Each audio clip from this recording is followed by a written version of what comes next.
Hey yo, we're back. Can you hear me? Can you hear me? Can you hear me?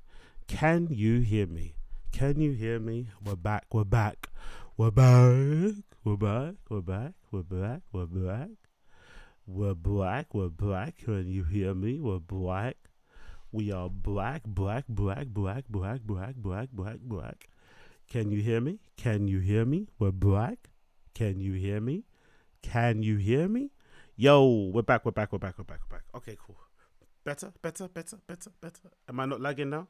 Cool, no lag.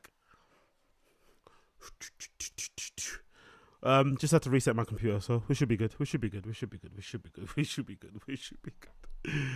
What's the deal? Okay, cool. I just actually got going with I just played the first second of the interview with No Jumper. So with Adam 22 and Brian Callen, and the way he pronounces his name is hilarious. Have you ever heard somebody pronounce Brian like this?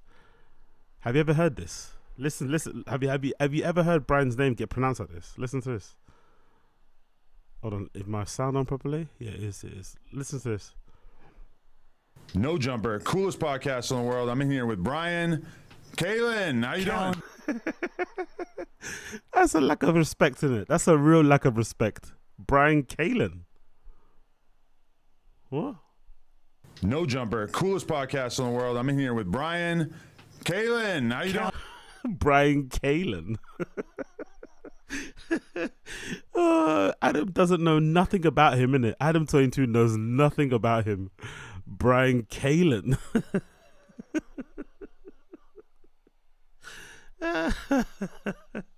I'm sorry, man. That's so disrespectful. Brian Callen. Oh, Jesus Christ. Let's keep going. 1 second. No Jumper, coolest podcast in the world. I'm in here with Brian Callen. How you doing? Callen. I told you I'm on a bender. I like Callen. Well, that's what happens when you do that many podcasts. I always am amazed that I can keep talking. Yeah. Somehow, I'm like, I don't know about bender. Doesn't bender mean drugs? Why does Callen think it's podcasting? That shows how much of a dork he is, isn't it? He thinks going on a bender is like doing loads of podcasts. I'm sure Adam means doing loads of drugs, drinking, lean, smashing prozzies or something. Brian's like, oh yeah, well I've done loads of podcasts. By the way, not to be that guy because it's rude, but hey, it's a stream, so why not be a little bit rude? Am I the only person that thinks that Brian looks considerably old recently? Or is it because he's sitting down with Adam 22 who's maybe a bit younger? He's not that young, but still, compared to Brian, he's like 21. Or is Brian all of a sudden look really old now? What do you think? He just looks older, doesn't he, in the face? Like, he just looks very old. Don't get me wrong, he's old, but suddenly, like, I just noticed, oh shit, he looks really old. What's going on with Brian Callen? Really, I think if you don't think about it, it'll just flow. I feel like I said your name wrong. Let me restart. You know how many people say that? Really? Yes. Oh, all right, fine. Callen. That's the problem with having a name like Callen. People say Callen. My whole life they've been saying that. But now I'm one of those guys. Now I'm on that list. You're not. You're good. So yesterday I did 4 podcasts, and the final one, I don't know if you know what it's like to be on rapper time, which is basically you just wait around all day until they feel like showing up. That's correct. So I had to wait around until 3 a.m. to do the final interview. Hey, that's like me. I'm a rapper, right? I'm like on rapper time, innit, right? That's like me. Am I a rapper? Do I have rapper time? Wish I had their chains. Wish I had their hoes. Wish I had their ability to be deadbeat dads. The day yesterday. Till 3 a.m. Kodak Black. You know who that is? I do. He's a menace. I know his lawyer. Really? Very well. Yeah. Why? You're suing him? No, I'm just friends with his lawyer. His friend used to come to my stand. I know why he knows his lawyer. That lawyer was the one that was defending him against the grape allegations, and may have been the same lawyer he used to sue the grape accuser's husband. Very dumb move, by the way. When you're getting accused of grape, the best you can do is defend yourself. Obviously, if you're innocent, even if you're not innocent, still defend yourself. But the thing that you shouldn't do is attempt to sue the husband of your great accuser. Don't do that. Big up NJ Ranger. Actually, let me put that alert. Rapping people time. You know how it is. We're rapping people time. Is it gonna disappear now? Let's say if it disappears, because my alerts never disappear. Will it disappear, or is it not gonna? Or do I have to just take it off the screen? Will it disappear? It doesn't. Never disappears, isn't it? It's okay. Don't worry, NJ Ranger. Oh, he disappeared. Cool. I'll leave it on now. Big up NJ Ranger. Appreciate you, brother. Appreciate you. By the way, if I put out a rap record, will you guys support me like you guys support Chin? If I put out a rap record, if I put like if I do like 10-minute of Shorb and I do like a podcast, a T-Fat K parody song, it's a rap. Will you guys support me? Will you guys click like on the video? Please do.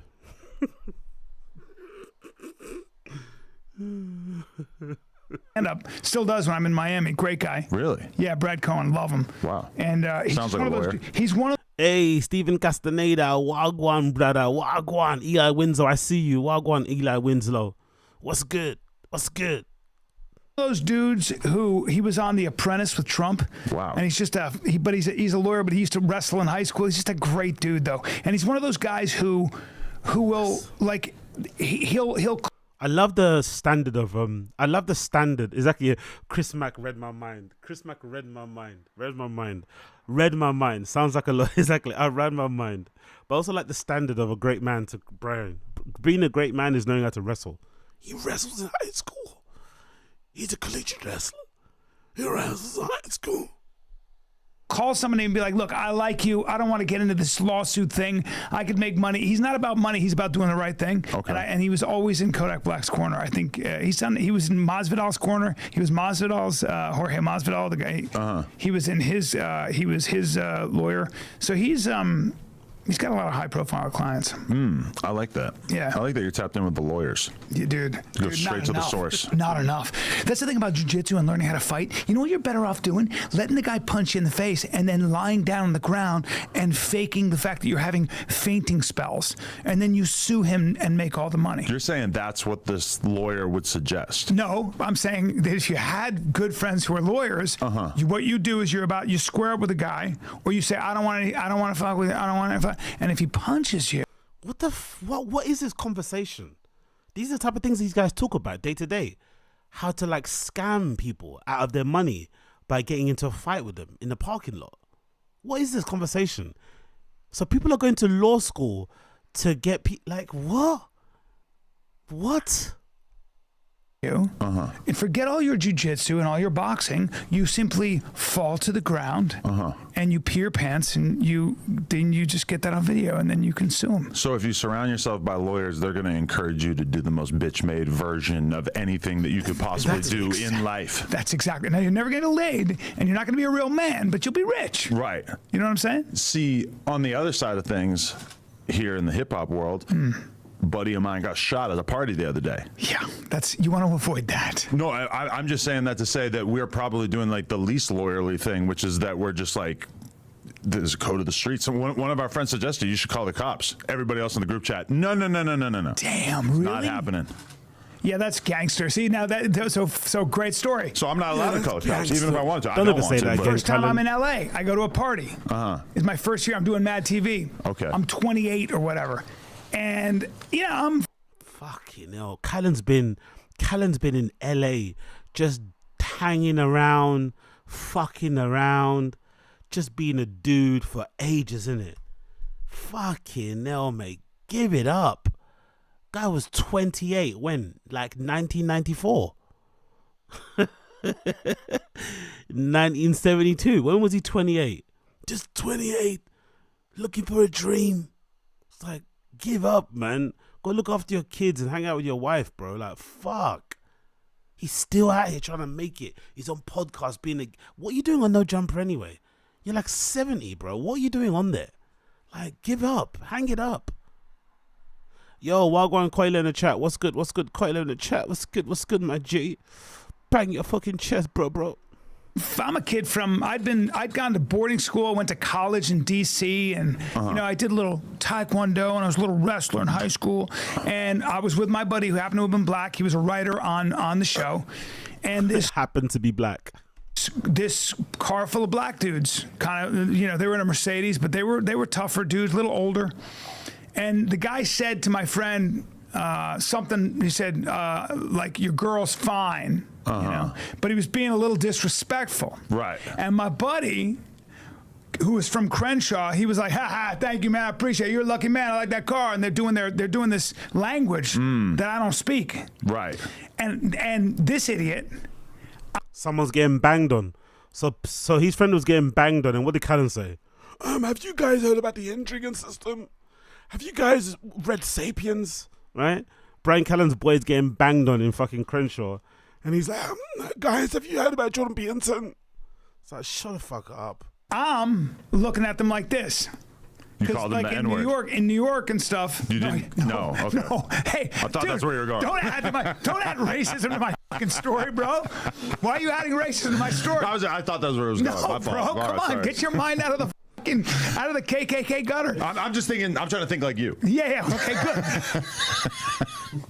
Okay. And so I said, listen, no. I go. I'm looking at him like this, and my thing is, I'm not afraid of these guys. Right. Because I'm like, all right, so you're a dude in a car, but I can kind of fight, and I'm not hearing a peep out of you, and I don't like the way you're talking to my friend. So I'm doing this. I'm looking at him going, like, just letting them know that I don't. So they kind of roll off, and I go, don't be afraid of those guys. I'd fight those guys. Oh my God, this story, bro. This story. You're a comedian, aren't you meant to be a storyteller? Please make this interesting. Come on, what happened? What is this? And my buddy who's from LA looked at me and said, those guys aren't going to fight you with your fisticuffs, dude. Those guys are going to shoot you. And I go, they're not going to shoot you. There's a lot of people. What black guy says fisticuffs? What black guy from LA says fisticuffs?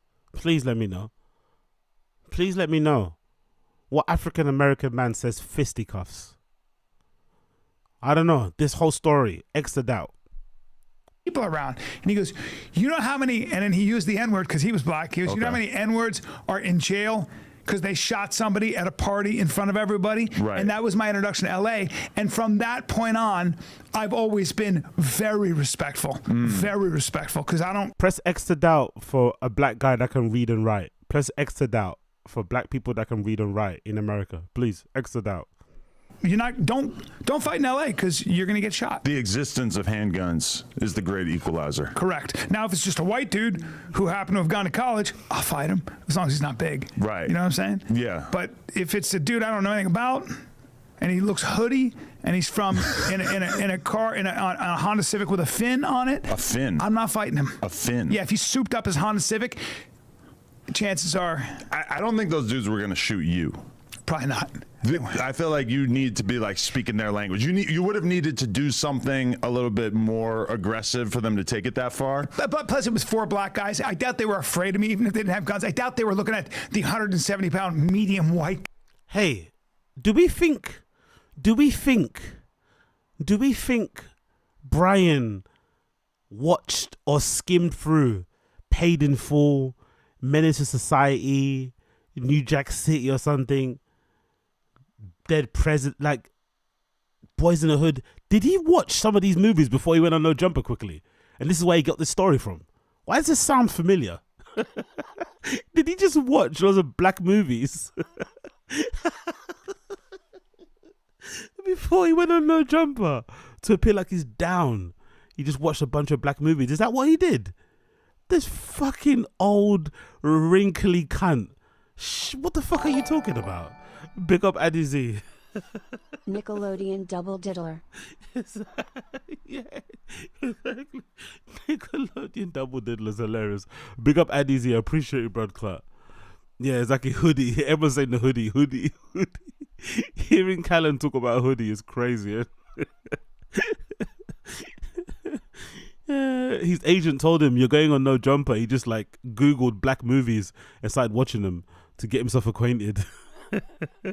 That's actually more racist than just going on there and being yourself, you know. Is that why he wore the hoodie as well, do you think? Is that why he wore a hoodie?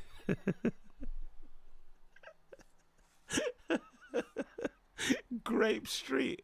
You get it? He's a Grape Street Crip. He's a grape. Get it? Oh, guy. Right. And like, we can't fight this guy. I mean, Yeah, maybe we'll kill him. Yeah, I would just That guy right there. Yeah. Maybe we'll just f*** him. Yeah. You know? Oh. I don't know. Shoot you and arrest you on the street. Yeah, I mean, if it was jail or something, that's kind I of. feel like that's probably mostly looked down upon in the streets. I would agree with you. Right. Like if you get beat up and then that would be. Yeah, Like you- we beat his ass and then we. Like what? Right. But we were frowning the whole time. Let me blow your mind. I know one rapper, and the story about him is that allegedly there was like a gang conflict, and that at one point he and his friends kidnapped one of. Hey man, we're talking about gang politics with Brian Callen. Like, come on, man. Let's get to the fucking juicy bits. This is fucking ridiculous. Their rivals, and forced him to do homosexual acts to his friend on camera. Damn. And then like rapped about it, sent that footage around. People in their area know about it. That's gangster. And when you interview him, you're like, he's made it clear, like, don't ask me about that. So you don't really get to figure out more about it, but that's apparently something that he was involved with. Wow. Right. Well, do you remember the Girls Gone Wild guy? Very much. Okay, so do I. Big inspiration. Was it Thank Joe you. Francis? Yo, big Joe up, Francis. big up A Edge Ranger. folked up childhood is why the way I am. It's got me in the state where I don't give a damn.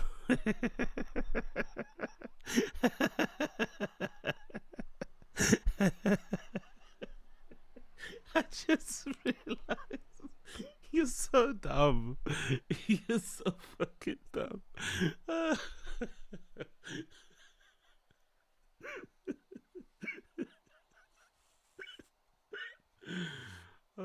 NJ Ranger is a fucking. You're a menace to this chat, not a menace to society. You're a menace to this chat. Big up. NJ Ranger.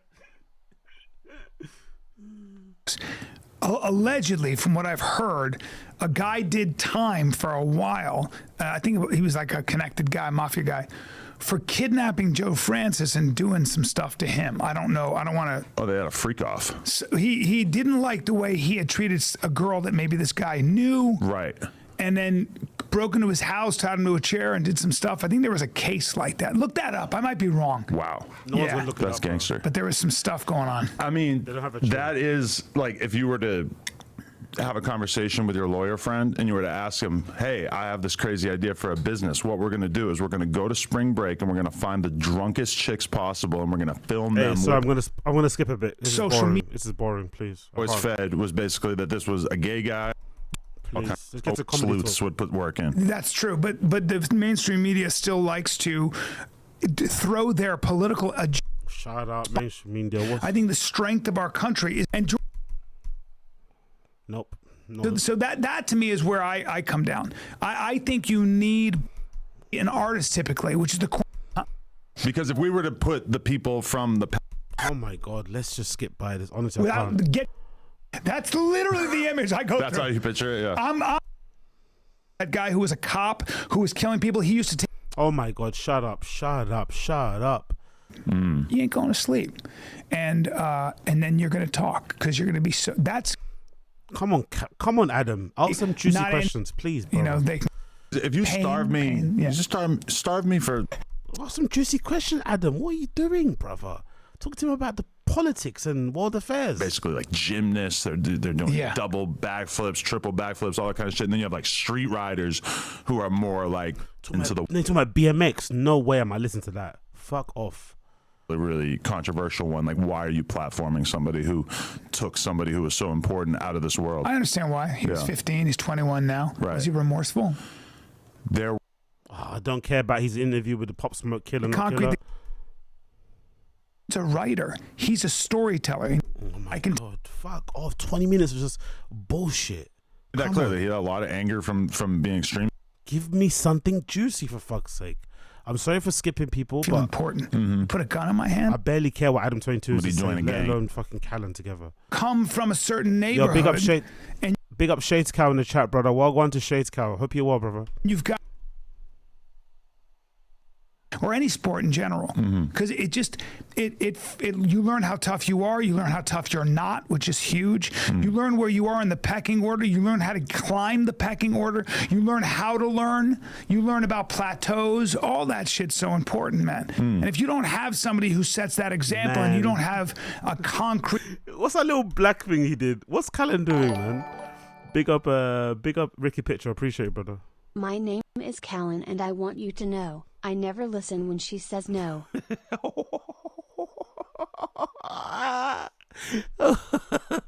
Jesus Christ. One more time.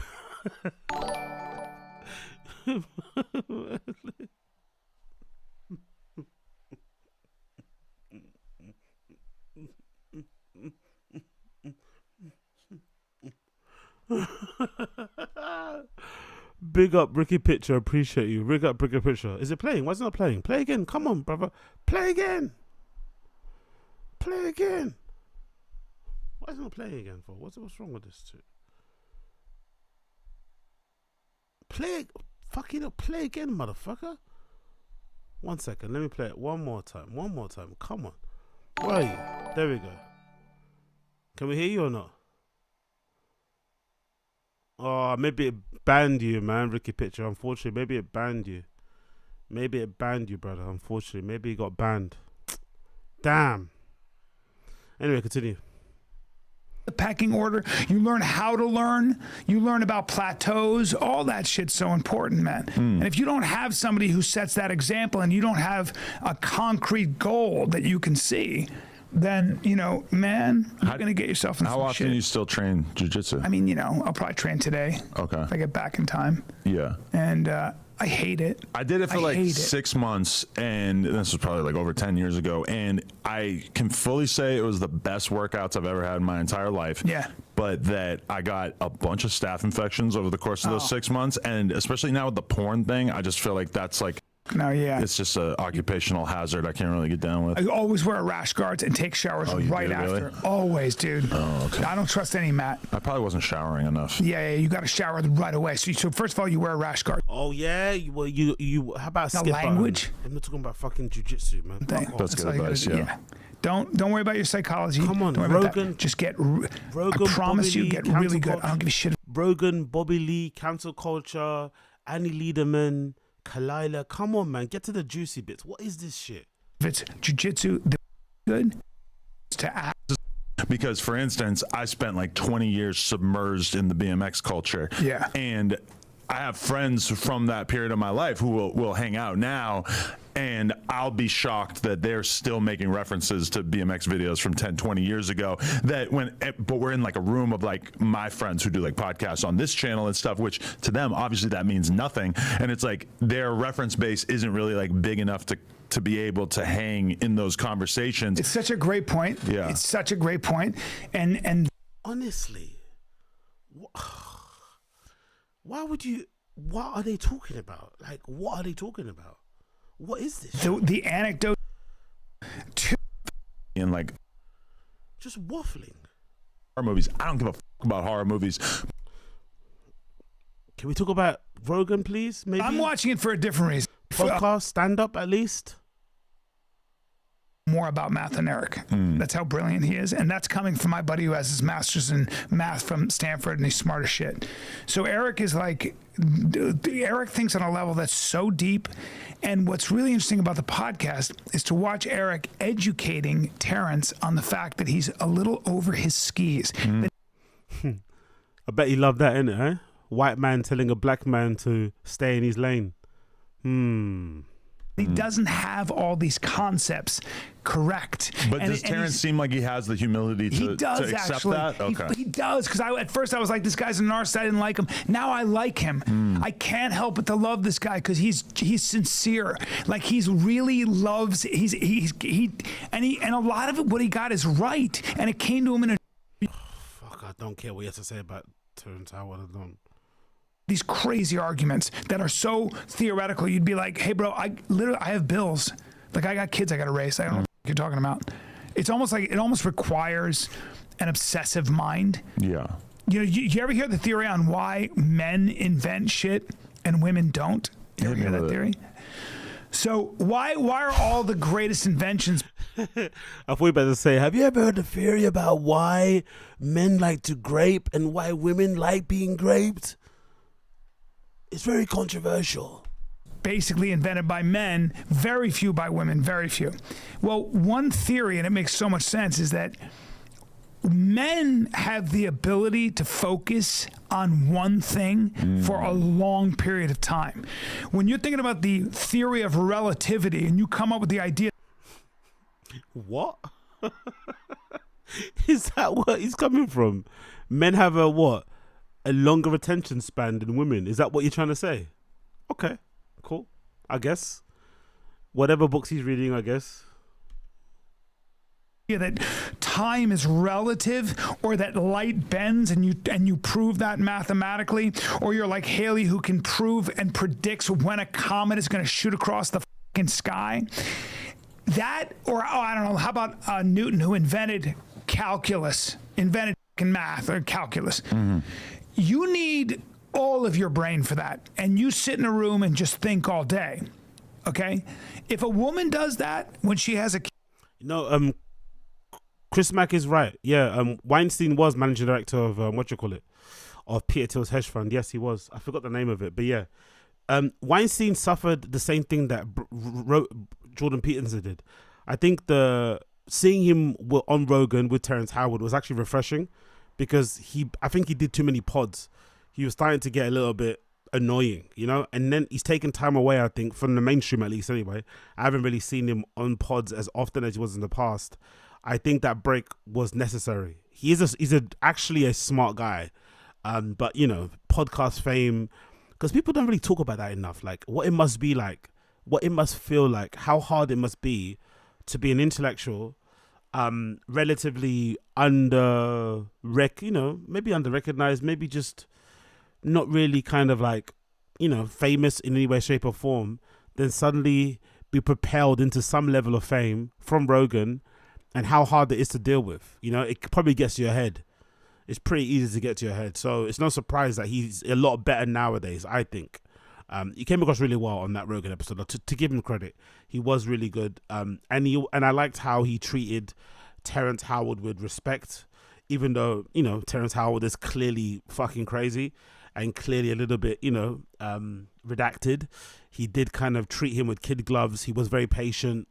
And I liked how he snapped at Rogan too. He snapped at Rogan and basically said, you know, you should have been the one to push him back or push back on him. And Rogan was like, oh, that's why you're here, which is a really funny thing, because you got to see Rogan and his inability to get called out. So I actually did enjoy it. I used to like listening to Eric Weinstein quite often, but then he did get quite insufferable and obnoxious. But I think the break away from mainstream media has definitely helped him. So I'm a big fan of the guy, to be fair.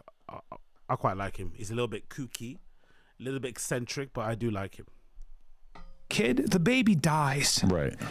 When she walks into a room, she's imagining everything that could go wrong for that child. Sharp edges, creepy uncle, unpredictable dog, door open that leads to a pool. Is the pool covered? Is there an outlet? She's got to think of 1,000 fucking things. Otherwise, the baby dies. Right. The dude comes in and goes, "Bro, is that your truck in the driveway?" That's just the difference between guys and girls. So this conversation has also been playing out recently in the poker world, which I'm a part of, but I don't engage. I've kind of like realized that there's absolutely no reason for me to wade into the like poker Twitter infighting world, but I'll be observing No reason. There's just nothing for me to gain from like hopping into these arguments, right? I'll be right there. I got to get this. Is a great argument on poker. No, but okay. So there's a buddy of mine, a guy I know, is like one of the top players. This guy Ben, and he put out a statement talking about how, like you were saying, men have a real obsessive nature that allows them to really, like, you know, when you look at the top 100 poker players in the world, they're all going to be men, which you probably didn't know that, but yeah. I'm sure you'll gladly accept that, because that's just like not surprised. Everything. So you could say the same thing about chess. You could say the same thing about Magic the Gathering, I'm sure, which I haven't looked into.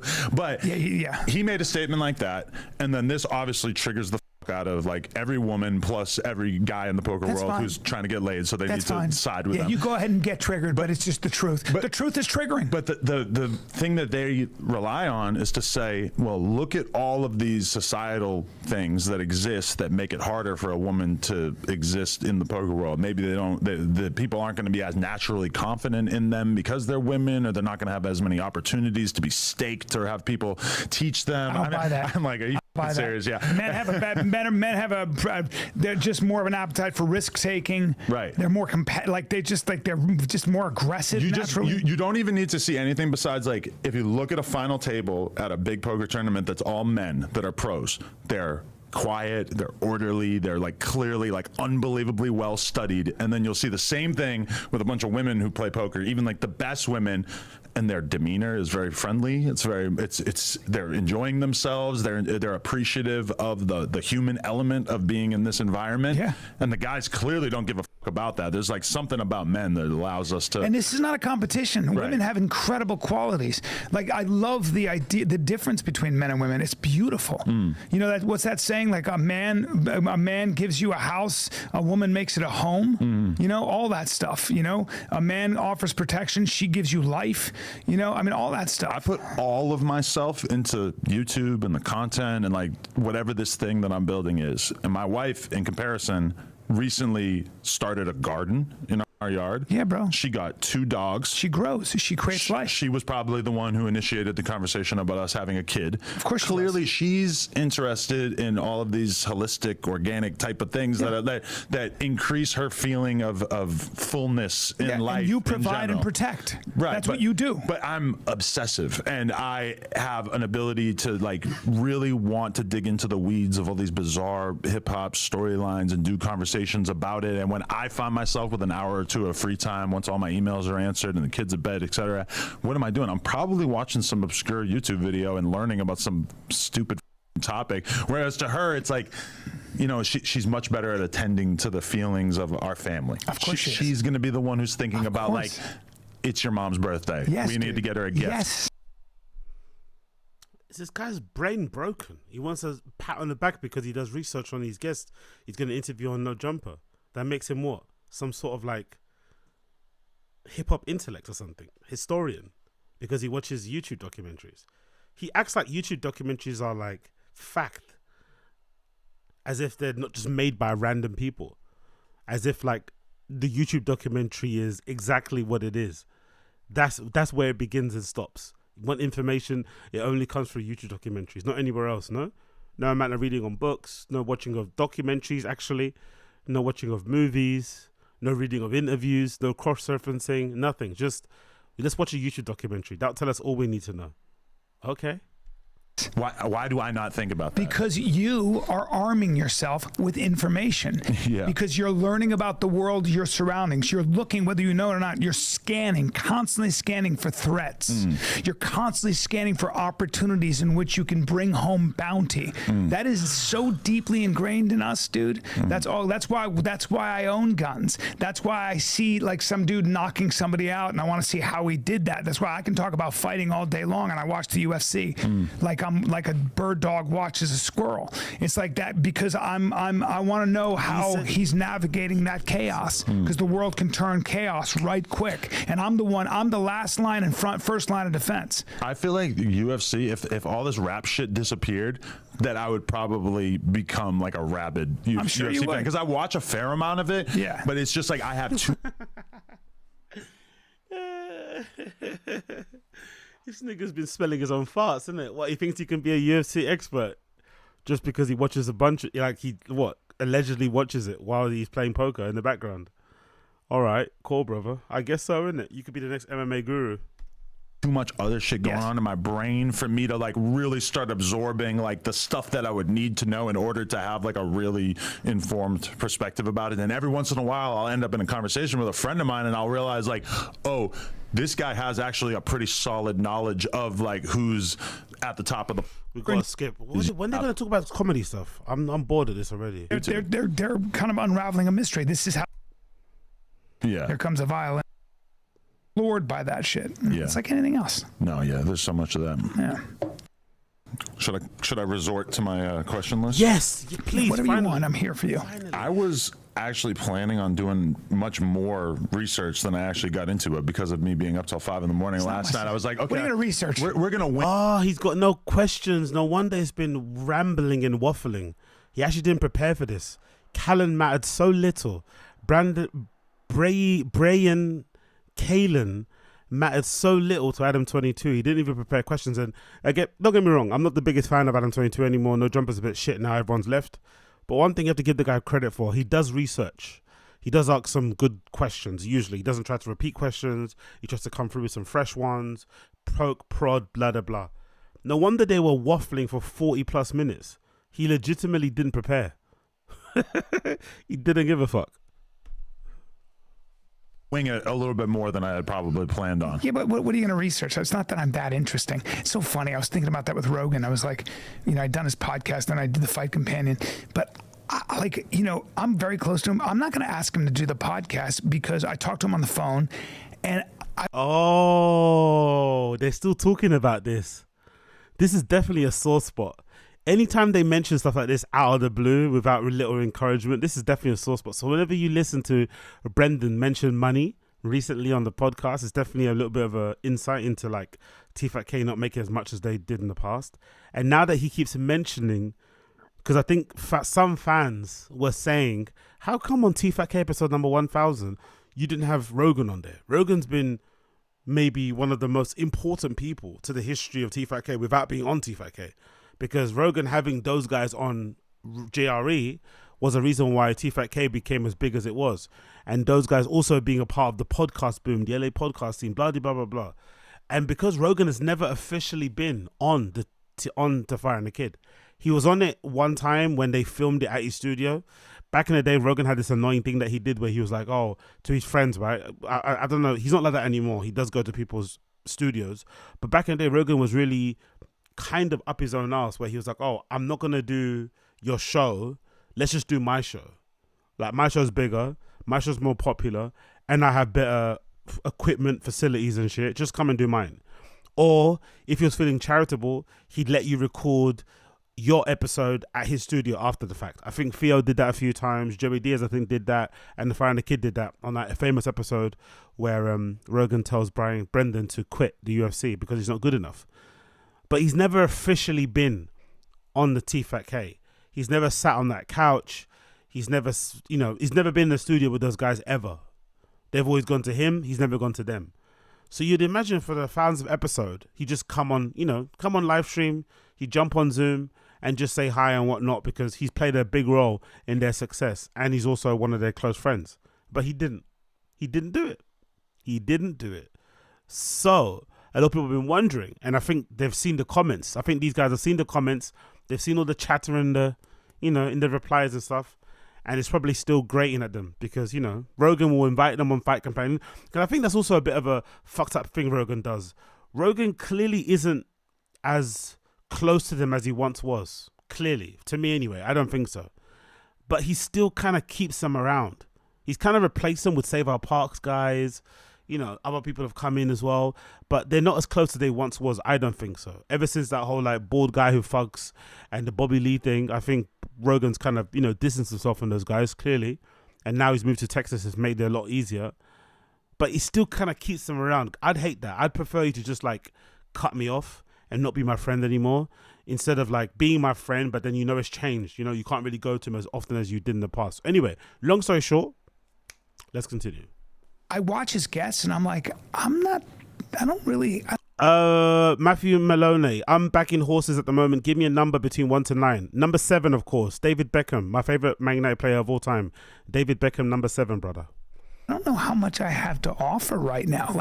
Sometimes you're like, I don't want to take up that bandwidth. I'll just be a spectator. If I have something really original to say, maybe. Yeah. I used to be extremely into the idea of trying. I don't know about that, bro. It's got to sting a little bit, innit? I know Rogan's big, I know he's huge, but imagine what that would do for T-Fat-K. They need that bump because they don't get no money going on Rogan. But imagine if they get a bump of Rogan going on their show. Rogan's been on fucking Flagrant, which is in New York. He's been on Flagrant. He made time to go on Flagrant while he was there, while he was there on Flagrant. While he was in New York, he went on Flagrant. He made time for it. Maybe they changed their schedule to fit him in, but he was on that show. He went on Mike Tyson's podcast when he was still doing his podcast. He's been on all these pods, but he's never been on fucking T-Fat-K. It's got to grate you a little bit. It's got to make you feel a little bit pissed off, Trying to get on as many people's podcasts. Oh shit, Josie. Yeah, he's been on Skanks. Yeah, true. He's been on Skanks. He's been on Kill Tony a few times. I think Tim Dillon has done his podcast with him at Rogan Studio though, so that doesn't count. But it's very strange, isn't it? It's very, very strange. As possible, and I feel like as time goes by, it just feels like I'm just gonna accept what comes my way. I'm not really like trying to insert myself into those conversations. You don't need to. It's just a little too corny or thirsty to try to It's be a little like thirsty. Yeah. Yeah. I'd be doing it for the wrong reasons. Shane Gillis. By the way, he's talking about thirsty, and this guy asks Rogan for tickets to take him and his nephew to the UFC. I still think that's kind of shambolic and shameful, to be fair. I think so, personally. Rogan gives these guys everything, and you ask for free tickets. Like, come on, man, just buy the tickets yourself. Aren't you all rich? Just buy the front row tickets yourself. Don't you all have money? Don't you have clout? Like, oh yeah. The amount of freeloading that goes on with Rogan, like, it must be kind of awful to be Rogan, to be fair. To be that rich and that famous and be the only one. Everyone must come to you with their fucking hands out. You know what I mean? In a little bowl, Oliver Twist style. Please, sir. Please. Hit me up randomly and invited me on his podcast a couple of weeks ago, and I was like overjoyed. I was like so hyped. That's cool because he's cool. Yeah, but it's like he asked me. Yeah, I was never going to do anything to be like, listen, I think I would be a good guest on your podcast. Yeah, but Shane's a good guy. But I would ask him to come on this podcast. But the idea of like asking to be on somebody else's podcast. But it's cool that Shane asked you on his podcast because that's a big podcast, and Shane's just a dude. Like, he's a good dude. He's just a humble, great guy who. Dude, well, because he's big. Is that why he's saying dude? Because he's a big dude. Honestly, Callan's obsession with like men and their sizes is so Made it big, but he's one of those guys. I haven't talked to him in a while, but he's one of. I haven't talked to him in a while. I wonder why. Shane Gillis, please run away from Callan. You've got a lot on your plate, mate. You've got a lot to look forward to. Netflix shows, stand-up specials, tours, whatever you do, don't hang around with Brian Callen. Please, run away, Shane Gillis. Run away. Those guys who I'm sure hasn't changed even a little bit as a result of his doing great success. But so I'm in his backyard, and it's Louis J. Gomez, him, Matt McCusker, etc., and like a couple of their goons, employees, whatever they are. And holy shit, they smoke a lot of weed. And as I'm back there and I'm watching, like, everybody's got their own little project. Like, somebody's getting the dab rig ready, somebody's rolling a blunt, somebody else rolling a joint. I'm like, honestly, I smoke from time to time, but it's not really part of my personality like that. Weed smoke a lot. People smoke a lot here in London too. Just in general. You just do it. You don't really talk about it. Like, the way they talk about it is so interesting, isn't it? I wonder why. Like, these grown-ass men just talk about, like, it's like bragging that you drink beer. It's like, okay, I'm a whiskey drinker. Congratulations. It's like, why is that? I don't know. I find it so weird. These men, these mostly middle-aged men who should know better are just like, so like, oh my God, weed smoke, man, is so badass. It's like, really, though? Is it? This is almost exactly like the way it is hanging out with rappers. Yeah, I can't do it. Minus the elements of like being kind of like obsessed with violence and stuff like that. But then like the conversations about TV when you're just around a bunch of comics. Yeah. They're like, that was one thing I took away from that is like, wow, I need to watch more Netflix because they're talking about a lot of random shit that I don't know. That's funny. That's funny. That's all comedians talk about is TV and Netflix. Oh, that's funny. That's funny. But you know what's funny about it though? What I find hilarious. Do you know what I find hilarious? don't you realize? Don't you notice how interesting it is that whenever comedians, especially the ones on podcasts, especially the ones who bloviate or pontificate about how mainstream TV and networks and streaming companies are failing and everyone's watching podcasts and we're the new media and beep, beep, beep, beep, beep. Whenever these guys get a chance to actually perform on that platform of like mainstream TV, terrestrial TV, streaming platforms, networks and stuff. Don't you find it interesting that so often they all flop? When they get given the big shot, when they all think they're bigger than them, they all think they're better than those platforms. But when they get given opportunity to impress on those platforms, they all fall on their fucking faces. I find that so funny. Even Shane Gillis, I'm a big fan of. Look what happened when he went on Hot Wings. On Hot Ones. Shane Gillis, I know he says, I was fucked up. He was hungover allegedly. Allegedly, they cut loads of bits out of the show. But let's not beat around the bush. Shane Gillis was terrible on Hot Ones. Garbage. And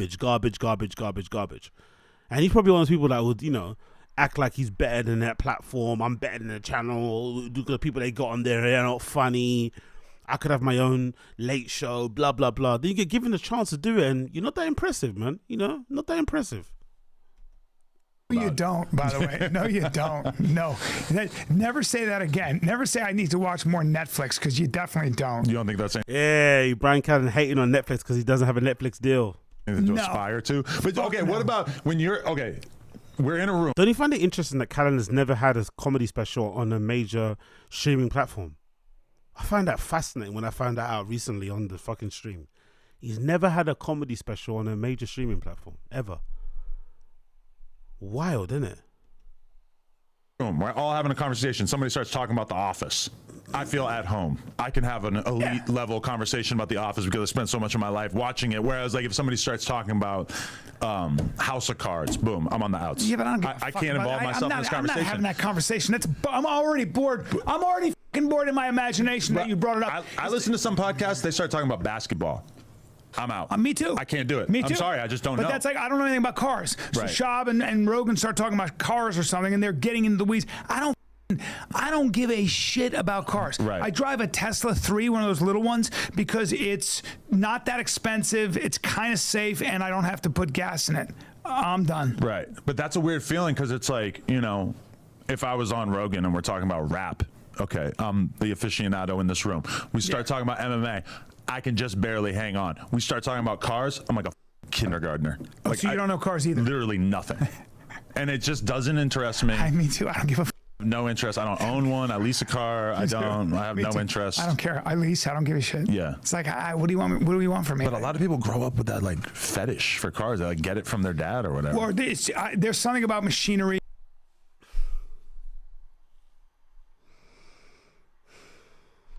This is hard to get through, bro. Hard to get through. Not gonna lie. You know, my 2-year-old will not stop thinking about trucks. Right. He wants to watch. Let me skip through, see if I can see some comedy questions. So hard. And then if not, I'll just move on because this is Thought that he could be in excess. Like there's absolutely nothing that you're doing to like take care of yourself physically. Evading. Big up NJ Ranger.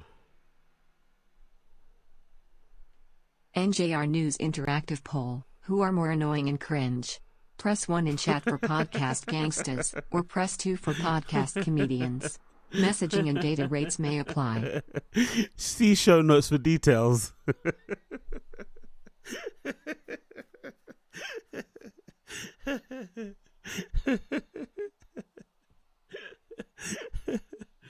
Big up NJ Ranger. We're putting 3. She show notes for details. Big up NJ Ranger. You're a fucking legend. I would have to say, who's more annoying and cringe? Podcast gangsters or podcast comedians? I'm going to say podcast gangsters, because there's something about, because part of being a gangster is almost that vow that you take of silence. The way of life of being a gangster is basically moving under the radar, not trying to bring too much attention on yourself, living this sort of like, living this sort of, this like very You know, like living a lifestyle that not people would live. You're meant to be a little bit like, you know, in the shadows. You're not meant to be front and center. You're not meant to have like a monetized YouTube channel, you know? You're not meant to be talking about all the bodies you've dropped, all the cases you've had, you know, all the beefs you've been in. You're meant to just be doing your, you know, doing your thing. And people that know, like in local areas. That's what I miss. I miss that era of like goons in your hood that you'd bump into in real life. Oh yeah, if you know that so-and-so is, you know? Whereas nowadays, like all the goons that you know of, you probably have seen them already on YouTube, you know? There's not a lot of like IRL goons who are actually doing dirt, who are actually like, you know, robbing fucking jewelry stores and banks and stuff. Like, yeah, I don't know. I think a lot of the shit with the drugs is like they're kind of cultivating struggle. They're like creating some tension that could eventually really. I'm going to move. Food breaks because they couldn't eat at most of the places along the way. You couldn't just go into a gas. Characteristics. I'm going to make this infinitely more difficult. It's what killed music. So when people There's no sound, but it's what killed music. What the fuck does Brian Callen know about music? These little things I'm jumping into. It's what killed music. Okay. heroin and cocaine, oh, the music fucking died. You had people like Lou Reed who stopped making great music. You had the Velvet Underground that just imploded. But that kind of happens. What? Has he read any books? Has he watched any documentaries? The opposite happened, you fucking idiot. As you get older, regardless. Like everybody's songwriting gene, it seems like kind of wears off. Oh my God, man, this is so boring. And so is Hemingway. But for the can struggle. But I think sometimes you'll see like great novelists. They'll have 3 books in them, and that's it, bro. Some people have 3. Okay, I'm done. I'm out. We'll come back to another time. I can't. This is just too much. Callen is so boring. Callen is so fucking boring. Wow. I can't. I'm sorry. I can't. We'll have to move on. We'll come back to another time. So let's continue on with the show. Let's go and talk about what I actually wanted to talk about in the beginning of the show. Let's start off with the order, and then we're gonna go back to watching some other bits and bobs. First things first. This whole thing about New York recently, deciding to have trash bins or to have wheelie bins outside of their apartments and stuff is fascinating to me, because I didn't notice until I Googled around that people just dump their rubbish on the sidewalk. That's just what you do in New York. There is no bins. It's fucking insane. In the UK or in London in general, every apartment has a wheelie bin. Or in the apartment I live in, we have a communal bin sort of area, and there's massive bins in there, and you throw your shit in there. So you go down. It's a bit annoying. You have to go downstairs and you throw your shit in there. In my parents' previous apartment we used to live in, there was a bin chute. You throw your stuff in, and it goes all down to the bin. But everything goes in the bin. There's bins on the street. And if you own a house, you've got a bin in your front driveway, whatever. The bin men come in the morning, they load your bin into the thing, empty it, and they keep on moving. For some reason in America or in New York, you throw fucking bins on the sidewalk. To me, that's wild. I don't understand that in the slightest, but everyone does things differently. So recently, New York has implemented the process, has implemented trash bins, and it's been funny to watch because they hired this agency, McKinsey, to produce a deck as to why they need trash bins and shit. And it's fascinating to watch. But we're going to watch a clip first from, I think, ABC News talking about it. And then we're going to go through a bit of the deck details to see how McKinsey proposed to the New York sanitation department why they need bins and why they decided to go with it. It's fucking fascinating. I find it anyway. Let's watch the clip.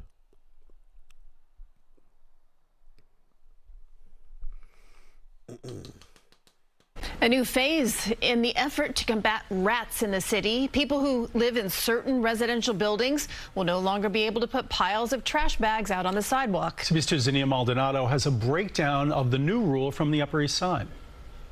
Mayor Eric Adams with a grand entrance at Gracie Mansion Monday. You know how ridiculous that is. Dislike, and those are those pesky New York. Man's got aviator glasses on, playing Jay-Z and Alicia Keys. as he dumps a fucking, black bin bag in the bin. Revolutionary. New York City rats. The city will now require buildings with 1 to 9 residential units to put their trash into bins like this one starting November 12th. The public space has been hijacked. We all see it. Mounds and mounds and mounds of plastic bags. People wonder why we have a rat problem in this city. Well, duh. Maybe it's because historically we've left 16 billion pounds of trash out for them to eat every year. I wonder why they decided in the first place.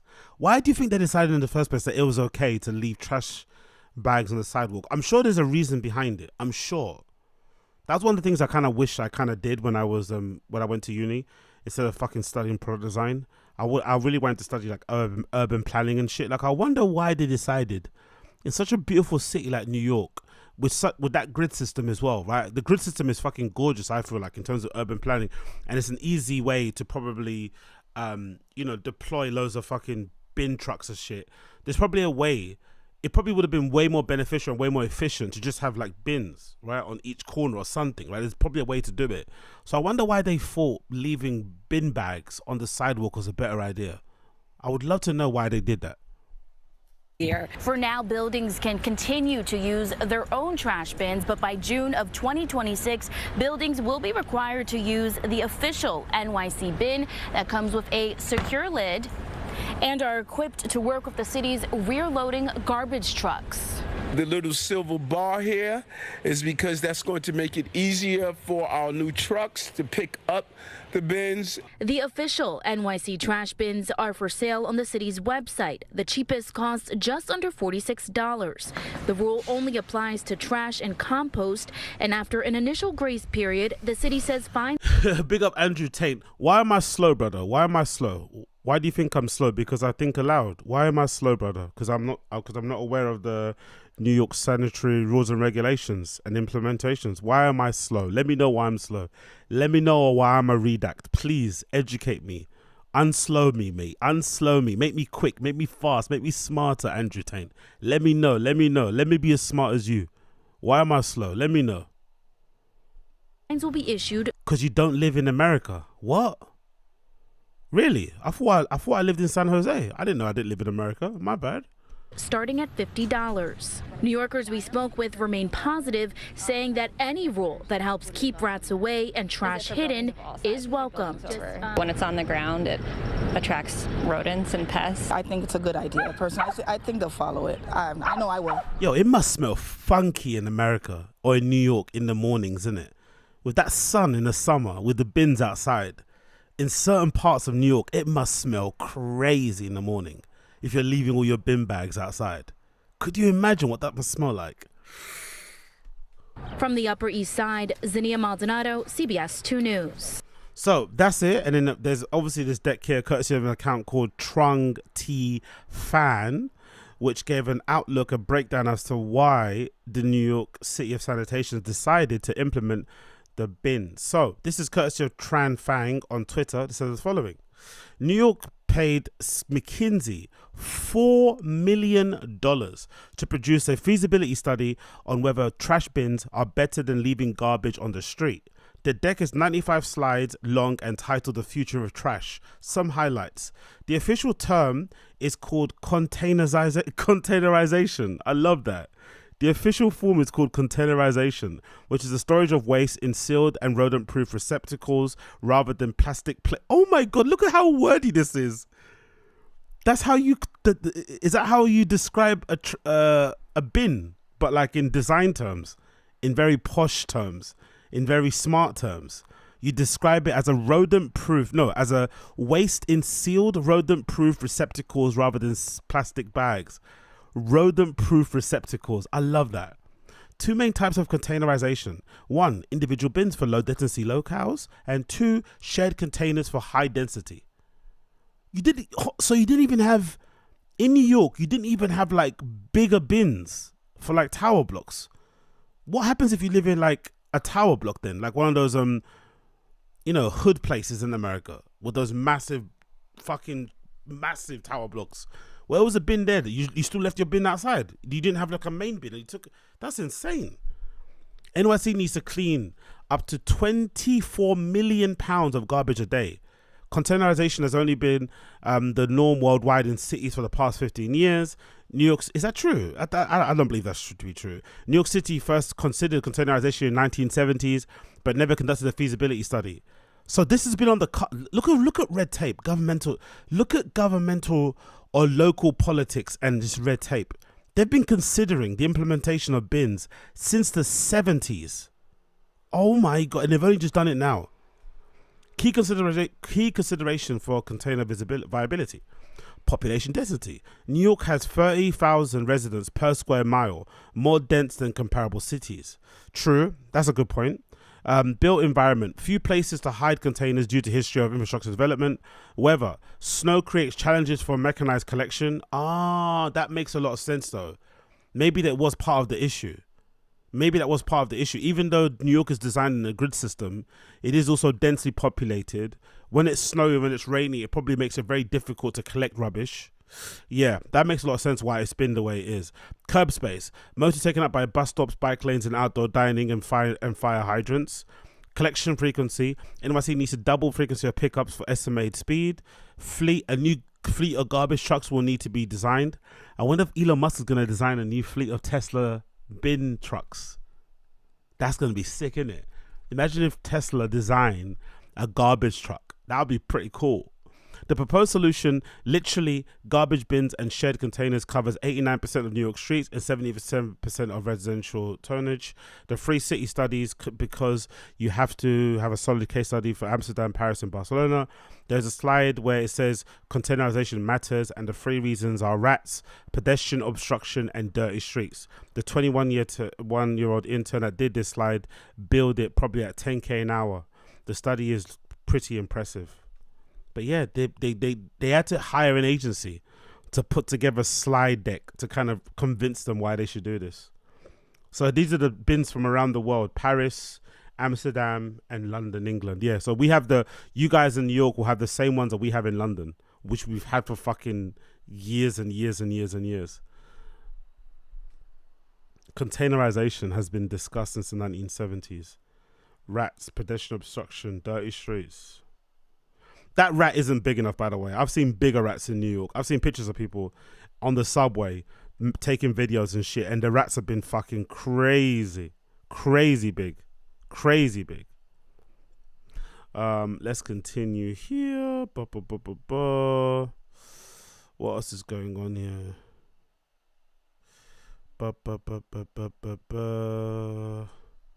Executive summary: New York City, combination of environmental and operational built realities that present significant challenges to roll out the shared containers in neighborhoods where it would be the most appropriate. The crux of the issue is that the city produces a high volume of waste in a small area with little to no flexibility to build outside the pedestrians and street lanes. A substantial competition for curbside space. These challenges can be managed and overcome. But yeah, I like it, man. I like it. I'm interested to see how it's going to be developed and how it's going to be implemented and whether New Yorkers are going to love it or not. But yeah, man, it's just hilarious that they had to produce like a 4. Look at this, the future of sanitation, you know. Waste containerization models and viability in New York City. I fucking love it. Someone had to spend an ungodly amount of time putting together a 95-page deck to convince New York that they need bins on their side streets and not just, you know, paper piled up and shit. God damn it. Okay, cool. What do they say about London's bins? Okay, they analyzed Paris and Barcelona. What do they say about the Paris bins? Paris, they said what? Small rolling bins and high collection frequency may introduce efficiency challenges where volume of waste is larger. Description: approach to model selection. Size of containers depend on whether or not they're landed properly. The rolling containers are color coded. Recycling, yellow lids, and general waste are in blue. Container size varies. All apartment buildings provide containers for reuse. Only 85% of buildings provide containers for recycling. Cool. All right, fair play. 95-page study. You can check out if you want to. The guy's account is Trong T Fan. You see it there on the page. If you want to check it out, feel free. continuing on, continuing on, continuing on, continuing on, continuing on. Cool, cool, cool, cool. So, in this post, I wanted to talk about a little bit something very nasty, something very disgusting. So, those of you who are eating, those of you who are drinking, those of you who are thinking of eating, please mute or skip or come back later, okay? If you're eating, about to eat, drinking something, please skip, put me on mute or come back in about 5 minutes because this is a pretty disgusting clip to play, okay? Cool. Those of you who are wondering. So, this is the clip I have to play, all right? I'm not going to say nothing. I'm just going to play it. Hopefully you can hear it, okay? Hopefully you can hear it. Let's play the clip. Like, big up to anybody celebrating a goddamn birthday in here. They said somebody took a shit in the pool.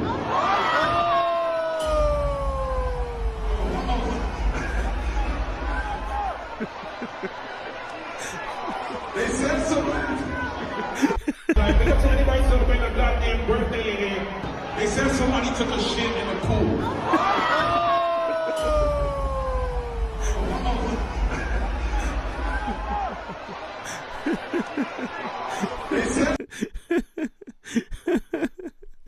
So those of you who are watching and you don't understand what's going on, this is a video of Cash Cobain. I'm sure some of you guys know who Cash Cobain is, the guy that's famous for the song called Fisher. He's at the forefront of this trap soul, trap R&B sound at the moment. He's a pretty cool artist. He's in a swimming pool somewhere. It looks like it's in some sort of like play thing. I don't know what you'd call it. Maybe it's in the shopping mall. I don't know where the fuck they are. But there's somewhere where everybody's fully clothed in the swimming pool. And he's got his hat and t-shirt on like a goon. All the girls are around him. He's having a good time. And there's a DJ playing. The DJ gets on a microphone and says, Big up to anybody celebrating a goddamn birthday in here. They said somebody took a shit in the pool. So somebody took a shit in the swimming pool of this playroom, play area, whatever it's called. I think Andrew said playroom. Wherever this place is, it looks like an arcade that's got a pool area. Wherever it is, there's a party going on there. Cash Cobain's there. There's a DJ there. Loads of lovely ladies. Loads of cool fellas. Loads of drinks being popped. Loads of, food being eaten and shit. Having a good time, dancing, shaking their asses, all that good shit. And somebody decides to take a shit in the pool. Could you imagine in this scenario taking a shit in the pool? Look where they're at. And that's Cash Cobain, by the way, right? Rolling his eyes and walking away. Could you imagine taking a shit in a pool like this? Fair enough if you're on holiday somewhere in a villa, that makes somewhat sense. But could you imagine being in like a arcade area-ish, playroom area, whatever it is, and you took a shit in a pool like this? You're fully clothed. Cash Cobain's got his t-shirt. It's not even one of those types of pool. It's like, it's not even like a holiday pool or like a resort pool. It's just like one of those pools where, I don't know, people maybe sit on the edge and put their feet in there and that's about it. And these motherfuckers are shitting in the pool. It makes me think a little bit of this time, a long time ago. I don't do this anymore because I don't really go out too often. But many, many, many, many years ago, I was raving in fucking Bethnal Green somewhere.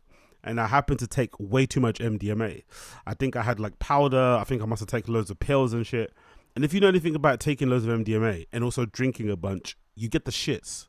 So I got the shits and I was outside in the smoking area pretending I could smoke. But I couldn't get back inside because I need to take a shit. And most London clubs don't let you go back in anyway. So I took a risk and ran outside. I literally ran out of the club. And it's a big club as well. So it was hard to get outside. And I was trying to find somewhere to shit. I went to the McDonald's and it was closed. So then I ran across the road, right? Literally, as I'm running, every step that I'm taking, like I'm feeling like the shit is like coming out my ass. And then I feel so bad for this, but I have to admit this on the podcast. I have to admit this on the stream. I feel so bad for this. And even to this day, I still regret that I did this. I ran across where was I again? I forgot what the club is called in Bethnal Green. I forgot what name is it again. It's in like an arch. I forgot the name of it where I went, but I went to this club, and if you know where it is, you know what I'm talking about. But I went across the road, and there was like houses. Like, so there's a club on, like, I went across the road, and there's like a house around the corner. And I swear to God, right, there was like a rail in front of someone's house with a bush. And I just like stuck my ass into the bush and just splayed all over the fucking fence and the bush of this person's house. Just completely covered it in like chocolate sauce. Completely, just as hose, like a hose. And when it was like, and if you know anything about doing when you do drugs, your shit smells so bad. So immediately when I shat, I was like, I kind of like scared myself. I was like, oh my God. I kind of looked back as if there was somebody else there. And obviously it was me. And then I quickly ran away. And if I'm not mistaken, I think I might have got like a towel. I think I might have got like a leaf and tried to wipe. But then as soon as I wiped, I had like all the shit on my hand. So I had to go to a shop, buy some water, wash all the shit off my hand, and then go into back into the club, and then go into the toilets when it was open. Because by the time I went back into the club, the toilets were free. Then I was able to kind of wipe my ass with the tissue paper in there. And I must have used, like, if you've ever been to a nightclub, you know, nightclubs never have enough tissue paper.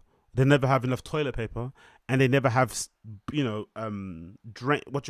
toilets that fucking flush properly. Or they're not built for, like, shitting. They're just built for, like, pissing. So I must have tried to fucking, wipe my ass with a tissue paper, used it all. Then I had to do the embarrassing thing of like trying to flush that. So I used the toilet paper in the toilet I was in. I've already come back into the club smelling of shit. I'm in there trying to wipe my ass with with the left toilet paper that's on there. I finish it all in like 3 or 4 wipes. So I have to then leave that cubicle to find another cubicle that's got toilet paper. So I have to come out of the toilet cubicle and have everyone look at me because I've been in there for ages, and I'm leaving, rejoining the queue to go into another toilet cubicle. And every time somebody opens the door to go back and behind me, they're like covering their mouth, but they're not trying to be offensive because I'm like a big black guy, so no one wants to act like it smells because they don't want me to like fuck them up. They think I might stab them or something, so they're all trying to pretend like it's not smelly, but you can tell their faces when they open the door. They're like, do you know what I mean? And I have to stand in the queue and wait for the next fucking thing to be open. So then I went into the next one, and then unluckily that one I went into had no toilet paper either, so I had to leave again. Like, and I'm the odd person. Like, most people are going to the toilet, are going to sniff, or they're going to piss. But I'm the weirdo guy that's like going into toilets, going into the queue, waiting for 10 minutes, going into a toilet, and then coming out again. Everyone's looking at me, what the fuck's wrong with you? So I'm the only person that needs tissue paper. But then luckily, the African man who's selling like, lollipops and sweets in the toilet sees me. I think he comes in after and he notices I'm like being fidgety and looking around and stuff, and he just quietly, with a level of dignity that I could only be happy for, he just taps me on my leg and he gives me a toilet roll. But it's one of those like when you go to a club, it's one of those like industrial ones that fits into the thing. He just taps me like this and he gives me a little roll. Hey brother, like he just taps me like that. He gives me a little roll, and I just I'm the guy in the queue holding a roll. Like a roll of toilet paper as I'm waiting in the queue to go into the loos, and I go to the loo.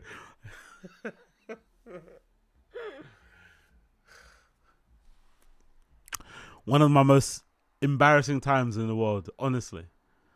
And I must have just smelt like shit because I honestly like, yeah. So yeah, but I've never shat in someone's swimming pool. I've shat over someone's fence, but I've never shat over someone's swimming pool. Could you imagine what they must have seen when they woke up in the morning? I feel bad. Whoever that person is, apologies. Anyway, that's it. That's my story time. Whatever you do, don't do too much MDMA. You get the shits. Okay? MK, do you leave after you're done? Of course not. I went back to the club. Leave? No, I didn't. I went back to the club. I probably did a line and went straight back into the club.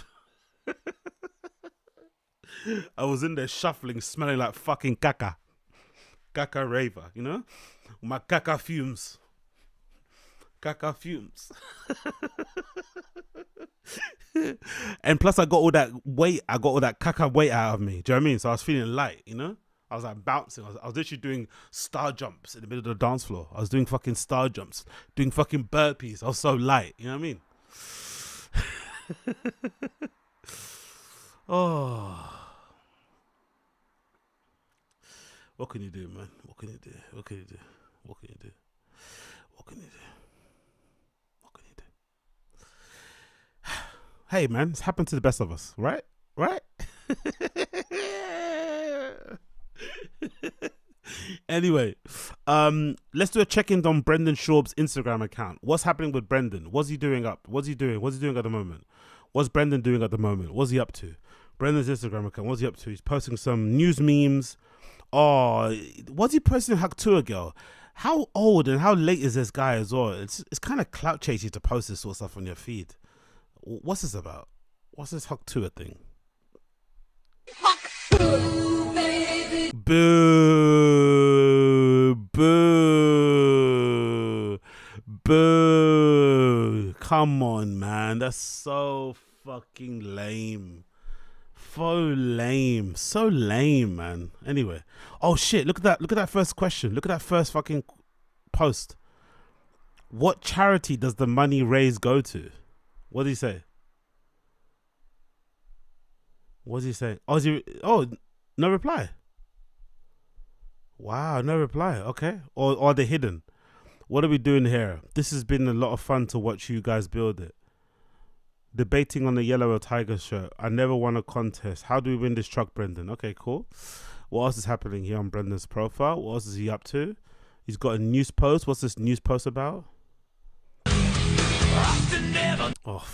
Honestly, he's turning his account into one of those accounts. Is that what he's doing? He's turning his account into those accounts where he just reposts memes and shit to get like his engagement up. Lame. Post your own original content, brother. Okay, what's he doing here? This is a post about the car. What's this about? Oh, dude, you imagine? Heartbreaking today. My dream ride since I was a kid. A Ferrari F40. My big ass doesn't fit. How many dream cars has he had since he was a kid? All these lies, isn't it? By the way, like, again, this guy, like, how is he able to afford all this shit? The podcast is failing. He's quit stand-up comedy. And now he's what? He's trying to buy a Ferrari. How? Look at him, bro. Watch your head on the lift, by the way, dude. That's wild. Nah. Okay, it doesn't fit. Oof, that's a nice car though, isn't it? Fucking hell. Jesus Christ. Who's this on the Friday Kids fucking thing? That's fine, you can give it to Chin or Bry. Bro, that window was flexing hard. I thought it was gonna break. Oh yeah, true. Damn, bro. You don't want to let Brendan jump into your car and try it, innit? Look at that. Look at how he's pressing his hand down here. He is flexing the front window screen, innit? Look. Jesus Christ, brother. He's tenting and everything. He legitimately might break this car. This very rare car. Oh, dude, you imagine? Look at him, bro. Watch your head on the lift, by the way, dude. That's wild. Nah. Nice car though, but unfortunately he cannot get it, even though he probably would like to. What's he saying on his stories? Okay, kid content will skip. Facts, me in 2050, patiently waiting for the lecture. Oh my god, bro. Oh my god. What are these memes, man? Electric car bad, gas car good. Like, okay, we get it.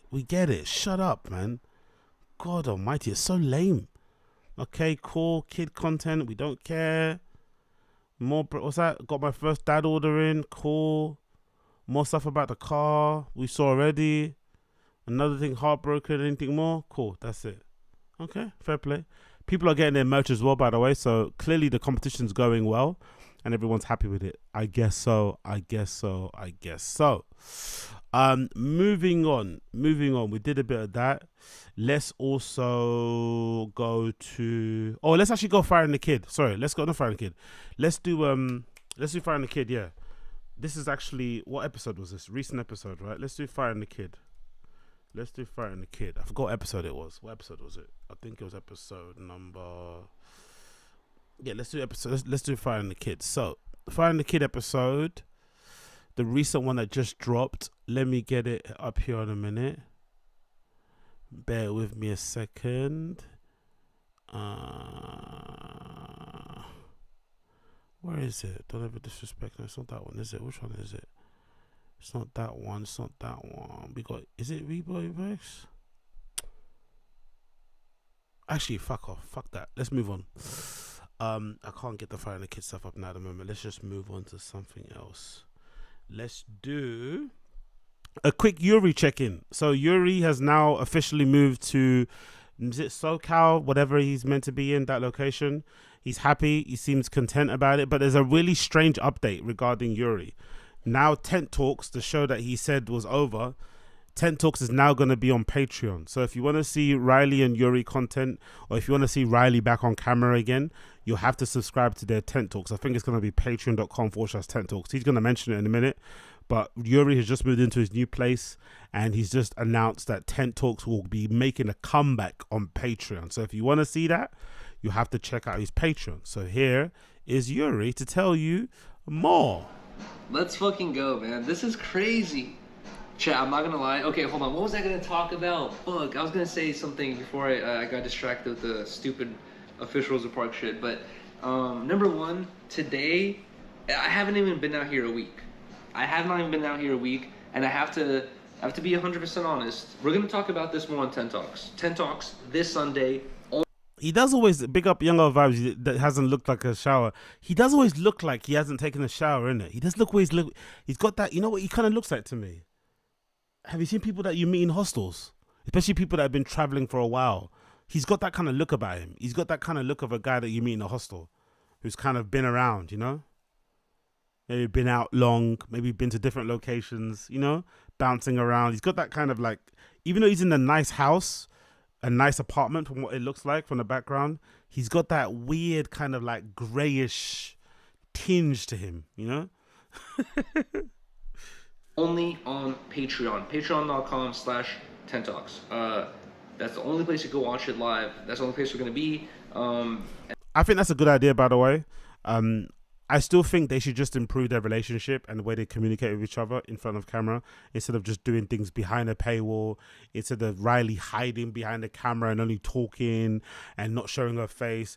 I think the best way to do to kind of, you know, combat or to like, you know, get rid of the trolls and the harassers and stuff is just to stop arguing on camera. The only reason why they got trolls in the first place was because Yuri's a Redact sometimes, and he says dumb things or he does dumb things, and he can be a bit embarrassing when he's doing this whole IRL stream thing, especially if he's about to get beaten up or harassed by a homeless person. But the other reason why people would, you know, point and laugh at them was because they would be arguing about some dumb thing on stream.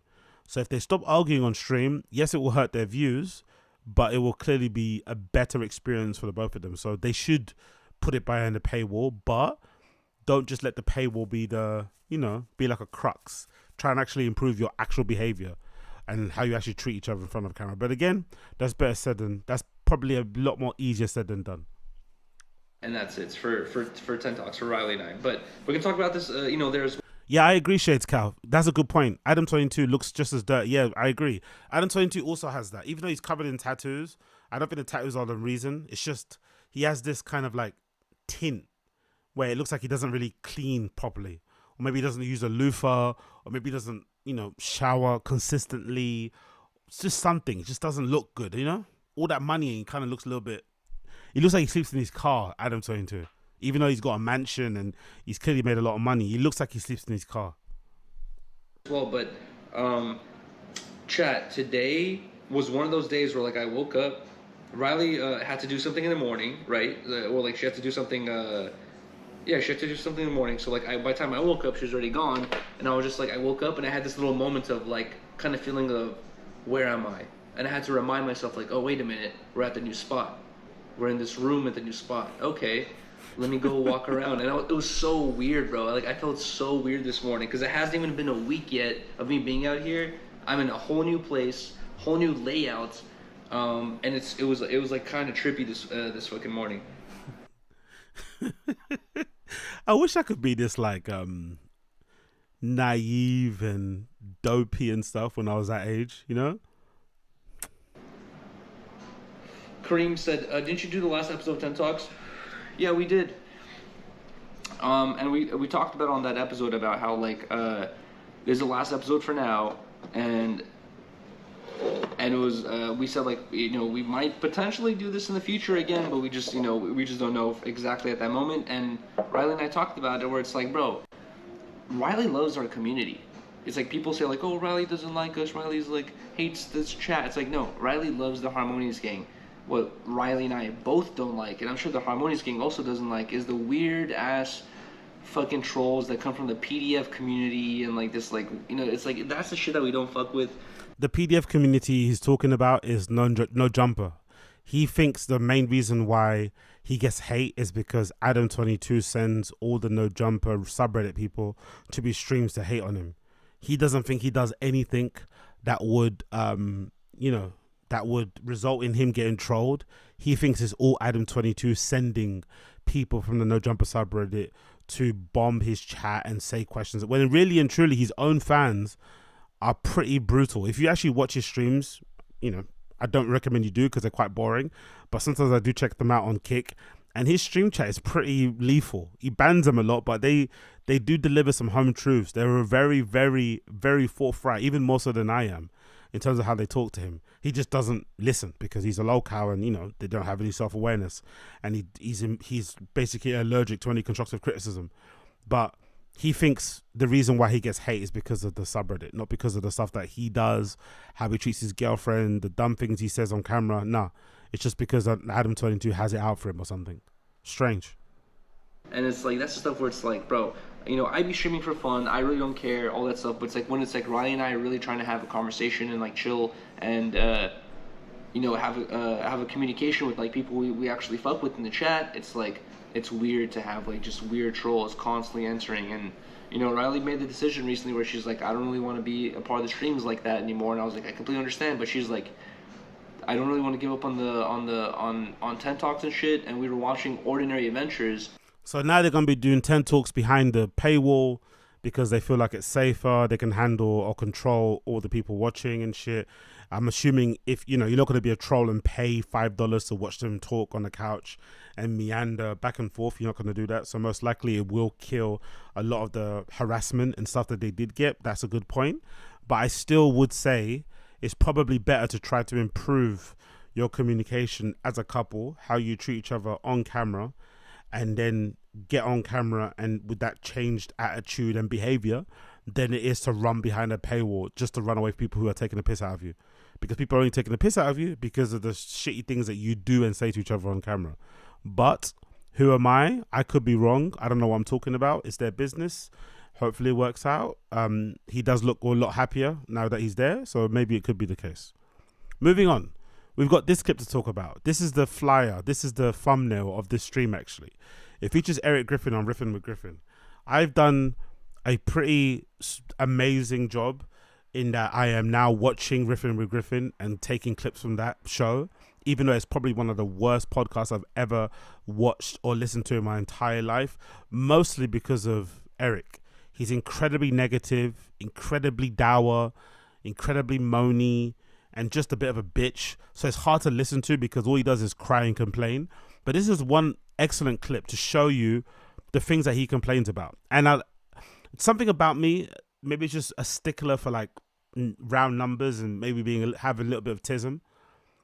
He's incapable of like streaming consistently or recording a podcast consistently enough. And he also doesn't do it long enough. It's always under an hour. Sometimes it's under 50 minutes. He can't even do an hour of a show by himself. He's incapable of I think he sometimes complains and whines so much, he gets tired of his own voice. He gets bored of himself. So he just quits halfway. He just kind of backs out of it. But honestly, Eric Griffin's amazing. Check out Eric Griffin with Griffin. If you need any motivation, if you're like struggling to make your own content, if you think you're not good enough, if you don't think you're smart enough and stuff, I recommend you check out Riffin with Griffin because his content is so bad, his podcast is so bad that it will give you hope that you can do it. Because if he can do it, being as negative and as dour and as shitty as he is, you definitely can do it too. But this is Eric Griffin. This is like a taste of what you can expect when you listen to Eric Griffin. This is Eric Griffin talking about a trip that he recently took with his wife and his kids to a friend's wedding. Listen to how he describes his loving wife.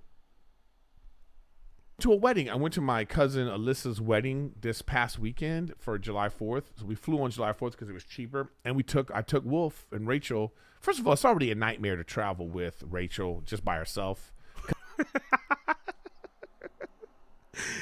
He's already complaining and bitching. He hates this woman so much. Like, whenever he's talking about Rachel, it's never with love. It's never with affection. It's never with appreciation. It's always complaining. Like, he hates that woman. Legitimately hates her. He hates Rachel. Rachel is the bane of his life. Rachel is an op. He might hate Rachel more than some of the trolls who, you know, go in his stream chat and call him Mr. Potato Head or something. He hates Rachel so fucking much. Because, like, I got to carry all the bags. She Real man, by the way. He hates Rachel because Rachel makes him carry all the bags. Could you imagine complaining about your wife like that? Aren't you meant to be the man? Isn't that your role, to carry the bags? Isn't that part of what men do in a relationship? Or anybody. Doesn't matter what way you swing. One person carries a bag, one person does a direction or something. Isn't that how you meant to split the roles? Responsibilities. Teamwork. Teamwork. Especially if you've got a kid. You kind of need a bit of teamwork. Maybe you carry the bag, she makes sure the baby's alive and healthy. That's okay, no? No. For Eric Griffin, that's annoying. I have to carry the bags. We already know how he feels about carrying bags, by the way. Remember how he bitched and complained at the Lyft driver? He tried to get a Lyft driver fired, not only because they made a Mr. Potato Head joke, but also because they didn't, you know, they didn't greet him outside of the door, outside of the car. They didn't open the door for him, and they didn't take his luggage and put it in the boot. he went and fucking ordered a Lyft car and thought he was ordering a fucking car service, like a limo or something. It's like, bro, put your own bag in the fucking back, and also don't sit in the front like a weirdo. Sit in the back with your big ass. She take forever to get ready. You know, to get into the car, I got to make 2 trips. You know, we going for like a few days, and so you would act like we going to Paris for six weeks. Honestly, have you heard anybody? You know why this is really funny? Because I was recently watching an episode of Red Bar, the recent one that just come out. He's got a free one that just dropped, 11 hours long. I'm about 5 hours into it. It's really funny, but it's quite nice, similar to Bill Burr, to listen to somebody talk to their significant other with respect, or with even when he's ribbing her and they're razzing each other. There's a lot of love there. They like hanging out with each other. Clearly, they record a podcast for 11 hours. They also live together. Do you know what I mean? So clearly, they enjoy each other's company. It's quite nice to see that from time to time, because all you hear with comedians is them complaining about their wives, complaining about the mother of their children. All they do is fucking complain. So, yeah. Listen to this guy's like, shit, do you actually love your wife? Or are you just like, you know, you bear her because, you know, you have to. Big up NJ Ranger. I cameo briefly in this episode. Which episode? You cameo brief in what episode, brother? You mean Red Ball, or do you mean this one? You know, all the stuff she got packed. But one thing Okay, cool. I'm okay, cool. I'll watch out for you, brother. I'm only 5 hours in. Big up Adam B. Big up AZ, big up. I figured out the scam. This guy is going to say the guy who won the contest is not a truck guy and offered to sell it back to him at a cheap price. Adam B.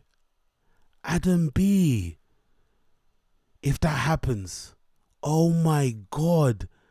This guy's going to say the guy who won the contest is not a truck guy and offered to sell it back to him for a cheap price. Oh my God. He'd be like, he's a private person. He doesn't want to be named. He doesn't want to be on the podcast. He doesn't want to have attention. But he's let us know behind the scenes. He got in contact with Lex. He's talking to Jay. Oh, that would be so scammy. That would be so scammy if he did that. Oh, dicey. Big up Adam B. I love that theory. Yeah, exactly. Coiler. Bill Burr getting that Nubian. Yeah, he knows exactly. Bill Burr fucking and what's her name again? I forgot her fucking name, but she's super funny, by the way. She's actually funnier than a lot of comedians. let me tell you what I love about Rachel. Just one of the things I really love about her. Oh, rare moment of him talking about how much he loves his wife. Let's hear it. She preps. So like she takes hours to pack because she's taking pictures of all the outfits that we're going to wear as a family. Like she will take the pictures and be like, that's kind of cute, no? That's kind of cute, no? As a wife. That's kind of cute as a partner, no? To have somebody that would care about those type of things that you probably would never even cross your mind. She's planning out all the outfits they're going to wear as a family together, all the cool pictures they're going to take, all the memories they're going to create. That's a pretty nice thing to say, isn't it, right? Like, are we going to wear this? So maybe she's not all that bad. You're right? gonna wear this on the first day. Then you're going to wear this at night when we go to do this. You're wearing this to the party. You're wearing this to the wedding. You're wearing this. And she has her outfits and she has Wolf's outfits. And I was like, it's crazy. So I had to deal with that. But it's already a nightmare to travel with her. Now you add a baby. You see how quickly he stopped that segment of giving her props. Now it's back to complaining. It's almost like a complaining sandwich. Complain, compliment, complain. He has more negative things to say about his wife than positives, but I think that positive was pretty sweet. That's what actually makes a good team. She looks after all that sort of stuff. She's planning the outfits. She's looking after the baby, other bits and bobs. And all you have to do is carry some bags into a car. All you have to do is carry some bags into a car. And he's bitching and complaining about it. He's a bit, he's a bit of a bitch, isn't it? A little bit of a bitch. To it. So this was Wolf's first trip. And it was something, man. So, I wasn't sure about the car seat situation. So, you have to rent a car when you have a baby because I don't trust Uber and all. I don't know what's going on there. So, we rented a car. I have a Duna. Why does he rent a car with is that normal, by the way? Let me know. Look at that. That's a good screen grab, by the way. That's a fucking good screen grab.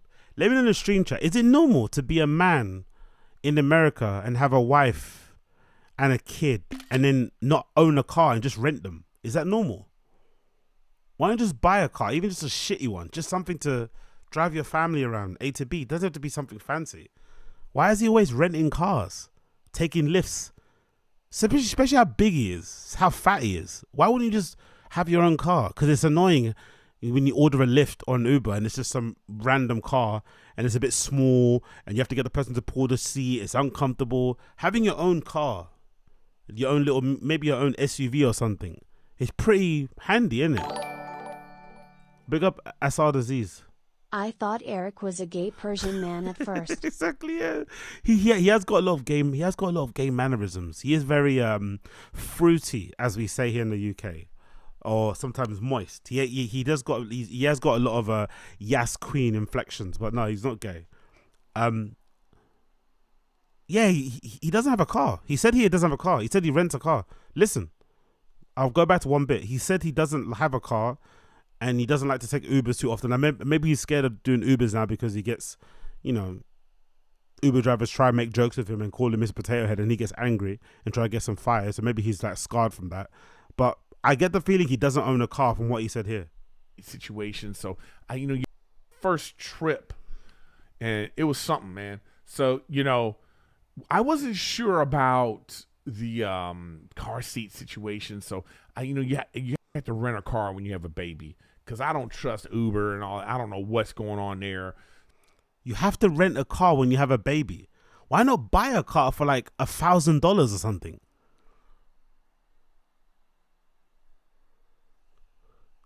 He was traveling, AZ. You rent a car when... So you're saying he rented a separate car to travel. He's got another car that he uses day to day. Is that what you do in America? Does that make sense? I don't drive, so I don't know. Do you guys have separate cars? You have a car that you leave at home and then another car you take out traveling with you. That sounds a bit insane, isn't it? Why not just take the car that you're... Or maybe, I see what you mean. He's going on vacation. He's going to a wedding. So you get in a plane, but in the place that you go to, you need a car to go from A to B. So you rent one. That makes more sense. Sorry, I'm thinking from my UK brain. You can't take your car to the place because you driving there is going to take you 25 hours. So you fly there, then when you land, you rent a car. Okay, I take it back. Eric, I apologize. He probably does own a car, but he would then, okay, I take it all back. I completely forget how big your fucking country is. I take it back. So, we rented a car. I have a Duna, and I didn't realize you could just put the Duna in and like strap it in with the seatbelt. It's designed that way. So I went to Avis. I rented a car from Avis, and then I was like, well, let me put a car seat in the car, right? And then I said, oh, I have. Hey. And I'm not slow, NJ Ranger, because I didn't know that, America's not the size of the UK. I'm not slow because the UK probably fits into the state of fucking California. I'm not slow because of that. I just haven't had my coffee. I rent cars all the time, so I'm like, oh, I got points for this. So I put like 1,000 points. It was 1,000 points to get a baby car seat in the car. We get to Baltimore, we get off the plane, I get all the bags, and the baby was great on the plane, by the way. He pooped. So that's probably why. Oh, that's why the rental market in the US is so big, isn't it? What's that company called? Is it Hertz or something? That's why that whole rental thing is a big deal in the States. Because if you live in another state and you fly to the other state, you're not going to take your car with you, obviously. But you need a car to get from A to B where you're going. Or maybe you're going to jump in a cab, but then the cab is also a little bit annoying. Oh, because the rental game here in the UK isn't that popular as it is in the States. Yeah, we do have it, but people just buy their own cars, obviously, because it's, there's not a lot of places. It's not super far to travel from point A to point B. Okay, now I understand. Pooped a few times. We had to change. Roman Shepherd, yes. Checking a car on a plane is very expensive. It doesn't count as hand luggage. It doesn't count as hand luggage. But other than that, he wasn't like a nightmare baby on a plane. Oh my God, thank you. I feel like such a hypocrite. It's like your BC before child. Like when you're. Wow, yeah, I keep forgetting. Honestly, I'm not American, so I don't know. Big up Chris Mack. It's like 6-hour flight to Boston to LA. Okay, cool. My bad. Apologies to all my Americans for assuming that you could just, drive everywhere with your literal toddler in the car, like for 10 plus hours. Just so you could not rent a car to save money on renting. You just drive your family halfway across the country and take like 2 days to get there. I'm sure it happens though. I'm sure poor people do that, right? Do poor people do that? The poors in America, do they do that? Just fuck it. We're gonna drive 10 hours. Before child, you're like, what the hell is going on? You know what I mean? Like you're at the airport. Like this is like you're at the airport and you're like, Shades Cow, the United Kingdom. The United Kingdom is slightly smaller than Oregon. Okay, cool. Thank you for letting your nuts hang. You look like the Baltimore airport, for instance, doesn't have a United Lounge. So like before having a kid, I would be like, where the hell's the United Lounge? And then I see they have a kids play area. And I'm like, you got a kids play area and no United Lounge? By the way, this is the podcast. Just him complaining about things. This is the podcast. Him complaining. This is all it is. Now I'm like, oh yes, there's a kids play area. You know what I mean? So it's like, it's weird how your life changes like that. That's what kids do to you. But he was good on the plane. Other than pooping, when we were coming back, I actually went into the bathroom to change him. Nightmare. Okay. Insert like here. Gas can be way more than the flight if you go far enough, obviously. That's also why you guys fly more than we do, innit? Like on the daily. People are like getting red eyes and shit. I'm learning so much in real time now. Okay, this is why you guys also are always on flights and people are going from commuting basically on a plane. Okay. I thought you could cycle everywhere. When I come to America, I'm going to cycle from Arizona to Philly, It's just around the corner. Or couldn't even fit in the thing, but he was great on the plane. So we land in Baltimore and we get to Avis to get the car. And I'm like, hey, I got a car seat. But I said, you know what? I actually don't need it. And he's like, all right, whatever. If you need them, it's right there. The car seats are just outside the Avis office in the garage, just sitting there, just sitting out in the open. Like anybody could grab a car seat if they need. Look at what he's complaining about. Listen to what he's complaining about. He's complaining that Avis have a section where you go pick up your car where there's car seats just there to make it easy and they don't have to continually ask their staff member to get you a car seat. He's complaining that they're just out in the open. What does he want them behind the door? Does he want the person to get them under a desk? Does he want to go into a particular room, a storage container? What is he complaining about here? This is classic Eric Griffin, just complaining for complaining's sake. And I was like, yeah, but I used my points. And the guy was like, I don't know what you're talking about, man. I was like, yeah, I used my points on the thing to rent this car. He's like, well, you got to call customer service because I never heard of that. So I'm like, are you kidding me? Yeah, exactly. Run it up. Just an entire podcast on let me speak to the manager. Exactly. It just was ridiculous to me that they just had the baby seats just out like that, you know? So we got this car, put him in the car seat, and then we just went to the hotel and it was great. Hot as hell out there, but it was like a fun trip. I really had a good time. Like, we're not at a hotel. Really? You had a good time? I couldn't tell. I couldn't tell you had a good time.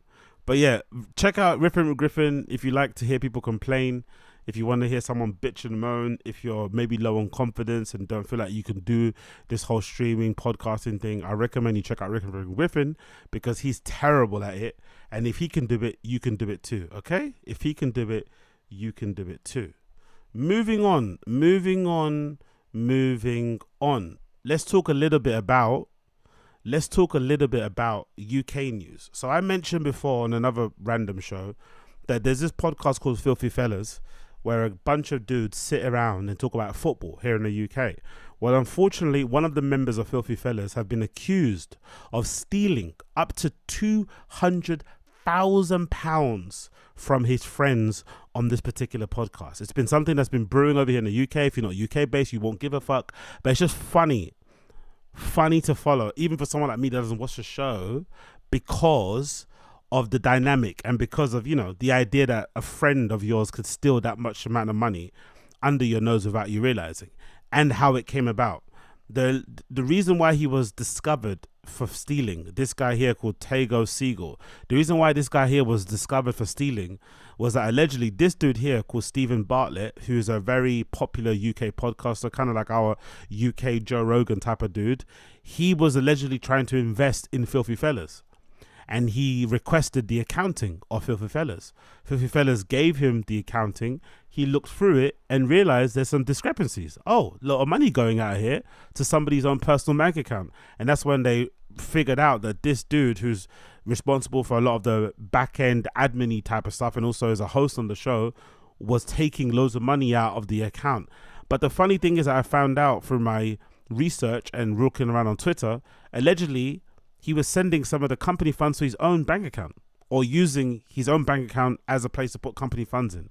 Either way, very dodgy, very murky, and very weird.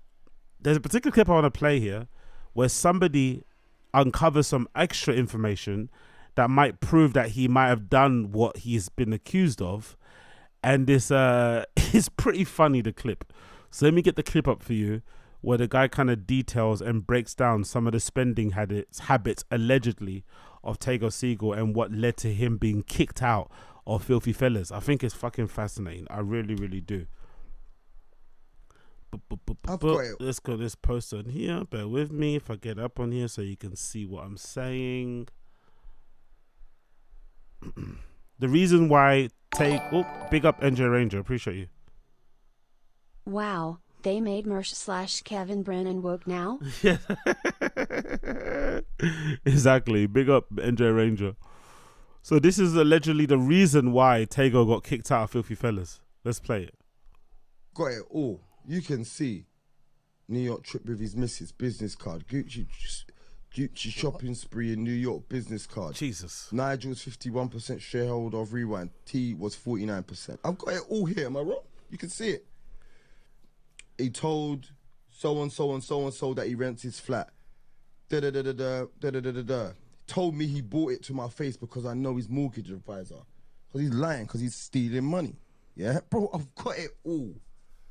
Monthly baby nappies, wipes, business card. Jesus Christ. The big man's money. He was paying himself $5,000 a month wages. Jesus Christ. He paid his deposit to buy his flat out of the business account. Renovated his flat. Did you hear that, by the way? He paid a deposit for his new flat through the business account.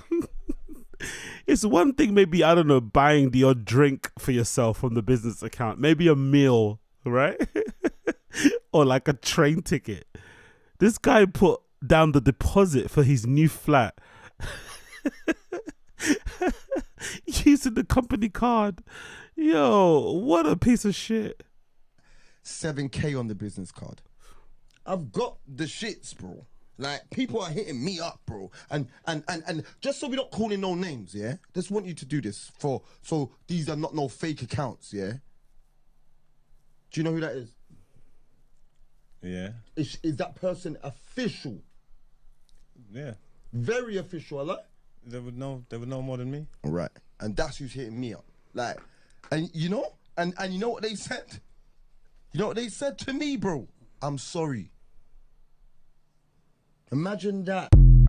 So, as you can tell there, everybody is still trying to get around to how much he stole. The alleged rumor so far is that it's anywhere between 70k to 200,000 pounds he stole under the nose of his fellow podcasters and friends and shit on this particular podcast called Filthy Fellas. Now, obviously, the first thing that comes to mind is, like, as Coiler mentioned, there's clearly a lot of money in podcasting, in it, that these guys were clearing all this money and no one noticed. There must be a lot of money in podcasting. There must be a lot of money in successful YouTube channels, because this guy was able to steal consistently that amount of money and no one really noticed. I've heard some people say, or somebody mentioned in my comments the other day, actually, because I said, oh, these guys should take some accountability because all of these, you know, smart dudes on this pod didn't notice that this guy was stealing until the investor came in. But somebody made a really good point and said that these guys they're just basically hosts that get paid to be on the show. They just come in, do their job, and they keep it moving. As long as their payments are being, you know, as long as their invoices get paid, they don't really give a fuck about the business end or what's going on in the back end, which makes sense, which probably is the reason why he got away with what he got away with. And a lot of the hosts, I think every person that's regularly on Filthy Fellas, this is just one of their shows that they do. They all have their own shows. They all have their own podcasts. They all have their own YouTubes, whatever it may be, platforms, Instagram channels, So maybe they didn't notice because they all have their own thing going on. But then the moment somebody came in and looked at the books, they were like, you know what, that's a bit dodgy. But then it also reminds me of a time when I was working. And I remember that when I first got my hands on a card to use for expenses, I was kind of boring and I followed the rules. I didn't really go and do crazy things with the expense card. If anything, it was just an opportunity to not have to spend my own money up front, because usually I'm always used to, like, you know, spending my money and then getting the expense back, you know, and putting it through.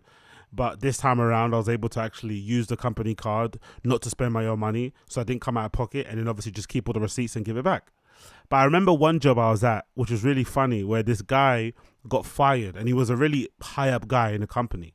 He got fired from the company that I was working at. I think he was like the marketing manager, and I was like working underneath him. So I was working in his team. I wasn't working underneath, but I was working in his team. I was one of a few marketing executives there. And this big highfalutin marketing manager at this agency I was working at, he got fired for gross misconduct because guess what? He was using the company card to buy his daughter's McDonald's.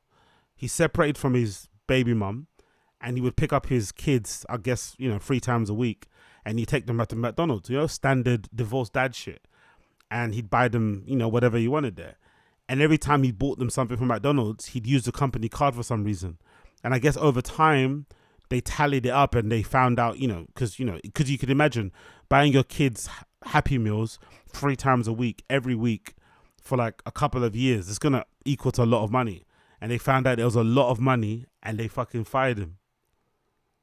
And I was like, I remember thinking about it, like, that had to be such a regrettable way to get fired, because it's not even like a good scam. It's like you could have easily paid for those meals yourself. He makes a lot of money. He didn't need to do that. But he did it because he just didn't want to spend his own money. Or maybe, you know, he got away with it, so why the fuck not? But that's why he got fired, because he used the company card to buy his daughter's Happy Meals on the way home. Pretty crazy, isn't it? Pretty fucking wild. Well, anyway, this Tego Seagull did decide to go on social and post some screenshots of what happened and what's going on to give an idea, or to kind of defend himself against the allegations of him stealing up to 200,000 from Filthy Fella's account. So let's actually go through the screenshots. He posted them on his Twitter. So let's see what he said here, because I'm curious to see if the receipts prove that maybe he's innocent, because that's possible. It doesn't seem likely, because a lot of the people involved with that pod and, you know, associates and shit are posting loads of like subtweets and indirects and shit, and they're basically all coming to the conclusion that this guy was a thief. But some people are also saying that maybe he didn't thief from the account. Maybe it's just like blurred lines. Maybe because the business and the admin stuff was a bit like, you know, all over the place, and the fact that he had his bank account registered to the AdSense or something, maybe, you know, there's a mix up there. You're getting paid. It's like when I say when you got a business, you should always have separate accounts. Maybe because it was all coming through one account, he was kind of spending some of the company's money and also spending some of his money. You know, it was all over the place. Anyway, this is him defending himself. This is courtesy of Twitter. Let's see what he says, because I'm curious to see how he's going to try and make this make sense. So Tego Siegel on Twitter said as follows: I know lies lap the globe while the truth is still getting its shoes on. So here's a thread of receipts. This is me and Poet, who's the other owner of Filthy Fellas, discussing splitting the money in 2020, a conversation we'd continue twice in real life. So let's see the screenshot here. This is a WhatsApp screenshot of Tego and Poet talking about splitting the money on Filthy Fellas. I'm guessing Tego is agreeing. I'm just sorting out the money in Filthy account. I have to wait 3 to 5 days for Google to verify me, but I'll have some money for you in the next week. They pay out every month, but there's about 6K in there at the moment, so it's a decent amount. Poet replies back, that's a nice amount, to be fair. I won't take anything from now. I want it to build up a bit more. Tego, you need to take bread though, for sure. He says, yeah, we'll split it. I need to pay for some Filthy stuff as well. It's a shame that all this is playing out in public, isn't it? That's the only thing I don't like. Do they need to play this out in public? Yeah, I know it's a bit embarrassing and he got exposed for stealing and stuff. He's trying to defend himself, but you don't need to play this out in public, you know? You just do this behind the scenes, sort it out as friends and shit. But hey, it's drama, so we just continue. Here's me receiving money and splitting it. It's not a lot in the scheme of things. Definitely not the split between that was for 13 people in Filthy, and it also covers production. So this is a screenshots of a online banking that shows several amounts here. We see Google payments from, I guess that's AdSense. Yeah, that's AdSense. So he gets Google payment account, AdSense money every month. They get paid around 2,000 up to 3,000. So 2,500 up to 3,000 based on these screenshots. A couple more screenshots that show 1,000, 1,000. So it started off at 1,000 and they went up to about 2,000 to 3,000. Cool. Another post. This is me switching the payments over to the production company account. First thing I did when we made the switch was donate the money to a youth football organisation in North London, affiliated with Poet and the youth and the community centre Brixton affiliate myself. Oh, he sounds like a good dude, isn't it? So they made the switch. They put the money in another account that wasn't his, and then he donated some of it to a charity. Oh, he doesn't sound like a thief to me. This is Poet. He says, my GG, what's good, brother? Did you send the payment, bro? Yes, good point. That came in today. Hold on. £2,944 and 22 pence. We'll get that paid. Can you get an invoice over? Of course, brother. Let me get you an email between you and Rob. Blah, blah, blah, blah, blah. Cool.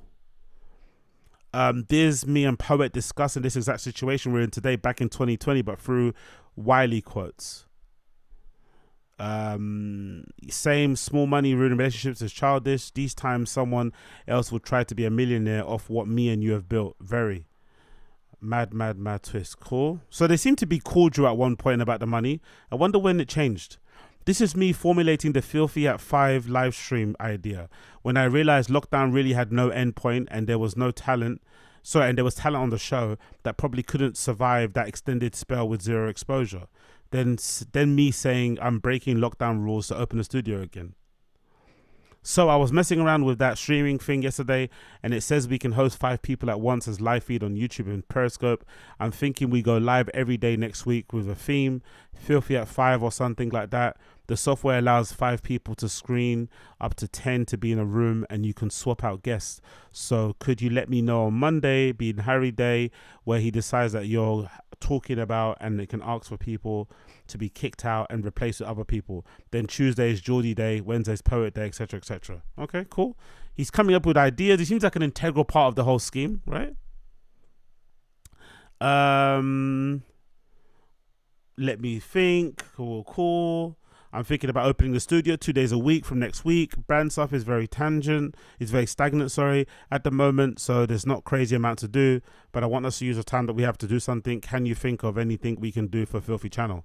So he seems to be very involved in the running of the channel, coming up with ideas, hustling, doing stuff during lockdown when it was fucking crazy and shit, and probably an opportune moment to get people to watch your shit because people were bored at home. Okay.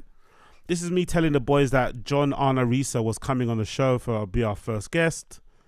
This is me telling Poet that how important it was for him to be introduced to the people we were trying to do a deal with the day that I found out they were interested in us. Are you in London tomorrow? I'm back now, brother. Just had a meeting. Okay. Can you come to this place at Shoreditch at 11 a.m.? I want them to meet you and they're going to lay out some kind of vision. Will be too early to be too excited still, but the process begins. So yeah, he was actually pushing for Puppet to get exposure. He's trying to be cooperative because, again, I've worked with people before and doing like little projects together with friends, and sometimes people can, take a lot of more ownership and not really delegate well. But he's really trying to get his friends involved, trying to get everyone paid, trying to get everyone work, trying to get people in front of people. He seems to be like a good teammate, a good colleague to have. It continues. This is me breaking down the first round of financial negotiations that the platform were trying to do a deal with. In the second round, I would remove myself as a beneficiary, but I made sure Poet remained. Another screenshot here showing amounts they were going to them.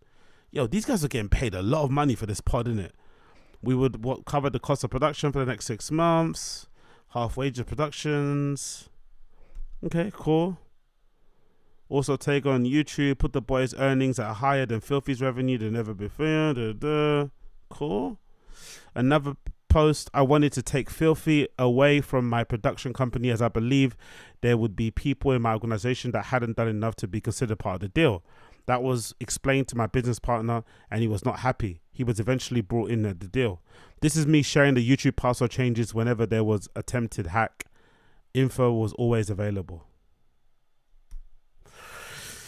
Oh, I don't know who I believe, man. I don't know who I believe. It's a bit he said, she said, isn't it? But based on all these guys throwing little subtweets out there, making it seem like he was stealing, I think what probably happened was this. I think in the beginning, this guy was, being the white guy, he was probably the only dude who know how to work AdSense, who know how to register stuff, who know how to get himself verified on Google. So he put his bank details in there. So all the money was going through his account. And maybe he was then using that money and divvying it out to the host. And everyone was getting paid, blah, blah, blah. Over time, the show becomes successful. The amount of money that's going into your account through Google AdSense and sponsors is now a lot. And it's also your own bank account that you're using. So maybe the lines get blurred. You start spending some of your own money or some of the company's money, but then you're not bothered because you got $3,000 or $5,000 coming in every month as minimum. So that was okay. But now that they're trying to be more professional, I guess it looks a bit mad when, you look through the expense, you look through the bank statement and you see transactions for like Nando's and KFC's and shit. It looks a bit crazy on the company account. So it makes him look a bit dodgy. So maybe it's not as bad as it looks, but it is still bad because, you should be a little bit more diligent in what you're doing, but it's not that bad in general. But I still don't like, I don't know, maybe it's just me and I'm a little bit of a private person. I just don't like all the sharing of all this background shit. We don't need to see all their bank accounts. We don't need to see all their intimate conversations and WhatsApp group messages and shit. They could easily deal with this behind the scenes. They were once friends before. They shouldn't let some money get into the way of it, especially if you can reconcile and sort it. Even though I've had situations where I was working with this one guy and we were doing this party in Dawson back in the day, and I kind of regret how it ended, to be fair. I did kind of make a mistake in that I let the owner of the club get in between us, and he played us like a fool, to be honest. He played us off each other and made us kind of like compete and snipe at each other and stuff, and that kind of led to the relationship kind of dwindling. But I have to admit, when I was working with him and we were doing the club thing together, it was really fun. We kind of, split the roles. I was mostly doing all the design and some of the booking and stuff, but it was nice to kind of come together to create like a club night, and then at the end of the night we'd make some money and we'll split the money 50-50. That was pretty cool. It was nice just to kind of have that kind of, working with somebody in that kind of way, and obviously being able to make money together as friends and shit and build. And there was never the assumption anybody would rip anybody off or anything. Like if we lost, we lost. If we made money, we made money. But it's nice to work with somebody and split that money, not just keep it to yourself. That's part of the reason why you work with people. But I also understand when you're working with friends, it can get a bit tetchy, innit? It can get a bit tetchy working with friends, especially because I think in this particular scenario, it's difficult when you're working with friends and one person feels like they do the most work. Because I think that's what also happened towards us at the end. You kind of feel like you're doing more of the work, especially if your work, you've deemed it to be harder. So maybe that white guy, he's doing more of the admin, he's doing all the booking, he's organizing all the ground transport for guests and stuff, he's buying new equipment when it breaks, you know, the stuff that is a bit tedious, whereas the talent and the hosts are coming on and just cracking jokes and showing teeth. So maybe you build up a little bit of resentment and contempt, and maybe that resentment and contempt makes you more prone to be like, you know what, fuck it, I'm gonna take some money from the account. I haven't even, I mean, like, you just, maybe that's the case. I wouldn't do it personally myself. I think that's a bit lame and a little bit scumbaggy to your friends, but I could see it happening, especially if you don't talk or communicate well. Because that's the one thing as well I've seen with all these podcasts breaking up and stuff. One thing that we could all agree on, even us as fans, the reason why a lot of these podcasts, especially I think of Joe Budden being a good example, why they break up is because of poor communication. Just people unable to like sit down and talk their way through their problems. Everything has to be done online. Everyone's sharing receipts. Everyone's subtweeting. All this sort of stuff is a bit lame. And in the end, the people that suffer the most are the fans. So if you're a fan of Filthy Fellas and you like that Tego or Tigo guy on the show, you like the dynamic between all the hosts, now it's going to be ruined because of all this nonsense that they couldn't sort out as grown-ass men, as adults, as collaborators, as colleagues, as friends. You know, now the fans suffer because the show isn't as good as it once was. And that guy also must be crying too because Filthy Fellas was making a lot of money. Do you know what I mean? That might have been one of his main earners and now that's gone. Now what? You know what I mean? So, and you know, maybe your name has been sullied a bit. I don't know. It's all a bit of a madness. Hopefully they sort it out in the end. What are you guys saying in the stream chat here? Joe Budden's podcast is a prime example. Exactly. I just said that. Big up Young Odd Vibes. I just saw that. You read my mind exactly. MK, the guy that talked about it on the pod, Loons, left the podcast for a while due to money problems between him and Tigo. I understand why he's doing victory laps. Oh, okay, cool. So he's had a beef or he's had an inclination that guy was stealing from time. Yeah. That's the thing though. All these guys that were on the show, the things that they're saying is making me believe that maybe he was stealing, you know? All these guys, no one's really backing him. No one's coming out and backing him really. The only one who I saw who's kind of saying anything to kind of back him a bit was Lippy. He kind of had a bit more of a grown-up, mature take about how he would have preferred it. They dealt with it behind the scenes, blah, blah, blah, blah. But even that wasn't really an endorsement or a backing of Tego. It was more so like, oh, we could have dealt with this privately. We didn't have to let it play out in the public, which I agree with. I don't think it's necessary. But to be fair as well, there is no kind of betrayal, like a friend betraying you when it comes to money. You know?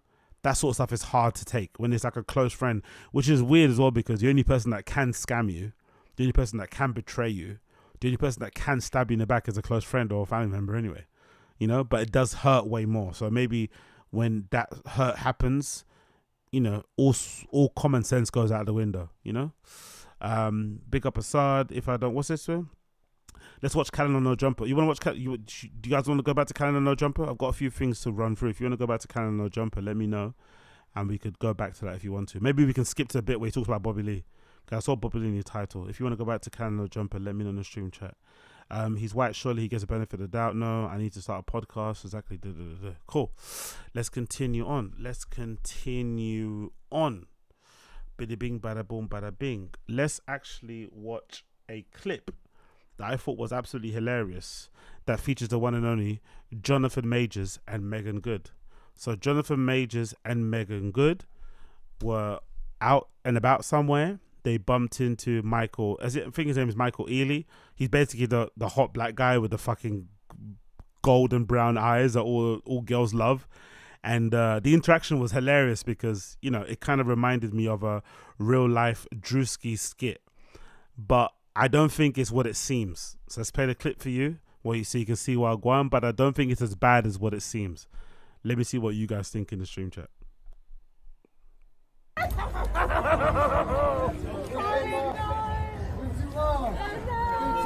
How you doing? Good to see you, man. Everything good? How you doing, Mike? Nice to meet you. Nice to meet you. Nice to meet you. Y'all want to do this? Yeah, real quick. This is fire. Love this. Love this. Dion will love this. Absolutely. I'm on.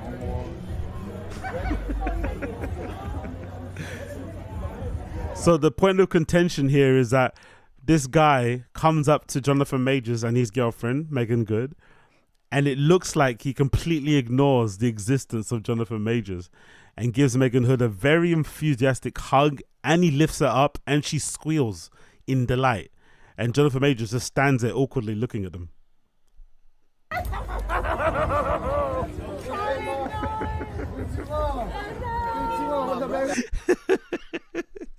How comfortable would a regular guy be with one of the most, attractive men in Hollywood lifting up your missus like that in front of you, And that sound that she made. Look at that sound that she made. She's having to even, he lifted her up so hard and so high, she had to hold on to her hat, She had to hold on to her hat. That's how high he lifted her up. She was that excited. She made that weird sound of her mouth.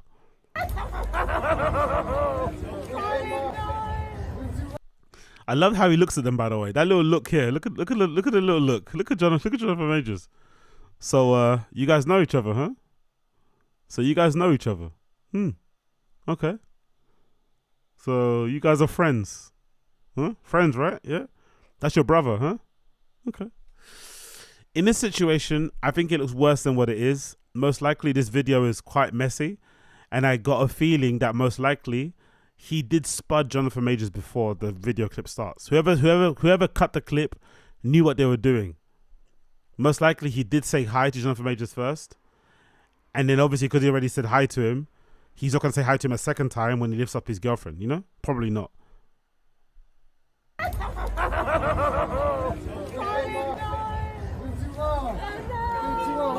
But it does look crazy because he just completely skips him and goes to the other guy, who's in Mayor of Kingstown, and I think he's a rapper. What show was he on? I think he might have been on, was it Masked Singer? I forgot. But he's on Mayor of Kingstown. I recognize him. Good to see you, man. Everything good? How you doing, Mike? Nice to meet you. Nice to meet you. Y'all want to do this? Yeah, real quick. And then here, this is a section funny bit. Oh, but yeah, I find that fucking hilarious. He def lift her like that before. Yeah, exactly. Big up Jordan Ray. Exactly. That was fucking hilarious. So big up Jonathan Majors. And big up this light skinned guy. Anyway, let's continue. So, let's go back to a bit of Callan. Let's see what Callan said about Bobby Lee. I'm curious to see, because I haven't watched it myself. So let's see what Callan said about Bobby Lee. Tomorrow by 10 p.m., but that's the default, and then they update that during the day, right? We don't want to watch but it's just DSP just yet. Not firing this here just yet. Apologies. Let's go. Okay, let's hear what he has to say about Bobby Lee. I'm curious to hear what he has to say about Bobby Lee. What do you say about Bobby Lee here? 3 albums in him. That's it. Mm-hmm. Bob Dylan doesn't remember how he wrote those songs. He's like, ain't that something? You play his lyrics back to him and he goes, isn't that something? He goes, I don't know who the f that was. Steven. Come on, what do you say about Bobby Lee? I want to hear. What do you say about Bobby Lee? Let's skip a bit forward. But in some ways, like, I have better pattern recognition. I know what not to waste my time on. I know what not to think about. I know what to think about. I know that sometimes maybe thinking is a really bad idea in general. I like getting older because I get way more interested in what I would consider to be universal truths, or I get way more interested in trying my best to get closer to what real truth is. Big up Asada, he does yap a lot, isn't it? This is the thing. He was funny before, but I think he's only funny when he's at the butt of the joke, like on 10-minute podcasts, on the OG, Fighting a Kid, or maybe even his interactions with Brogan, or even when the OG Fight Companion, when it's actually good in the beginning, where Callan would always be the butt of the jokes. But this whole like pseudo philosopher intellectual thing he's got going on is really infuriating, because he's basically the living embodiment of like LeBron James reading like the first 10 pages of every book that he gets, you know? It's that sort of thing. Like, you want to appear learned, you want to appear cultured and smart by mentioning buzzwords and certain books and certain studies and repeating stuff you heard on the podcast, but you never do any deep learning, any deep study. You never meditate on certain things. You never come up with your own theories or conclude. Do you know what I mean? You're just kind of just regurgitating shit in your own words to sound worldly or smart or in tune or curious and stuff. It's like, bro, dig a bit deeper, or don't do that and just be a fucking comedian and make people laugh. Maybe that's the way to go. But there's, like I mentioned before, another stream, there's something about stand-up podcast comedian people, when they get successful, they automatically think they're smart. I don't know what it is about it. I don't know what it is about making money online and telling jokes on stage that makes these guys believe, oh shit, I should write a book. Oh shit, people want to know my ideas on fucking, on my societal ideas, my ideas on politics, my ideas on government, my ideas on the nuclear family, my ideas on fucking, you know, whatever. Like, it's just like, dude, like, just do what you're good at. Like, that's it. And that requires you as an individual to start forgetting. Hell yeah, Ryan Harty. Big up me on the 100-inch TV thing. You feel me?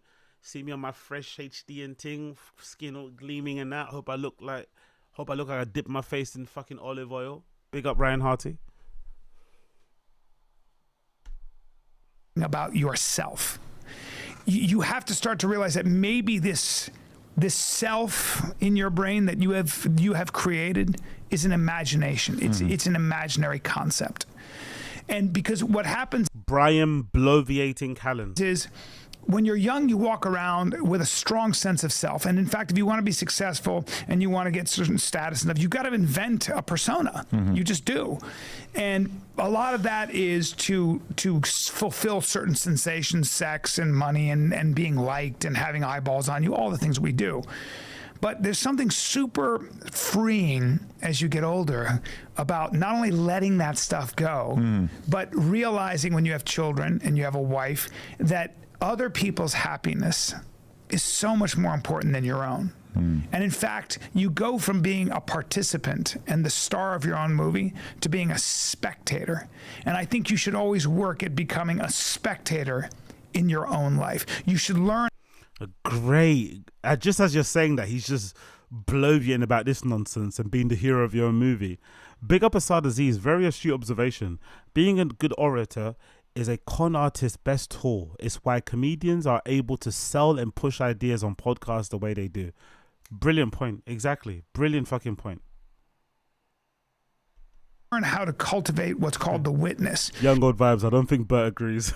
I think it's called Sakshi in the Vedanta, which is the idea that you can step outside of yourself and realize that you are not your mind, you are not your body, and you are not your emotions. Right. You are something that has always been. I'm getting spiritual, but I promise you it's accessible to everyone, regardless of where you stand on God or the idea of, you know, this, that, and the other thing.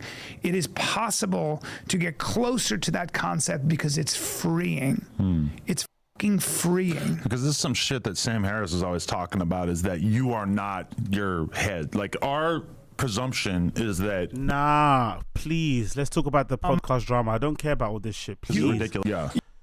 1 hour and now, oh God almighty, but you have to get through an hour. The worst. Honestly, my respect for people who post clips on the Fire and the Kid goes up again and again and again. Every time I have to go and dig for my own clips and watch these fucking videos and sit through Eric Griffin complaining about his life and his wife for an hour, I get more and more respect for people who are out there who clip stuff and upload shit, because to get through this pods, especially if they're boring, is really difficult. It's even difficult to hate watch these people, because there's not much, it's just not even hateable. It's just boring sometimes. It's like, God damn it, bro. It's worse. So just saying that, I'm glad I remembered. You're not the only one. A lot of comics do no this. No timestamps. No timestamps, Assad. It's brand new. That's why. Fresh off the press. No timestamps. I respect it, but it's just always kind of strange. Like, I'm listening to you talk about your upcoming show in Kansas City for 30 seconds on a podcast. It's like there's 0% chance that this will ever appeal to me. Yeah, I know, but it gets you thinking about the fact, like, well, I could go see this guy. Well, I mean, I'm there if somebody, but to me, like, it's so fun. Great point, Brandon Mullery. A great orator doesn't put their audience to sleep. Yeah, in order to scam somebody, you have to also make sure they're awake. That might help. If you want to separate a person from their money, you have to make sure that they're conscious. To surprise myself with ideas that feel original, that I didn't think I had in me, and then you get a sense of what I'm thinking. You get closer to who you really are in some ways, because you get a sense of what you really and honestly revere, what you're honestly afraid of, what you honestly want, what you need versus what you want. Those are two different things. So that's kind of the value I get from this meditation that turns into writing. Because you've got to spend a So like really hone that shit in a lot more, which is like what we're doing right now is actually like very similar to us sitting down in front of a piece of paper and writing. Yeah. So we're just doing it together. No, it isn't. Writing is right. I hate when people say I talk so I write. No, writing is different than talking. Anybody that's tried to write for a considerable amount of time knows how difficult it is to write for a considerable amount of time without distractions. Writing is incredibly difficult. If anything, the fact that I don't write as much is probably, I think, affected my ability to talk, because I think I used to be a lot more articulate in the beginning of my podcast and streaming career when I was reading and writing a lot more. Now that I'm not and I'm just consuming a lot of content, I see that my brain has kind of turned to slush. And I do think there is something in spending a lot of my time watching Redacts has kind of made me redacted. I swear to God it has. Like, there's like, it's impossible not. It's impossible not. If you spend an ungodly amount of time listening to Brendan and Brian Callen speaking about stupid shit, it's going to affect the way that your brain works. And I think I've noticed it over the last couple of months. My brain has definitely turned to mush the more I've been watching this stuff and trying to get my own clips and just sitting here and on stream. So I'm sacrificing myself for your entertainment. Please make sure you like the stream. I'm absolutely giving myself, CTT. I did there. I said CTT. I'm giving myself CTE. I'm lowering my fucking IQ by watching this shit, but I do it because it's fun and because it makes me laugh. So make sure you like the stream. But I feel like that I relate to that a lot, because I feel like if I were to try to sit down and take my thoughts and compose them into something a little bit more coherent, that it might. Yeah, for sure. I had a journal, for sure. I used to journal every day. I used to write all the time just for myself. I was tempted to write a fucking novel. I was into all that shit. I was reading a ton of books, like 5 a month properly, not even just like skim reading them, plus audiobooks and shit. I was consuming and learning a lot of things, trying to learn languages. Now I just sit here watching fucking comedy podcasts and shit. I need to fucking get back to my actual good shit. Not this stuff. I feel like I'm dying watching this stuff. Like, God damn it. Because we're obviously reaching the end, right? I think we can all collectively feel it. The bubble has burst, but we're also approaching the end of a lot of these shows. But they're dying a death by 1,000 cuts. Big up Tony Hinchcliffe. So it's not happening quickly. It's happening very slowly, but we're fast approaching the end of this run completely. There's going to be other people to kind of replace them, of course, but these guys aren't going to be around for longer. But, we're seeing these guys really at the end, and it's horrible, especially when you were a fan of them before. You're like, shit, man. Like, No Jumper was decent before, especially when Cam Girl was on it, Housewife was on it, when obviously T-Rail and AD and those guys were on it. It was also fun. Now it's just turned to complete shit. T-Fat K was good for like a small period of time, very, very small period of time. Maybe T-Fat K was only funny on Fox. And then it was only funny after Fox when they had Chris D'Elia pre-diddling allegations and Theo and Will Sasso on there. So again, a very small amount of time. But nowadays, they're like a shadow of their former selves. As much as I probably would prefer to listen to the podcast version of us talking about our ideas rather than like reading them, I feel like through coming up with those ideas and consolidating them into a paragraph, that ultimately is like the final distillation of what you're doing that's on why, a podcast. That's why Rogan's podcast is such a service, because you don't have to read the book. The author's on there giving you his idea, right? So what is the theme? What's a theme? So you ever wonder what is a book really? A book, if it's a good book, whether it's fiction or nonfiction, is the author's argument for how you should behave in the world. That's every time you come down to it, that's what it is. There's a way people are behaving, that's wrong, and the way you should behave if you want the gold is this way. Now, a lot of times it's bullshit. Yeah, big up Assad. That's the 5 Rings guy. No, I haven't read that book. I know a lot of people have it on their list, but that's one I haven't read. I think it's The Way of the 5 Rings or something. No, I haven't read that one. It's like, I'll tell you how to get rich. Just all you have to do is these 3 things that nobody else does. F*** off, No, I think. Yeah, that's a good point, LB. That's a very good point. He's taken advantage of the platform. Papa never lets. Yeah, that's a good point. He's finally on the platform where somebody lets him speak and finish his thoughts and meander a bit. Because in the past, if you listen to old episodes of T-Fat-K, I think someone mentioned it on the Fire and Kids subreddit actually the other day, that dynamic was like that. Like, Brendan was like trying to learn from Brian. He saw him as like a wiser dude, older dude, more cultured, more traveled and shit. And he was almost kind of, he almost kind of deferred to Brian in some topics. Nowadays, it's not the case. Maybe it's the rape allegations. Maybe it's just, the fact that Brendan maybe makes more money than him.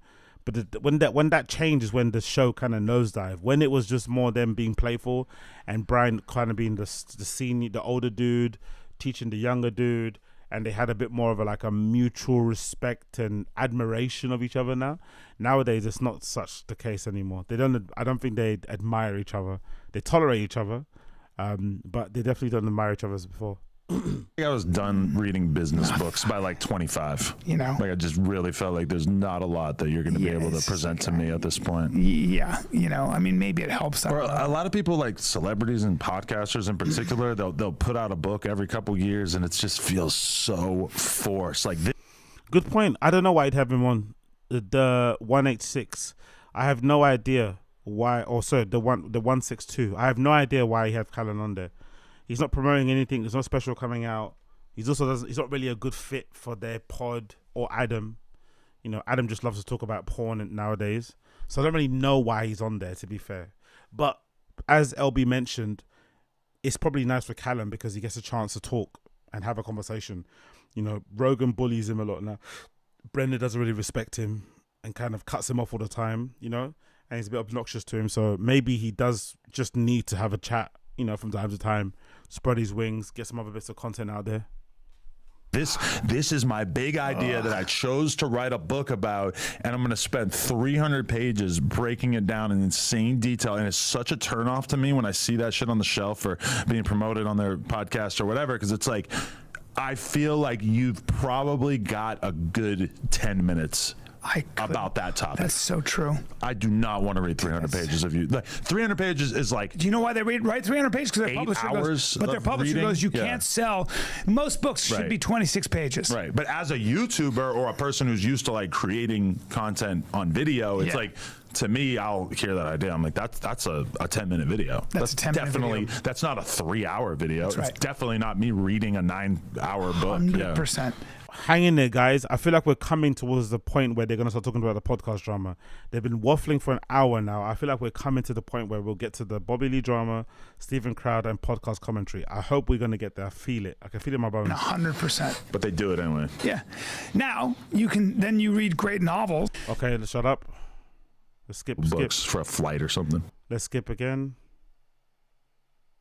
Probably to make you realize you're not crazy. Maybe it's comforting to know that your heroes who've produced a lot have gone through a lot of the shit you've gone through, which is confusion and failure and anxiety and self-doubt.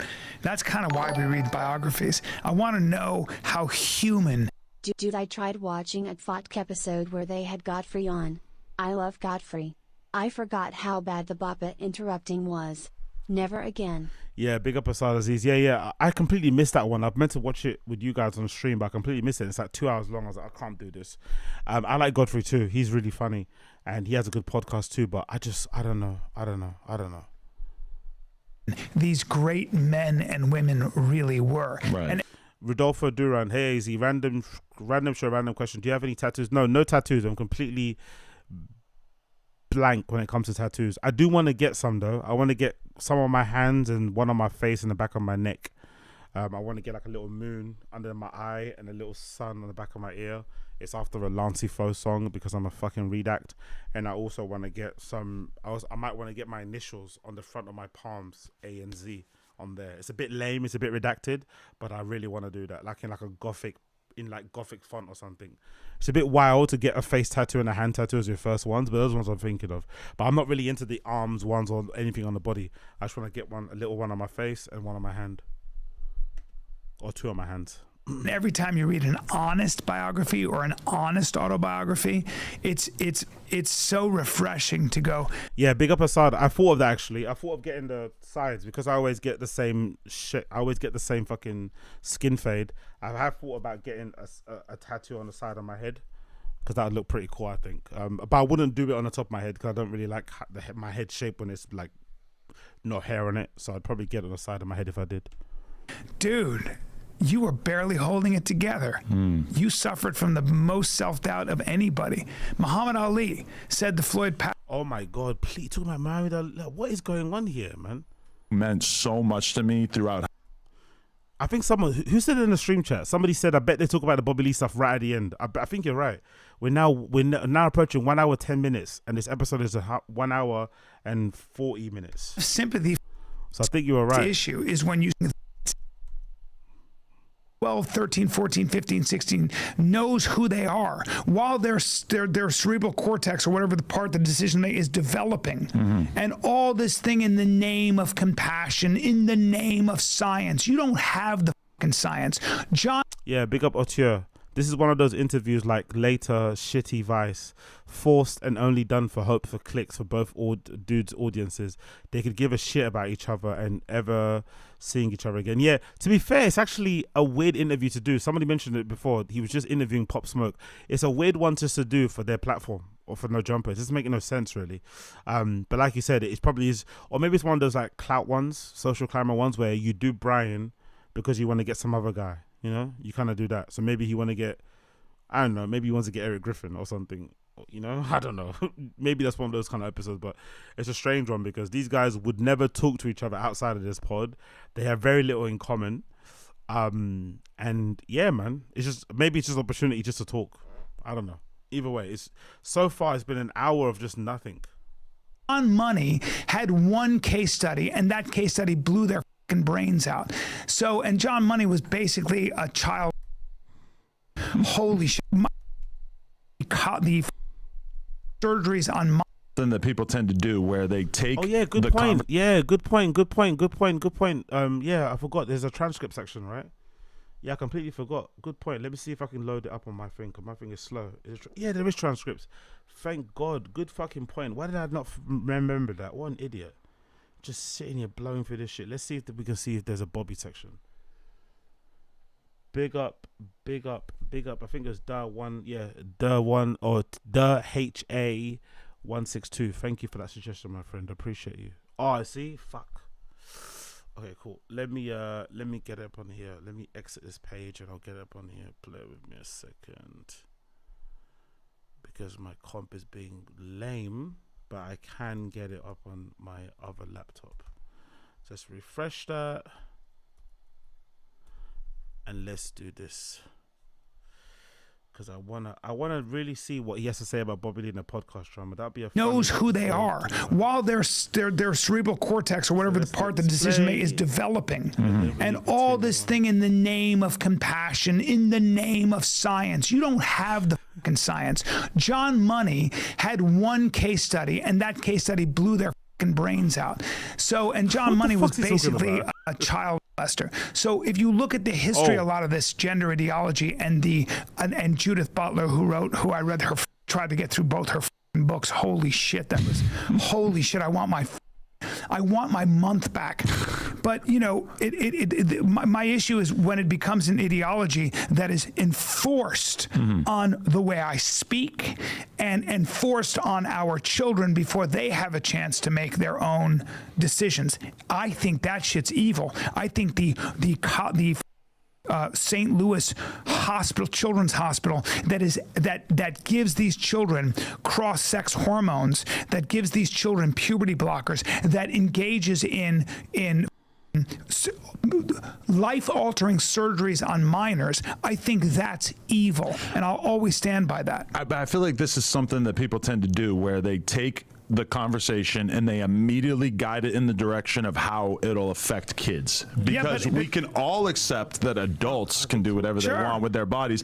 Go ahead. And by the way, I'll fight for your right, and I'll protect you. Right. And I'll call you whatever you want me to call. If you have a woman, if somebody comes in and they're a man, but they want to be called a woman, and you want me to, no problem, bro. Right. And not only that, not only will I protect your right, I'll protect you from the mob. I just think that like the kids transitioning conversation is like a very separate conversation from the conversation about what adults do with their body, which obviously every adult is a kid at one point, so it's a conversation that needs to be had. But I feel like I lived through this with the whole viral letting my wife sleep with another guy on camera type thing, because there was like such an obvious sense of rage or just discomfort with it that a lot of people I would be having conversations with on podcasts would have, and I would watch them try to pose it as something to me that like, this is just inherently up. Then I sort of let loose my perspective on it, which is like, I'm comfortable with this, she's comfortable with this, it's not that big a deal to us, and they immediately pivot into, well, how is this going to affect your kid one day? And to me, that's just like a bullshit shifting of the goalposts. It's like, how it affects, or how my kid might one day think of it is like an entirely separate thing from what it's okay for consenting adults to do with their bodies. And I kind of feel like the same thing with the trans thing is that. But isn't that irrelevant? Like, so I get he doesn't want to answer that question. It's not something he wants to think about. But to be fair, I have heard him say that he's perfectly happy with his daughter doing OnlyFans anyway. So maybe he doesn't really give a fuck. But I don't understand why people who do I've always wondered, people who do risque things or people who say controversial things, they always get surprised when people have, you know, emotional reactions to the things that they say, when they're clearly trying to do that for that sake. So you're doing that whole thing with his wife, with that dude that they did the video with, cool. You get your money, you put it out, you know what it's going to do on the internet, but then you get surprised at the blowback, you get surprised at the pushback, you get surprised that some people aren't that comfortable with it. It's like, you decide what your way of life is, you do what you want to do, but being annoyed that people are not as accepting or as free as you are is bizarre. It's a strange economy. There's people who have hot takes, but then get annoyed when people respond negatively to their hot takes. That's the whole point of having a hot take. Whole point of having a hot take is getting under people's skin, or maybe saying things that not everybody else is saying, you know, being a bit of a contrarian, you know? Like, I don't know. It's just, maybe that's part of the whole economy. You say something crazy, people respond emotionally, you pretend to be upset at their response, they try to clap back at you, and it's like a back and forth thing. I don't know. Either way, it's just whatever, innit? I don't give a fuck personally. Either way, I don't care about their daughter, I don't care about their sex life, I don't care about anything that they do, to be completely honest. The right's obsession with kids is because there's nothing to talk about when you're just talking about adults. Or like, okay, the bathrooms. Like, okay, that is a logical place to take this conversation, because we can all, if we all agree that trans people can transition, then we start thinking about, well, how does it affect me? How is this potentially going to get in the way of my freedom? Or my daughter may have a scholarship and a dude comes along and says, I'm a woman, and takes her scholarship. And as a man with a daughter, I too am very concerned about how that might play out one day. I don't believe in it. Right. Men are better, men are bigger, faster, stronger. Right. And it's like, if you don't know that, you don't do sports and you're dumb. But, like, that's mammalian biology, mother. There's another side to that, because I come from the BMX world. The other day I'm watching the X Games, and in the like 10 years that I've been kind of out of the BMX world, like I still pay attention to it. Do you think they've honeydicked this episode? Because they spent an hour and 11 minutes talking about nothing, and none of the stuff they meant is in the title. This is good clickbait, man. This is what I have to start doing. This is really good clickbait. It's an hour and 11 minutes into this podcast, and they've not spoken about one of these things in the title. They're going to spend less than half an hour, less than 20 minutes talking about the things that are in the title. Incredible clickbait.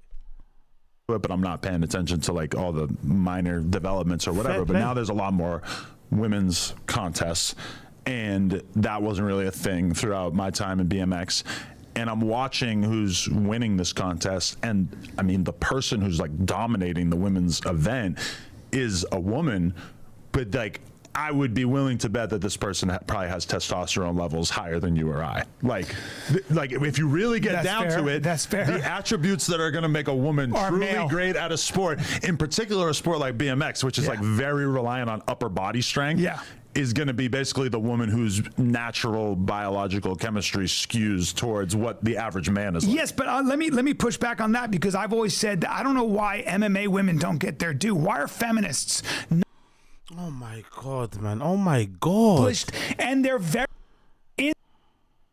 Come on, I have to. Sorry. Their hair up in cornrows. Come on, man. What the fuck, bro? Do you think that the podcast / comedy landscape There we has go. been Finally, here we go. It solves fights. 116. 116. Great, but she's sexy and beautiful. Right. You know, that's what I think is always lost, man.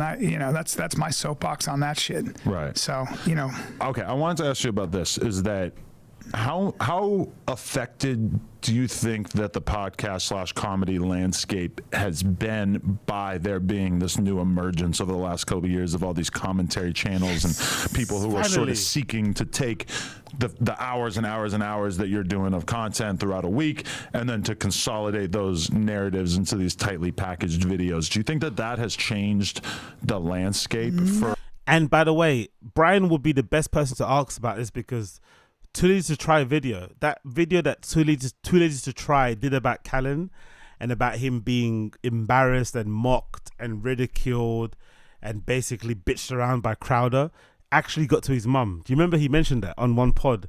He mentioned that his mum texted him about that video that I think he filmed with Crowder where he slapped his ass or something really dehumanizing or something embarrassing.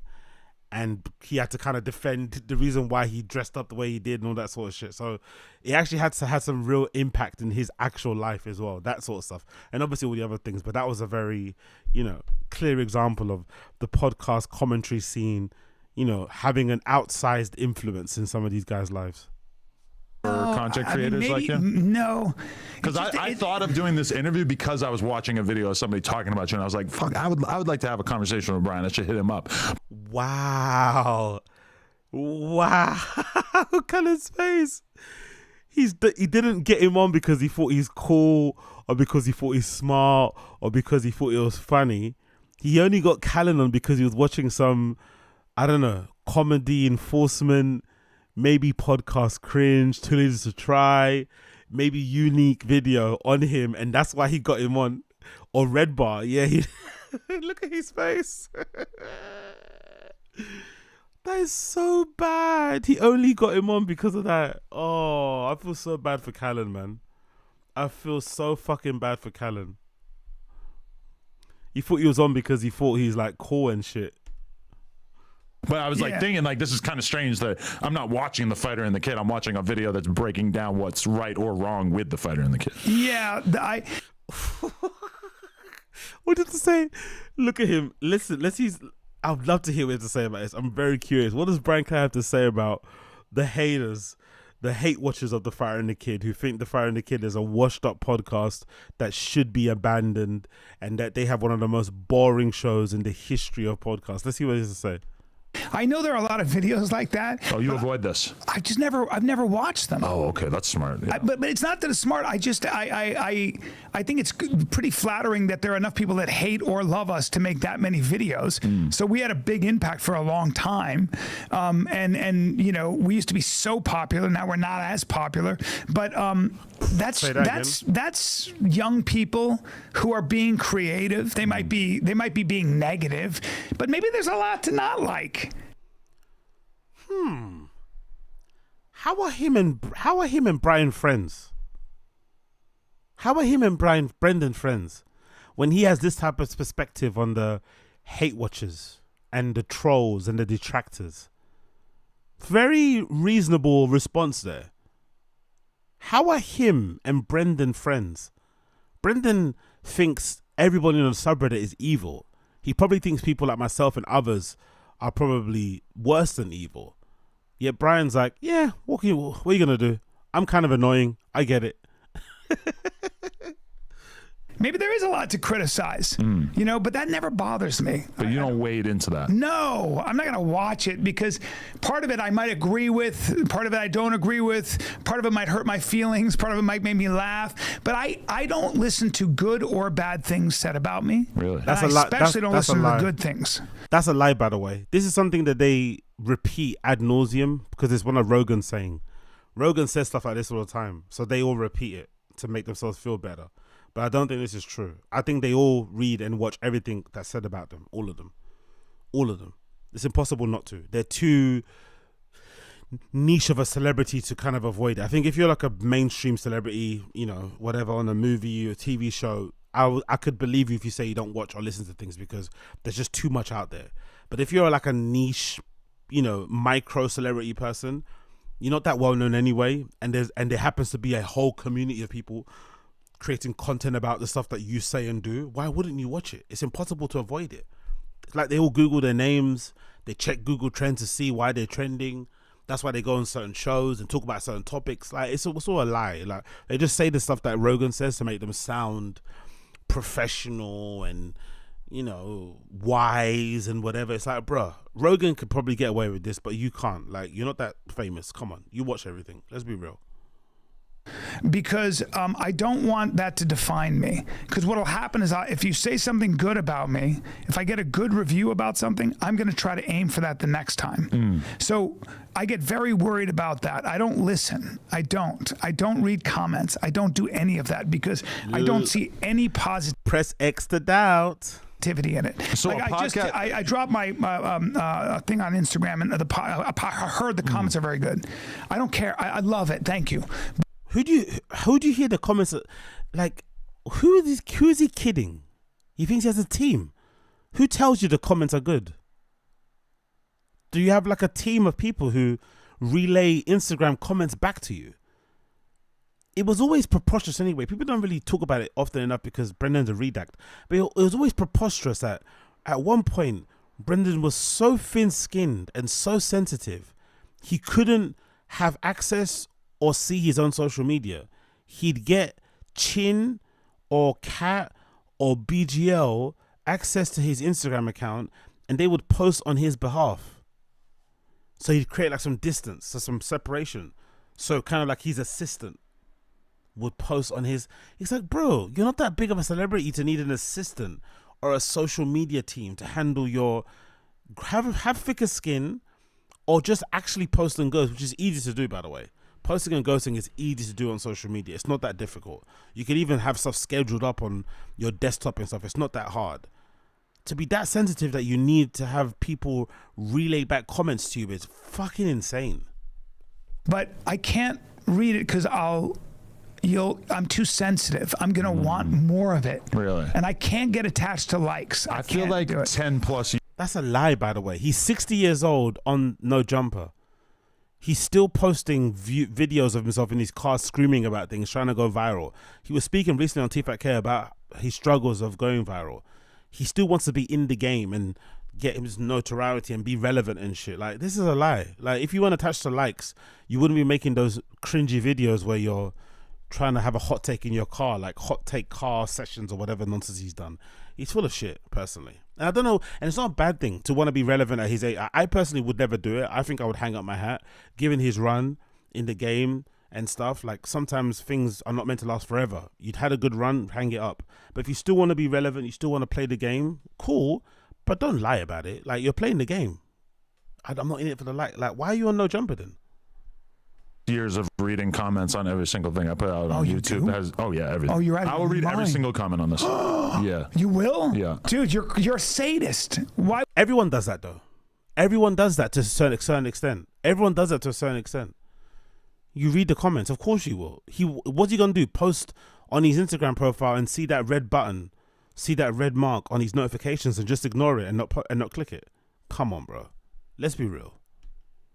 I mean, a masochist. Why would you do that to yourself? Well, you're saying that it could so easily have such an effect on you. I don't really think it's going to have an effect on me. Well, you might be able to inoculate yourself after a while. You're like, Yeah, that's what I'm saying. I would compare it to the fact that like a couple years ago on Twitter, I would almost never see someone dying. And now almost every morning when I'm looking at Twitter, I'm going to see like murders. I don't like that. Terrible, like the worst things you could ever expect. I don't like that in my brain. Yeah. I don't like it. I know there's a reality to life, but facts are endless. It's hard for me to remember life without seeing all this death on I know, Twitter. and the problem is it takes you away from your best self. I like the expression, maybe it's my expression, your best self is clearing. I like the expression, maybe it's my expression, brilliant self-fucking flagellation there, right? No, brilliant self-fucking... self sucking off. What the fuck was that? Away from your best self. I like the expression, maybe it's my expression, your best self is clearing his throat in the other room. And, your job is to get to your best self, and you will. I know you will, Adam. I know you will. But what? Now he's trying to give him lessons. I don't think he needs help from you, brother. Despite all these cancellations, despite him also not being as good as he once was, despite all the people leaving, he's still pretty successful. I don't think he needs your help. I'm not gonna lie. I don't think Adam 22 needs your help.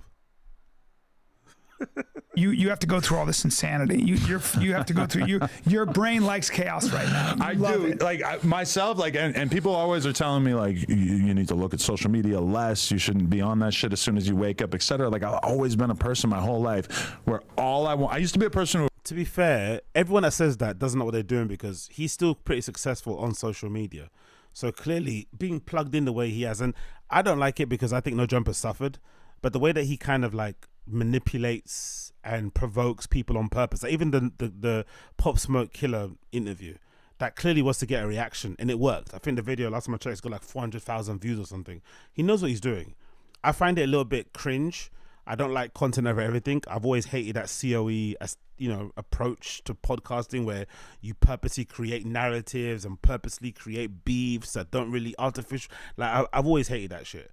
But he does it well. Let's be fair. Let's be objective. He does it well, especially given that No Jumper isn't the platform that it once was. The fact that he still keeps it going and it's still chugging on licensing and still getting a lot of good views and stuff. Fair play, and his decision to fire everybody recently and cut down on the shows and just do the podcasts has been a pretty smart decision going forward. So he knows what he's doing, and I think it's helped because he's kind of plugged in and obviously obsessed with social media like the rest of us and is always on his feed like the rest of us.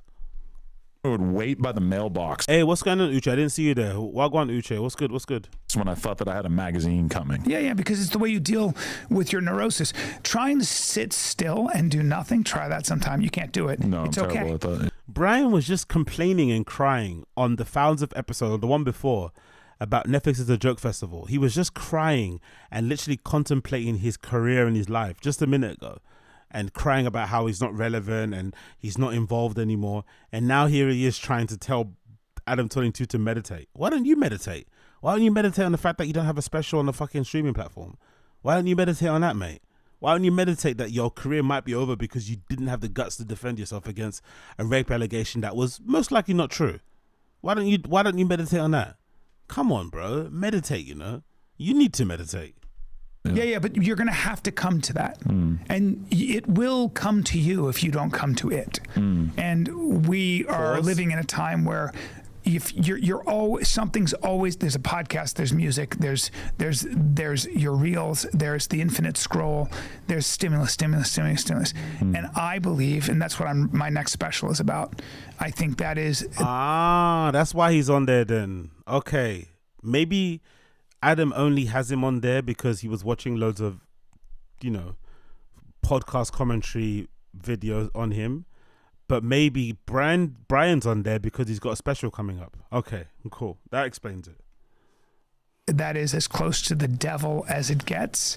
And it is constantly being stimulated. It's all noise. Really? And Exactly, Assad. The guy who screamed and threatened Bobby Lee over the phone is telling you to meditate. Exactly. Means nothing, and all it does is keep you from your true self, and it keeps you from truth, and it keeps you from the best version of yourself. So do I watch these videos? No, but I'm glad they're making them, even if they're bad, or even if they're mean, because it's young people who are creative and they're finding an audience, and they'll go from that to something else eventually. But you don't feel like you're kind of operating in the dark in terms of like not really being fully aware of what the reaction is publicly to the stuff that you're doing? Like, I want to read the introspective comments that are pointing out why I was annoying at a certain point in the video, or, oh, Adam did a better job on this one, or this was the worst podcast I've seen in a long time. I really want to know. No, I listen to this. First of all, I'm a good person. Second of all, honestly, what Adam said there was pretty correct and on the money. You kind of want to know what your audience kind of think. I've always said, and I think that's the main, I think one of the successes I've seen with people who are really successful on social media, I feel like, are the ones who are aware of what people say about them. They don't let it change them, but they know what they say. And maybe they lean into a bit. Maybe they kind of like play the heel. Maybe they lean into things people don't like about them to get more clicks, but they're aware of what the climate is, what the temperature is, what the reception is about them, what is said about them online. Not having no idea what people say about you, having no inclination on what people like or don't like about the things that you do is quite insane. And then justifying why you don't listen to your fans or to your viewers or take any feedback as I'm a good person is also maybe very telling, because it shows that you're not a good person, because you're scared of having a mirror held up in front of your face, because that's what the comments are. The comments are basically a mirror, because a lot of these people, myself included, sometimes when you watch someone, you're not speaking to them, you're just listening to them speak. So you pick up on things that they probably say without even realizing. And you get to know them a lot better than they probably would want you to know them. And I think a lot of these guys get worried and scared that when you say things to them in the comments, they're going to be bang on. And it's going to be stuff that they don't want to listen to or hear or know about. So they're going to just avoid it and pretend it's not there and just bury their head in the sand. It's like, bro, your content would actually be improved a lot better. Like, T5K, do you remember how long it took for them to acknowledge that Brendan interrupts a lot? Do you remember how long it took for them to acknowledge that? It was like a big deal. Like he had to really take stock. Okay, maybe he's and it still hasn't changed. It took them so long to acknowledge the fact that the comments were saying, hey, we like your show, but Brendan keeps interrupting and cutting you off and being obnoxious and not giving you time to, like, it took them so long to recognize just that tiny thing that would have improved the show tenfold a time ago. Or when people used to say to Brendan, don't be so sensitive, lean into the joke, lean into the meme, laugh at yourself a bit more. And only now they're starting to do it a lot more. Come on, bro. You're not that good. You're not better than the comments. I mean, everyone, everywhere, all the best. Third, I know who I am. I don't need that validation. I recently found out somebody was mad at me who was a comic, and I was like, why? And they think that I said something, and I was like, I know I didn't, because I like them. What kind of explanation is that? If somebody says to you, hey, I heard you said something bad about me, you don't just say I didn't because I like you. Is that like a narcissistic thing? Why don't you just ask the person, oh, I'm sorry, I didn't know I said something bad about you. What did I say? Or maybe I don't remember saying anything bad about you. If I did, I apologize. He immediately says, no, I don't. No, I didn't say that. You're mistaken. I'm a good guy. It's like, what? Whoops. Like somebody, I like them. And I know I didn't. And I would never say something publicly. If I didn't like somebody or I thought their comedy was bad or whatever, I would never say that publicly. Never. This is where I see why him and Brendan are friends now. This sounds a lot like something Brendan would say. I'm a good guy. I'm a good guy. I'm a good guy. I'm a good guy. It's like, okay. Because I don't want to hurt their feelings. And I would say it, if I have a problem, I'll say it to your face. But I'm never going to use the microphone. Or you say it over the phone, like Bobby Lee. You'd threaten him over the phone over some fucking, view page source as fucking print screen documents that you were given. You scream over the phone at your friend that you've known for 20 plus years and destroyed that relationship because you thought he was behind the Fight on the Kid subreddit. Like, what? That's what you do, though. Say something I regret. And if I do say something I regret by accident, I always apologize. And I apologize for anything I did Yeah, big up Stevie M and big up Mrs. Stevie M as well in the house. There's nothing to catch up on. I'm just a young black man from London pontificating, bloviating, talking out of my ass about people who are far more successful and richer than me from my tiny apartment in the depths of London, trying to make myself feel good and trying to keep myself entertained. That's all there is to catch up on. Nothing else special here. Just a random dude hating on the internet. Big up. If I find out I hurt somebody's feelings or I found out that I did something wrong, I confront that shit right away. I hate having unfinished business. I can't stand it. But it's interesting you say that because like teeing off on somebody is basically like the best way to build an audience on YouTube at this point, unfortunately. But that like a video, I know like a lot of people who are in the like fledgling stages of them trying to become YouTubers, and a lot of dudes I see will try to make like documentary type videos about different stuff going on in rap. And primarily the reason why the stuff doesn't necessarily seem like it's taken off is usually because it's not negative enough. Like the framing of the title needs to be sinister. It needs to sound like they're unearthing something. Disagree, but this is definitely Adam's modus operandi. This is definitely his lane. He knows how to do that very well. I don't like that type of content. I would never make that. I don't think you need to make that to be successful on YouTube. There's plenty of people that don't do that, but to be fair to him, he's very good at that sort of stuff. Horrible. Lizard brain. And it's up, but that's just like realistically most of the people who I've seen kind of rise to prominence in that field, it's not by just heaping praise upon people. So I would always ask, how is it working out for you when you're immersed in that world and you're creating that world? I want to know. Come talk to me in 10 years. Tell me how it worked out for you. Tell me what happened, because that same critic, I promise you, that same critic that you've become so good at being will come back and get you when it's your time to try to grow, when it's your time to try to create. Okay. I'd rather be the person in the arena fighting than the person on the outside going, he's a bum. I would say that the critic is also fighting. Like the critic, the work of a critic is no less important than the person who. No, exactly.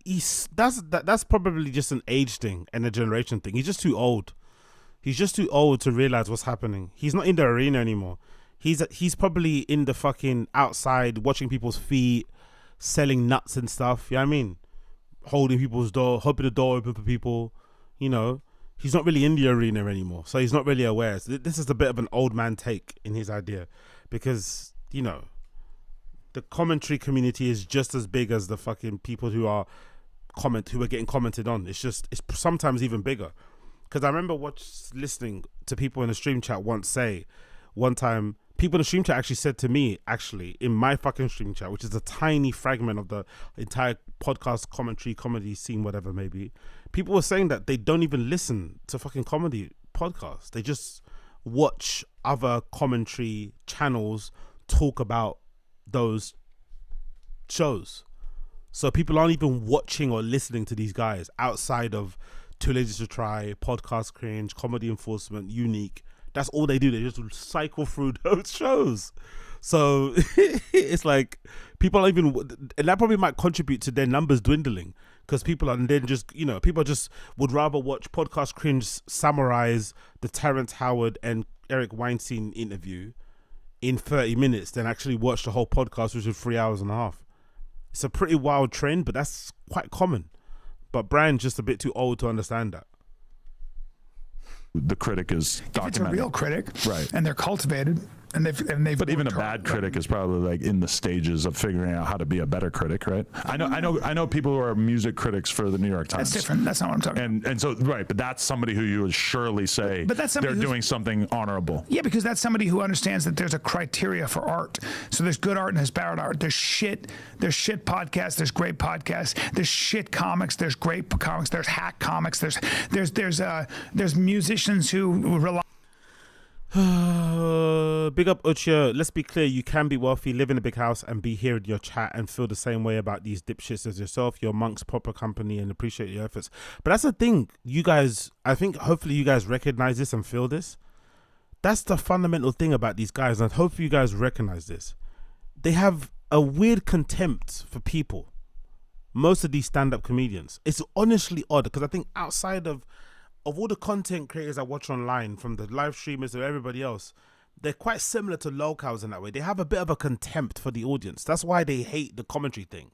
Because all they want you to do is consume. They want you to go to their shows, buy their tickets, buy their merch, watch their videos, but they don't want to hear from you. They despise it. They despise it. They despise you having an opinion on what they do. They don't think you're fucking qualified to speak on what they do. Their art is just too high level. What they do is just too high level for you to even comprehend it. They don't respect you in the slightest. That's why they have this weird, it's almost like they turn their nose up at the commentary scene, because for them, it's just like, it's like, as Brendan say, homeless. It's like a homeless person criticizing my art. They don't respect people at all outside of their money and shit, and even that they don't respect. It's interesting because most of their fans, I would say, are like working class, middle class people, but they look down on them. It's very, very interesting, very strange dynamic. They need them to pay their mortgage, but then they don't respect them, or they don't respect what they have to say, or care about their feedback in any way, shape, or form. Rely on tricks and hooks, and then musicians who are telling stories and they're original.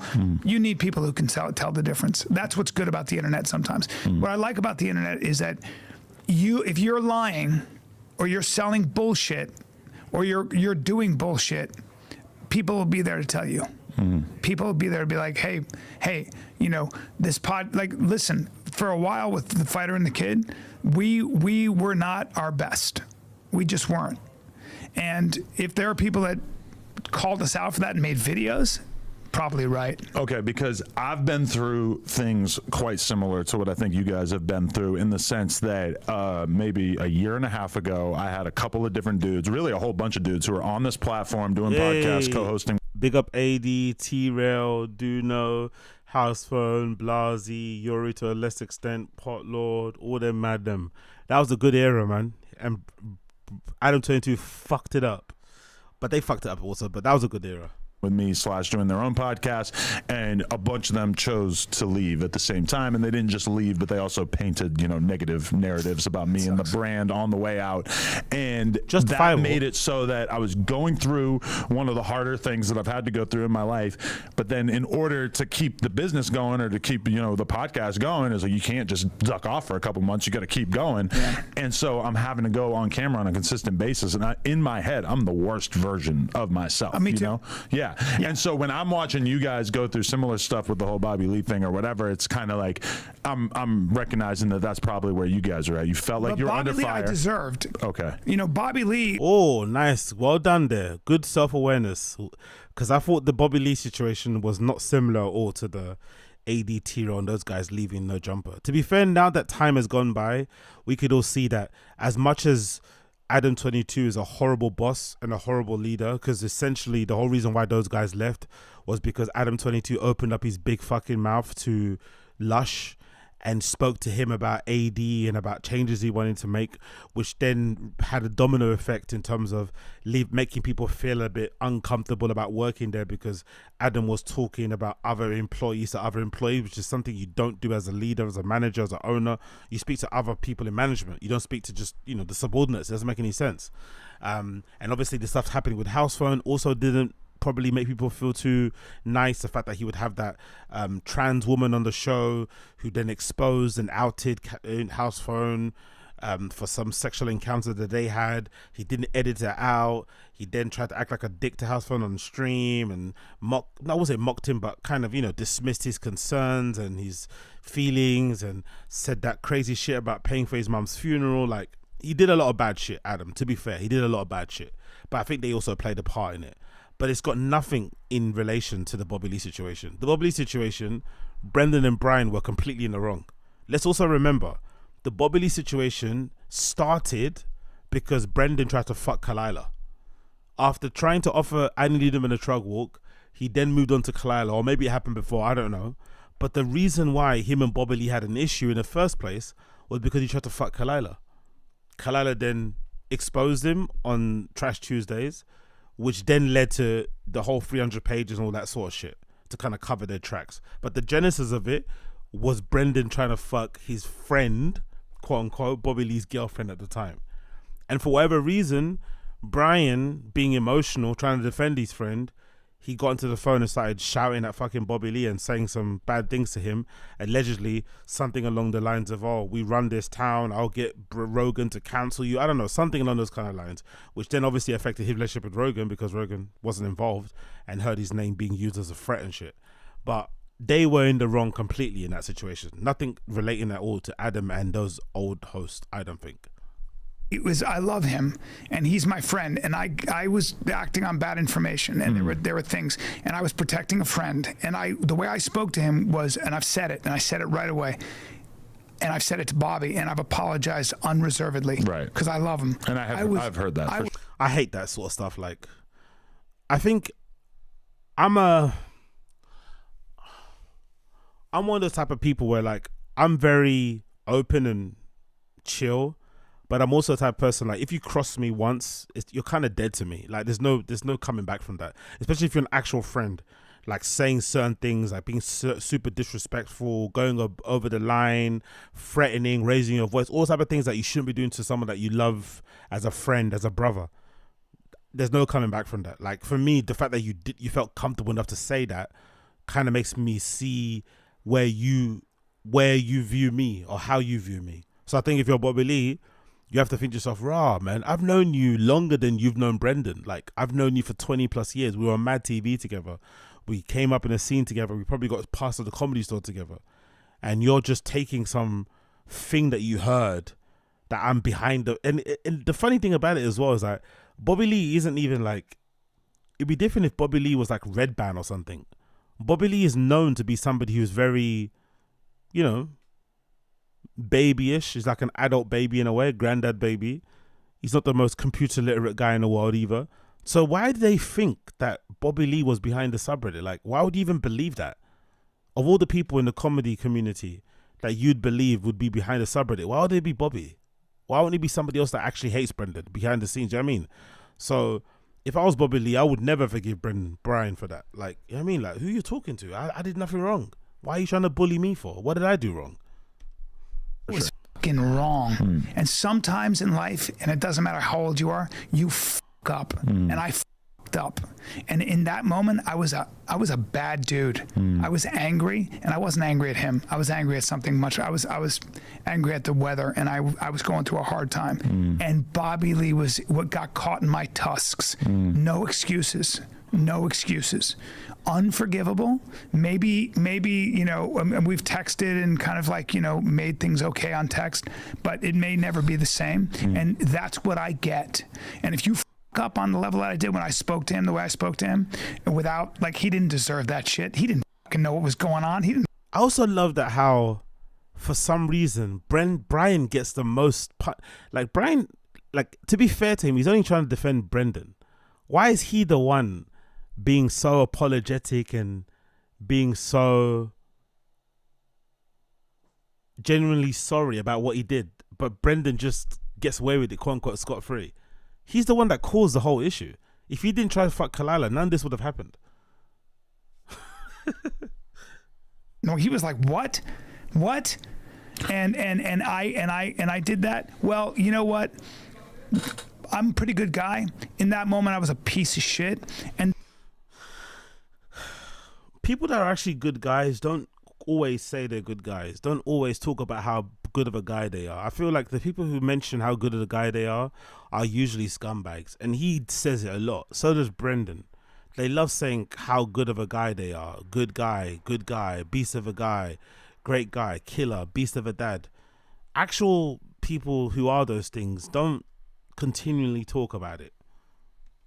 And sometimes when you act like a piece of shit, you got to do the time. You got to pay the price. When I watched how Brendan approached the Ariel Helwani thing around that time, as well as the Bobby Lee thing, as well as like a few other little things, I saw some of myself in that, where I felt like he was riding a high, he felt like everything was great, and so he started to kind of speak about his peers or other people in the same ecosystem as himself. He didn't necessarily show the same amount of respect that I feel like he's been humbled. I feel like he probably would approach those situations way different now, and I've been there for nothing sure. good comes out of that. I spoke to Ariel after that. I spoke to him about that. Ariel's like, what the f- are you guys talking about? Why are you coming after me? I got, what I do. I didn't do anything. And he's right. He didn't do anything.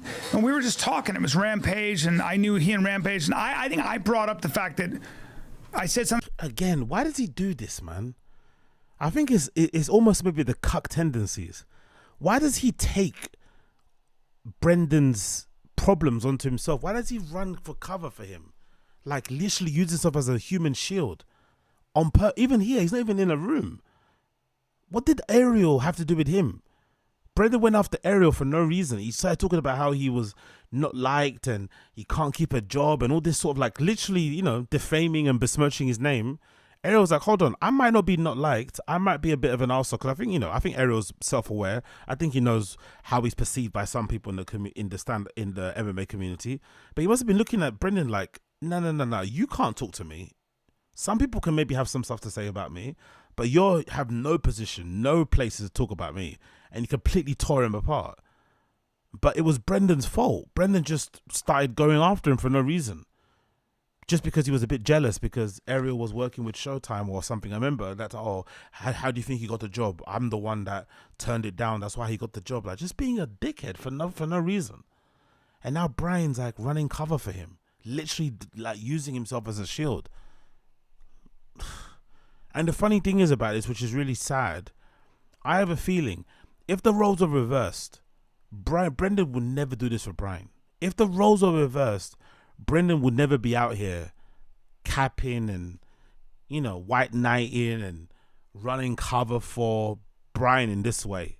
He would never do it for him.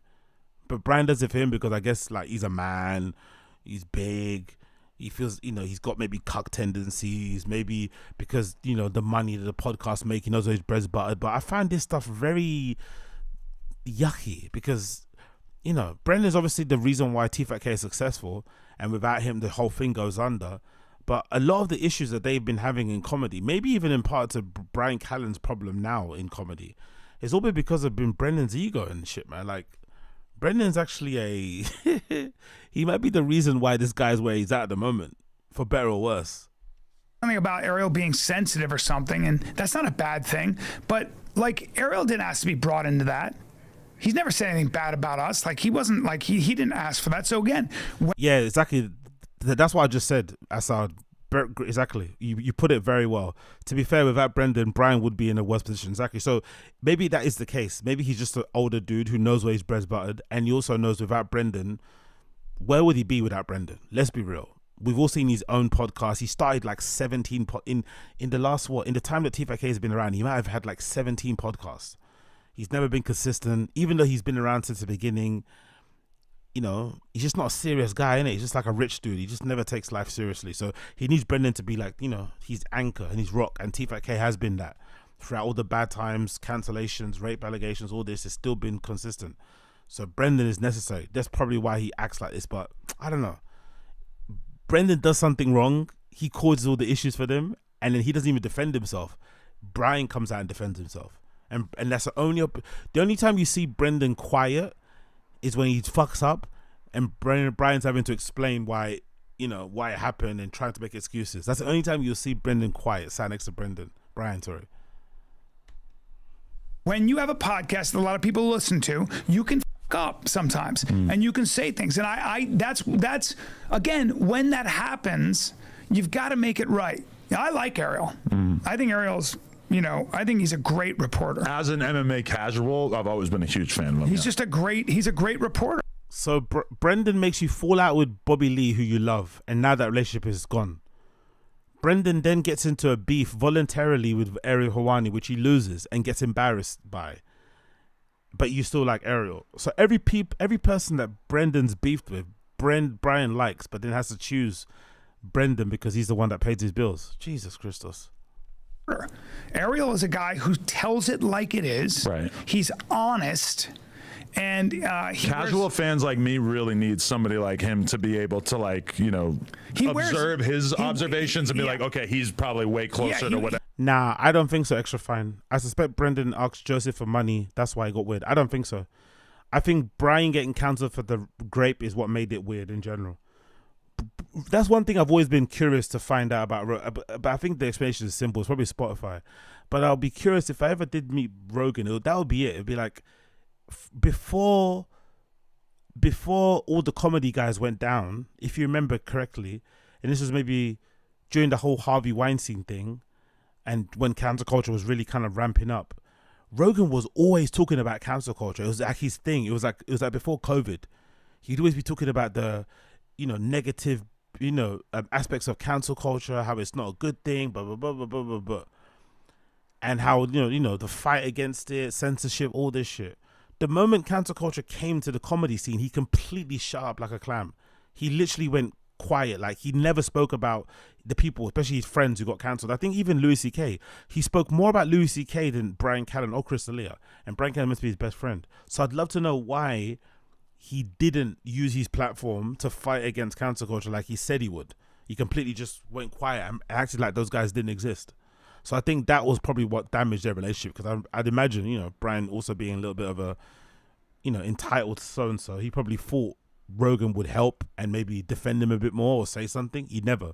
He just pretended like the guy didn't exist ever again. So that's got to be tough. He wears his heart on his sleeve, and I think Ariel is here to stay. I think Ariel's going to always be somebody who is a very valuable contribution. So I've never had a problem with Ariel, right? You know, and you know, and I would never get into this back and forth because I like him, and that's, you know, I've only interviewed him with him once or been on the show or talked to him. I can't remember what it was, but I don't have any beef with. I think if you look back on the tapes, there's an episode where Brendan's kind of saying some snarky things about Ariel, and Brian's kind of goading him and kind of encouraging him to say some shitty things. I'm sure someone can find the clip. There's a clip where they're talking about Ariel and Brian is kind of egging him on a bit. So he's full of shit here. With that guy, I don't want that. I don't think there's anything bad about that guy. I don't want any problems with him. So yeah, but that was a case where I think Brendan said some things, and it was like, hey, come on, let's not do this. There's enough of that. I never want to be part of it. I don't want to be part of it. I don't like it. I don't. First of all, I don't feel that way. And if I do dislike someone, I'm either going to say it because I'll say it to their face, or I'm just going to keep it to myself because it doesn't do any good. But don't you feel like, as a podcaster, in order for you to be great at this role, that you need to at times offend and upset people, or no? No, what I think my job is to first make people laugh and be a silly goose. That's what Fighter and Kid started out as, just being. I love the difference in perspective in it. Adam 22 is he's probably getting tired of Brian Callen's answers, but that's his fucking modus operandi: offend and upset people. And funny and just doing crazy shit. Two dudes in a treehouse acting like 11-year-olds. But that's interesting because I feel like a lot of podcasts start off goofing around, and then as time goes by, goofing around is like less appetizing to the audience. So you start to get into topics, you start to get into like drama, you start to get into like more. That isn't true. That's just where he lives and his brain. That isn't true at all. There's plenty of podcasts out there that just continue being goofy from the beginning to the end until now. I don't think that's true at all. It's just he's got a very his particular taste in content is that fair, but it's not just raw across the board. There's plenty of successful podcasts out there where they just shoot the shit. They don't even have topics. They just shoot the shit, or they just sit there and complain to each other. So this thing of like you have to get. He thinks all podcasts have to get to a point where they're beefing and creating drama and shit. That's not the case, but you know he lives in that world, so it makes sense why he would think that. Current events, and it kind of like a lot of podcasts that I listen to kind of seem like they go through this transition because the audience keeps upping their expectation of what you are going to bring to the table. If I see things that are crazy, if I see the world on fire, I'm going to talk about it. If I see somebody who's being a an asshole, I'm going to call him on it. I'm going to tell the truth. You know, if I think that the current president has dementia or has what seems to be some senility, I'm not going to not say it. That's not being negative. That's just being honest. Right, but that's also like the safest take possible. Because Probably. literally every person, including members of his own cabinet, think that he did a terrible job. Yeah, I don't we're know. talking about the debate, but yeah. Yeah. I don't know. I don't like. Big up Adam 22 for saying that. Yeah, you're not being fucking counterculture. You're not being controversial by saying that Biden may be a little bit mentally impaired. We all know that. Brian thought he was saying something very insightful. There's something, no one had ever heard of. Like, come on, bro. The darkness, man. I don't like it. I don't like going into that because it's never ending, and it eats you up. It fucks with you. And I feel like through having been through the ringer in terms of your public perception, you gain that humility, because there's a lot of people that I could name who are, YouTubers, content creators or whatever. They've never been through a major public. Also, Adam 22 is waffling too. He doesn't have any humility. He doesn't take accountability. He doesn't have any humility. And he's solely driven by clout and clicks and virality and stuff. He has no morals, no principles, no nothing. Like, which is what people kind of criticize him about, which is also a superpower. Why is he talking about humility for? That's not in his game at all. Zero. That's probably been why he's been able to still be around, because the lack of humility, the lack of whatever, can allow you to do crazy shit in terms of content or say crazy shit. Why is he talking like this for? Crisis. They've never been smeared as the worst person on earth. So as a result, they're still able to do the thing where you hop on Twitter and you quote tweet somebody who said something, and you basically say, you are the biggest piece of shit who has ever lived. 50,000 likes. I see that dynamic all the time. All good. And that. Adam 22 is complaining that people who are well liked, who then point out people who aren't liked on social, get likes for saying so.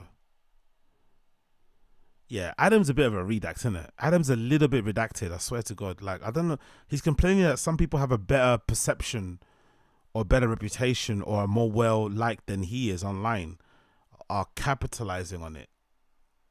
What? Gets turned off as soon as the idea that you're a piece of shit gets inserted into the narrative, where any controversial opinion that I have on Twitter is going to get quote tweeted and somebody's going to say, you let some dude f*** your wife.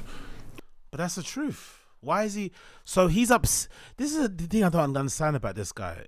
You wanted to do that for your own gain. It worked. You guys made a bunch of money. You got a bunch of views. You both became more famous. And now people are going to use it as a running joke on you, and you're upset it's a running joke when you knew it would be a running joke. Did you think he thought that would happen, and his perception or how he's perceived online would be the same? This is definitely one of those cases of like wanting your cake and eating it too. So you want the ability to do crazy shit, but you don't want people to judge you or to look at you differently because of the crazy shit that you did. You kind of want it to live in a silo. Oh no, we just did that thing. Now move on with different people now. No, that thing you did is not very common, and a lot of people didn't like it, and that's things to say, and obviously negative or positive, it helped you guys. And it's like, honestly, the way these people's brains think is just baffling to me, because it's like, I understand why you did it, but now that you did it and you got the fruits from it, you can't now complain when people have something to say about it, I would imagine. That's not the worst thing, because that's kind of like irrelevant to almost everything. But like a lot of times, it's not irrelevant though, because he brought it up. So it does. So I guess it gets to him. So I guess Adam is annoyed that he can't just be a guy on social media anymore. But that's the price you pay for being who you are and doing the stuff that you do. He wants to be like just a guy that can say things and have debates and, say things, post things. But I guess he's annoyed that every time he does, somebody posts that picture, the screen grab of his wife, like with her eyes rolling back and shit.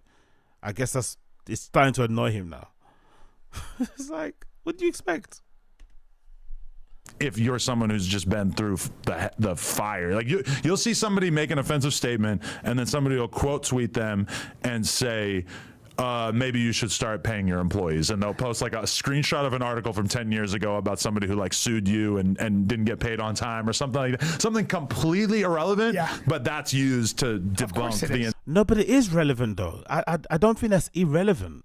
When people get online and try to morally grandstand and shit, and they have done some really messed up things in their past, and they're trying to act like they didn't happen because it happened last month.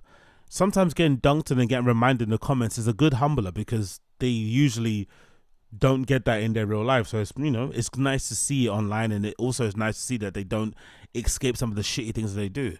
Sometimes all you got to do is just treat people well, and you won't have people following you around reminding you of all the mistakes and all the times that you haven't treated people well. That could also work. You know, so maybe whoever that person was who didn't pay their employees on time, maybe pay your employees on time so they don't get to the point where they have to publicly air you out, so then you don't get looked at as a bad person. It's not that difficult. I don't understand this whole conversation. People that do bad shit complaining that people point out or remind them of the bad shit they've done even after the fact. It's like, that's what happens when you're a bad person.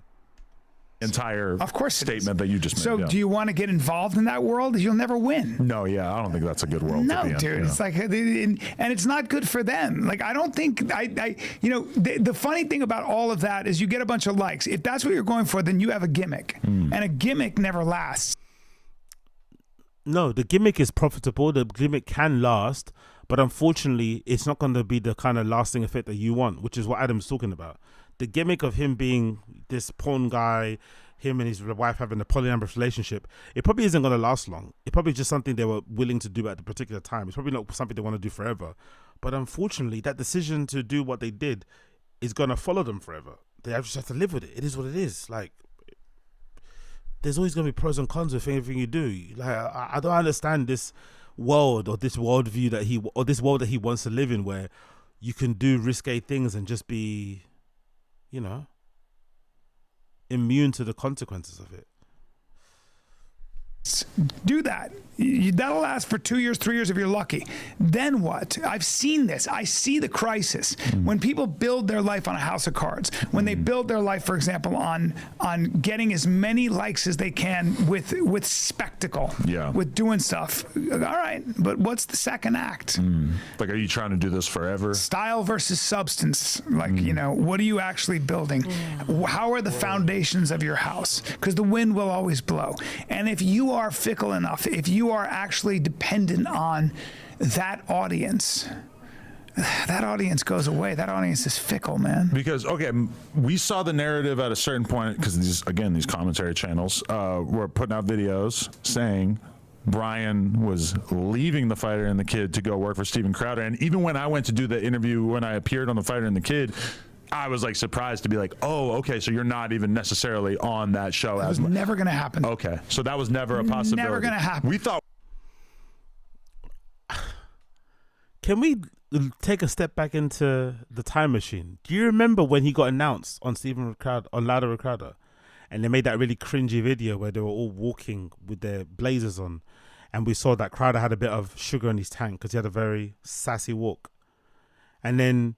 Do you also remember the subsequent T-Fat-K episodes? I think the one particular where Callum was wearing like Chelsea boots, black jeans, a shirt tucked in, and he was really giving it to Brendan. He was acting like, he was acting like he had options. He acted like he had like a second job. He was acting like T-Fat-K wasn't his only thing. There was a time where it did seem like he was pivoting to go to Crowder and do that more often. Something changed. And you know what I think changed? Brian being terrible at his job. There was an episode where he went on Crowder, and I guess Crowder's got this thing where when they do their show, they get given notes or things you have to read, and he didn't read them. He just saw them on the day, and Crowder made a bit of a snarky comment about it and clearly wasn't happy. And you know Brian, he just wings it, innit? He just turns up on the day, he turns up late, you know, actor, rich dude things, no responsibility, no accountability, blah, blah, blah. And over time, I think personally, Crowder's the one that told him, now, you know what? You chill. So I think it started off with plans of him doing. And imagine, do you remember as well? Wasn't Crowder meant to produce his special? Do you remember that? Crowder meant to produce his special. There was big plans in place. Yes, I know Crowder does that every month. I think Crowder, it's a meme, right? Crowder does that every few months. He kind of relaunches the Mug Club. But there was a big thing, a big drive, and Brown was kind of filling himself. So I like how now he's trying to act like that was never the case. That's why people were making videos about he was leaving, because it did seem like he was about to leave. But obviously he didn't, because he's, a bit shit. And he didn't maybe meet the expectations. And Crowder got annoyed that he doesn't do the work or the homework. Oh, we were seeing you go full-fledged. I'm a conservative commentator now. Comedy, MMA. I ain't talking about that shit anymore. No, that's not my thing. Okay. I went over to Crowder because I'd known Crowder from before, and I was. He asked me to come on and third chair and be part of Mug Club and all that stuff, and and there's a lot about Steven, and I think Steven gets a lot of flack, but I think a lot of flack for abusing his heavily pregnant ex-wife. Is that what we're talking about? Steven is a very thoughtful guy, and he's a conservative and unapologetic, and I think that has a place in the conversation. If you have a problem, like, hit him back with good ideas, different ideas. That's it. But did you think that career arc was going to be? He's a good waffler, isn't it? He just talks in circles, like says nothing of substance. Absolutely nothing of substance comes out of Callum's mouth.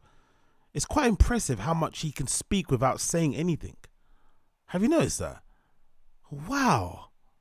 At least with Brendan, he's redacted. You can laugh at him. He just talks for talking's sake. His mouth just moves, words come out, but nothing is said. He's a perfect example of somebody who, like, just because you're old doesn't mean you're wise. Doesn't mean, he's just old in a number, but what do you have, what wisdom could he impart to you? What knowledge could he give you? Like, he literally failed his way up. I wouldn't even say failed his way upward. He hasn't, I don't know, he's just a waste of time. He's a waste of space. He really is. I don't know why I'm only realizing it now. It's like, wow, this guy really is just no wonder he protects Brendan so much. Like, without Brendan, this guy would be hopeless. Better than it ended up being. I never think about that stuff. I just kind of was in a time in my life where I had this opportunity. I wanted to see how it would work out. But are you not on there at all anymore, or just occasionally? I haven't done the show in a long time. Oh, okay. He doesn't answer the question. Are you on the show or not? I was hoping to do so basically he got fired. See, what I said at the beginning was true. He did go on there with the aspirations or the hopes of doing things full time and whatever, because they had a plan. Steven Crowder announced it. He stood in the pulpit. He announced it on his show. He read it from a piece of paper. They were going to produce his special. They were going to have him on as the third mic, whatever they do. Like, there was a thing that was going on there. They produced a whole video for it. He did a couple of shows. He was acting like he was having a second job on Prime the Kid and giving Brendan a bit of pushback and whatever. And you could, everyone on the forum in the subreddit even noticed it. But over time, as usual, he proved to be incompetent and bad at his job, and Crowder basically fired him. Probably just didn't call him back, which is hilarious, by the way. Steven Crowder fired Brian Callen. That's fucking hilarious. Because they're in Dallas, right? So they do their thing over there, and I'm here, and I got the podcast, and so but I have a podcast behind the paywall, right, which is Mug Club, and I love doing it. It's called Off Limits, and then I have I release a free episode on Thursdays. But that podcast is where I talk to people that are smarter than I am, that I just want to get to know. So Crowder produces his podcast. That's why it's shot that way. Okay, that makes sense then, because he's not doing any of that stuff. So Crowder produces that podcast that he does on his channel. Behind the I guess, yeah, they produce that. And I guess they might be producing his special, but he's not on Louder with Crowder as often as he was before. So he kind of still working with them. Yeah, man, I don't know. You're always in this world, in this culture war.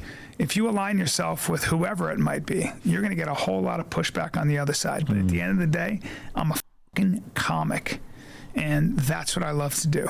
Right. An actor, but a comic. Right. It's there's something interesting about comics that I was.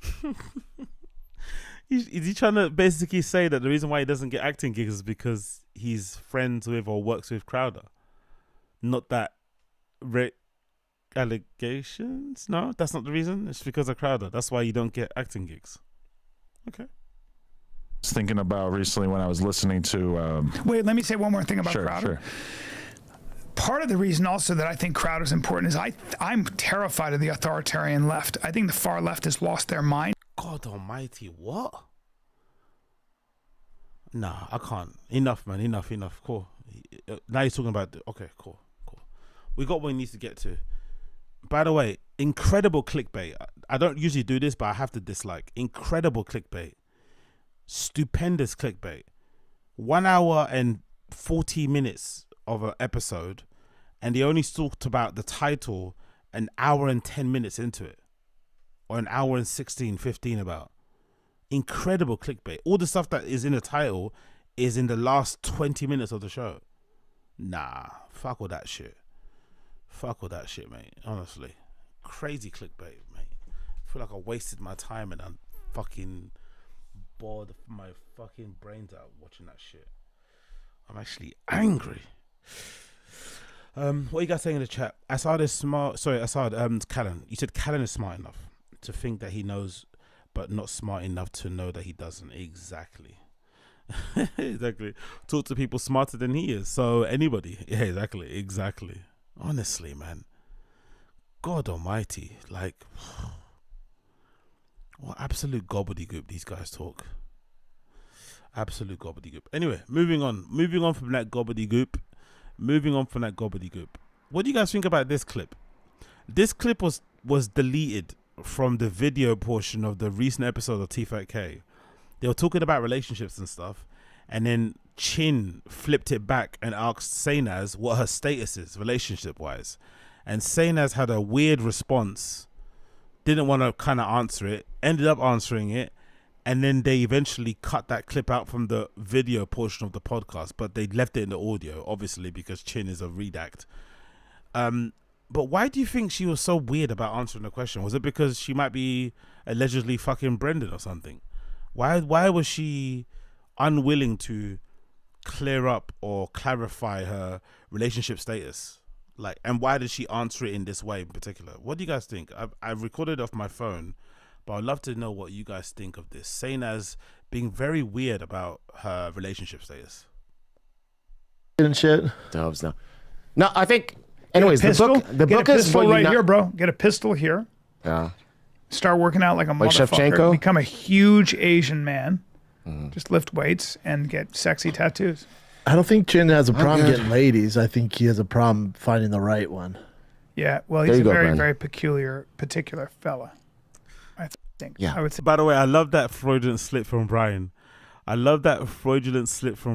He called Chin peculiar, which he is. If you watch Chin vlog on this stream, you will know how peculiar Chin is. But I love that fraudulent slip. He's a very peculiar. He's a very particular fella. I think. Yeah. I would say you're very particular, right? Like the littlest thing can throw you off. 100%. Yeah, that's an issue. Yeah. You gotta get over that, or you don't, or be alone. But either way.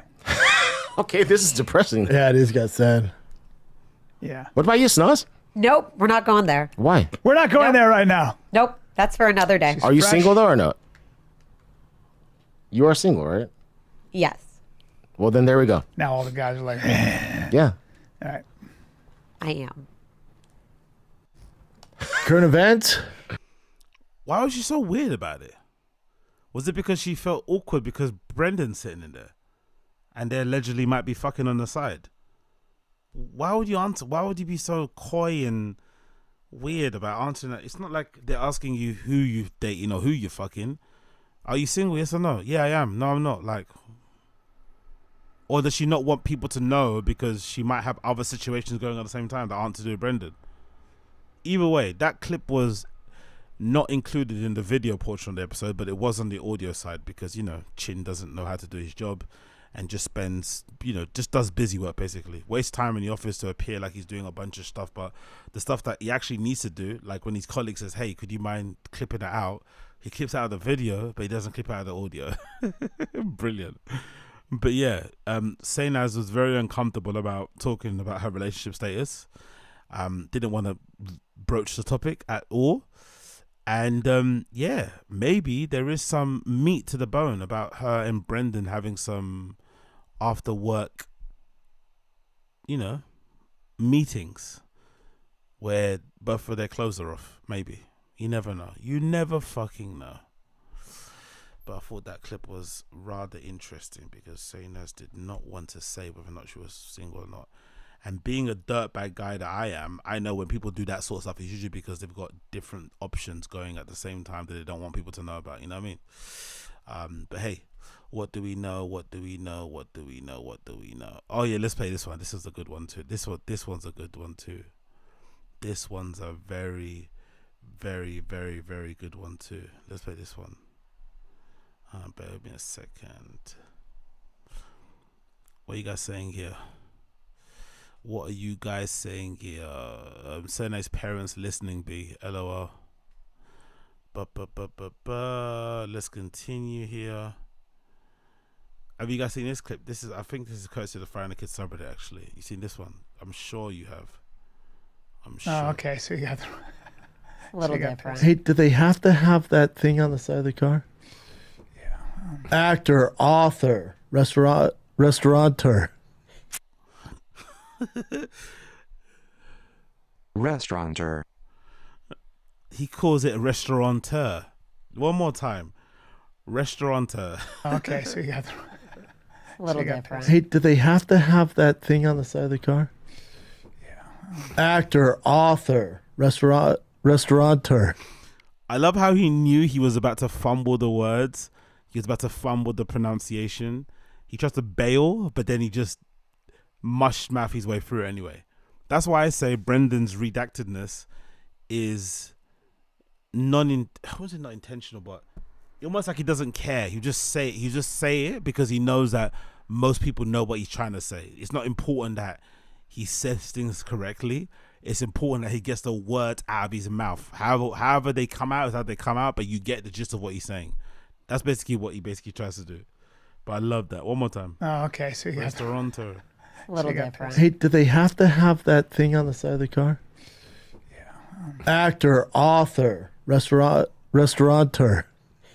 Do we need that? Restaurateur. Do we need that? I mean, restaurateur. As Rogan would say, he needs a handler. Restaurateur. So you got a little different. Hey, do they have to have that thing on the side of the car? Actor, author, restaurateur.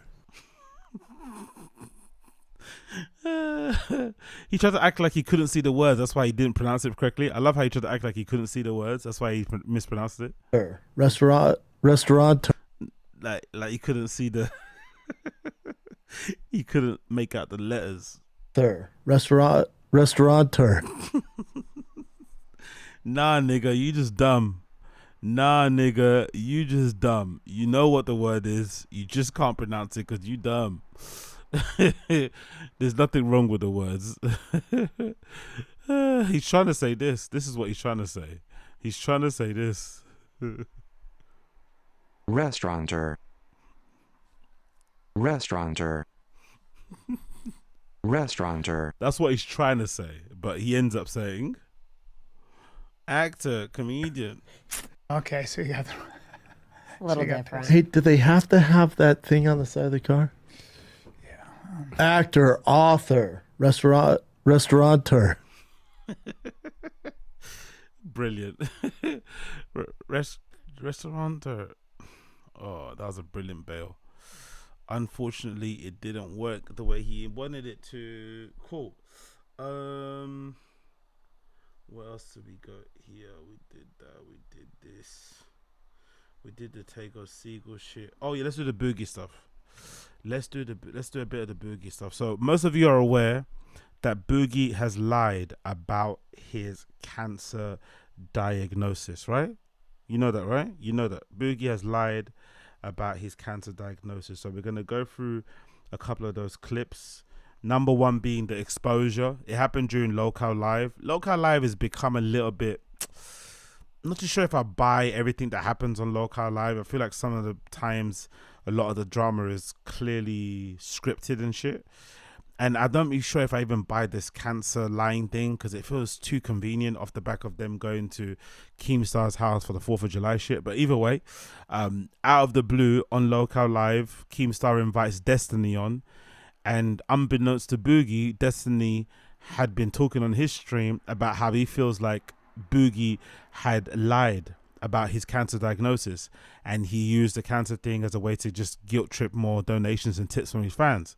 He confronts Boogie on Local Live, and it just devolves into a mudslinging contest. But essentially, we get to the end of it where people are, myself included, all but certain that Boogie, the consummate liar, the consummate, just horrible person, really, had definitely lied about his cancer diagnosis in order to, elicit sympathy from people online, which is pretty deplorable in itself, but again, not surprising. So let's play the clip where Destiny and XQC and a few other people exposed Wings for his lies.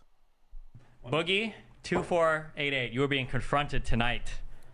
I am 99% sure that you are faking. No, don't move. You are faking your cancer diagnosis, Boogie. Okay, let's hear that. Let's hear that. Did the doctor? He's lying, and he got caught in a lie the moment he reacted that way, innit? If somebody says you faked your cancer diagnosis, you will not respond the way he responded. He responded like somebody that definitely got caught, but he's trying to work out or figure out his lie. If you know you have cancer and that's a serious thing, you're actually going to be offended that somebody would think that you lied in the first place. But you would never respond, okay, let's hear it. It's like, what? Did the doctor ever tell you, or did he ever say the word cancer? He said polycythemia vera, which is a form of cancer, as he explained it to me. And no, it is not secondary polycythemia, which is Nicholas Diorio's explanation for this bullshit. So I think it is secondary polycythemia. Can you explain? Well, then why would he call it poly? Oh, and by the way, in this particular stream, Wings was such a bitch because he had done some, bad things throughout the week. He was he's called out by one of his fellow team members on Rainbow Six, and he banned the guy because he called him out, rightfully so, for some delusional thing that he said. He was acting entitled and bitching and moaning about not making money and just being a bit of a crybaby. So most likely they were going to talk about him also. But when this came up, all the attention got shifted on Boogie, and Wings was loving it because they weren't talking about him and all the shitty things that he does. And then he ends up talking about Boogie behind his back, just being a bit of a puss. Wings came across. I understand why he did it because why not? When someone's down, you probably kick them, especially if it takes attention away from you. But Wings, man, yuck. Him and his wife Kelly, yuck. Polycythemia vera. Why would he tell me that I have hormone markers in my blood that tells me I have polycythemia vera? Why does he order a bone marrow biopsy to confirm it? Well, if he ordered a bone marrow biopsy to confirm it, it would be weird that you told us that you already had a diagnosis and a confirmation. If it has because the markers are in my blood, the hormone markers are in my blood. Correct, Destiny. but you said that you'd received a diagnosis, but now you just told me that you got a bone marrow biopsy to confirm. It's a diagnosis, and now we're confirming. Sure. It's called a confirmation. The hormone markers are already in my blood. Yep. So I think what happened is, Boogie, based on everything... biopsy because I'm wanting to do that, because I'm praying to God I don't fucking have cancer. He doesn't care. I'm praying to God I'm taking the 1 in a million fucking chance that they're fucking wrong, and that there's another reason that I have the hormone fucking imbalances in my blood. Yeah, why are you praying to God 2 years after you said that you have cancer, that you don't have cancer? Exactly. Because 2 years ago, they told me I have polycythemia vera based on the fact that I had increased red blood cell counts, what the fuck is Wings doing? increased hemoglobin, and the hormone markers in my blood. And it all spelled pretty definitively that I have this. And so he wanted to get a bone marrow biopsy, but it is intrusive and expensive, so they decided to forego it. I would like to still get it done because I am hopeful, I am praying that there's a fucking merciful God of the world that would be willing to fucking let this be wrong, even though it most certainly is not. So why are you talking about expensive cancer treatments if they don't even know if you have cancer? That nothing has been confirmed yet. It's been 2 years. They're treating it, dipshit. They're not. Because How are they've they been treating it for 2 fucking years. How are they treating it, Boogie? Blood test, blood thinners, bloodletting, medications. They're trying to get my weight. Correct. By the way, I agree with Keemstar's assessment. I think Keemstar was bang on. I think his theory is right. As much as I dislike Boogie, and obviously he's a liar and just a bit of a horrible person, I don't think he purposely... So I think he kind of fell in his lap. I think he was told he may have a, I would say a minor, but a not so lethal version of cancer, and he just ran with it. And obviously, because he knew cancer is something that people take very seriously, he then used that to extract sympathy or to elicit sympathy and to extract money from his fans. But I don't think he lied intentionally about having it. He just heard from his doctor that he could have something similar to and use it to his advantage, type of thing. But it's still scummy, don't get me wrong. But I think that's what probably happened. Hence why he's like talking about how many tests he has to do to confirm. It's like, bro, do you have it or not? Especially if you went to a doctor's and you got checked up, you'd want to make sure that you have what they said you have, because that's a pretty serious thing to have. You know what I mean? You wouldn't wait until now to still be doing tests.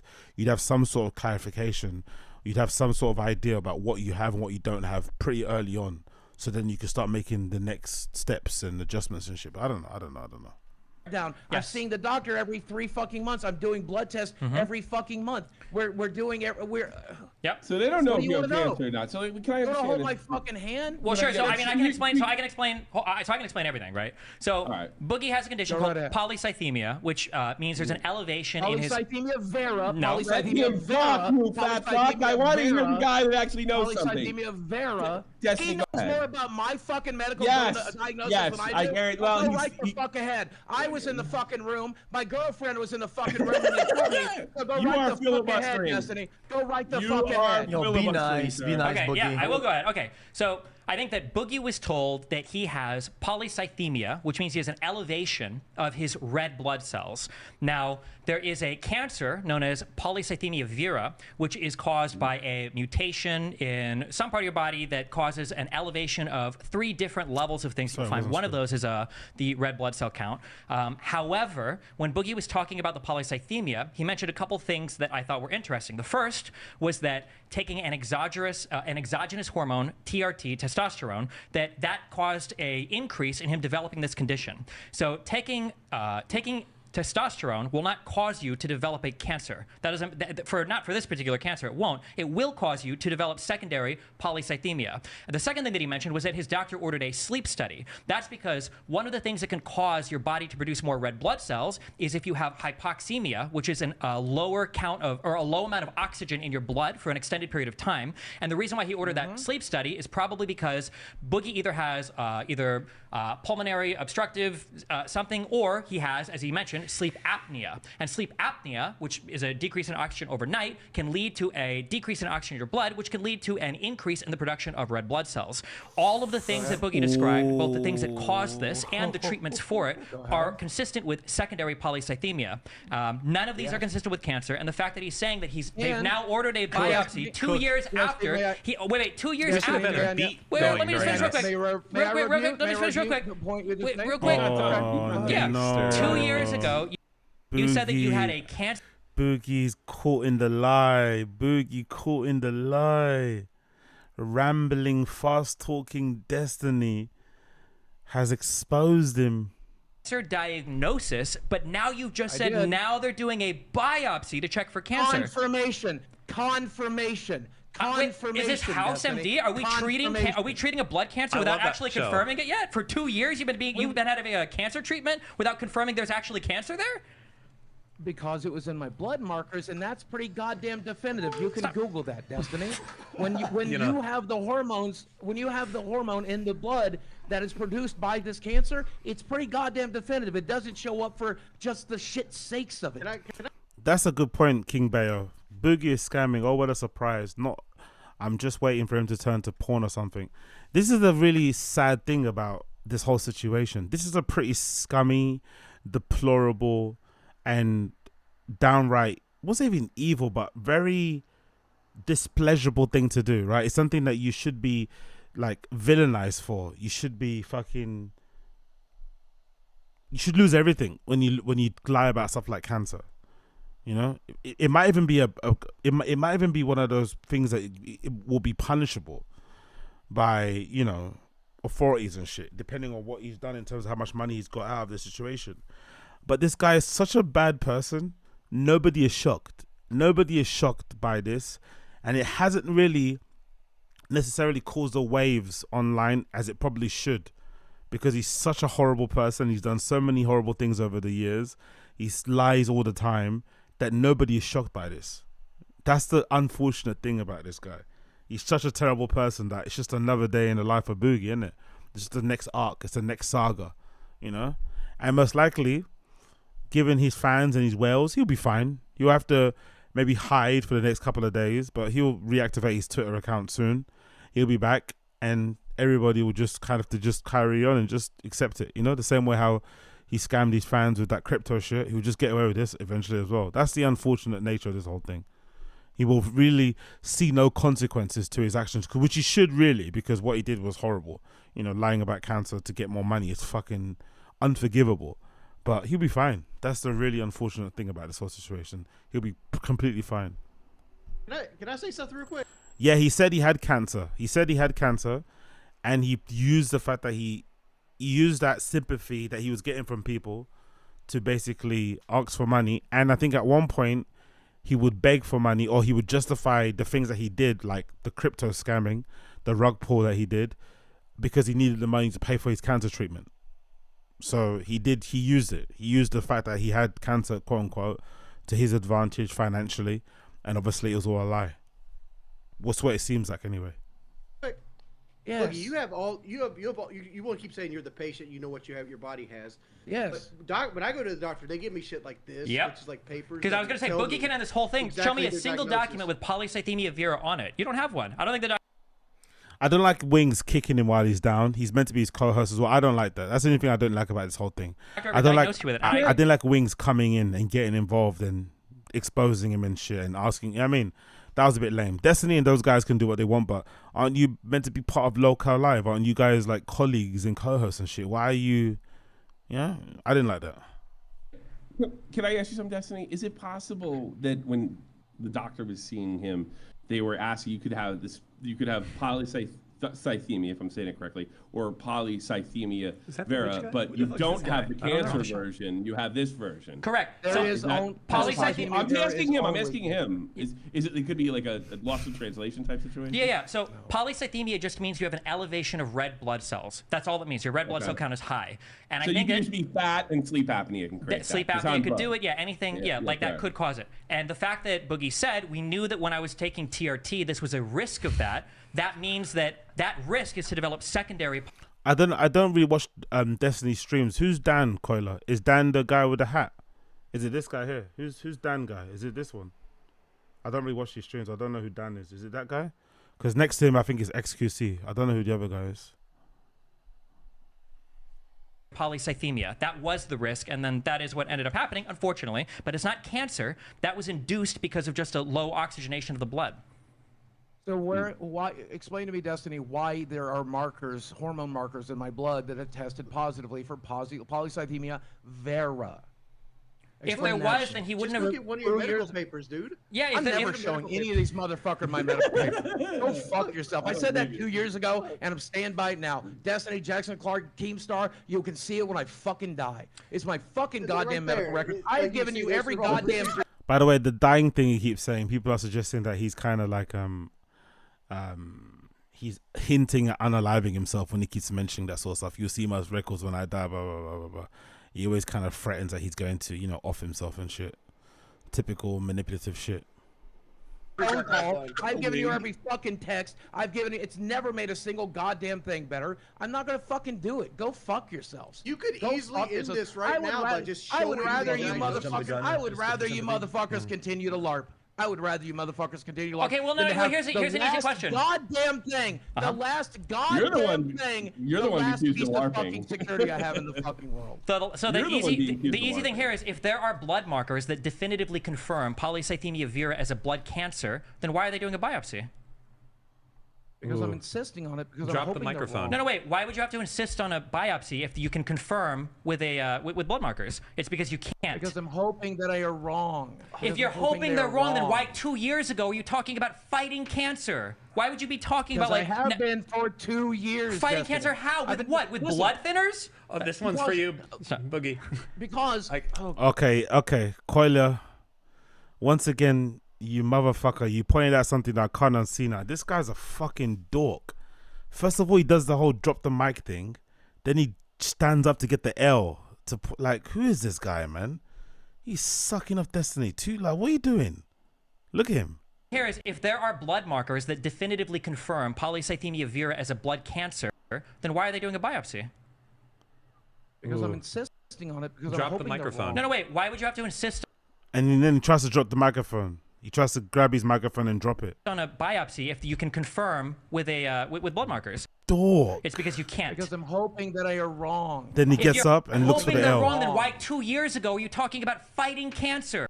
Why would you be talking Because about I like have been for 2 years. fighting Destiny. cancer? How? I've With been- what? With listen, blood thinners? Oh, this one's for you, Boogie.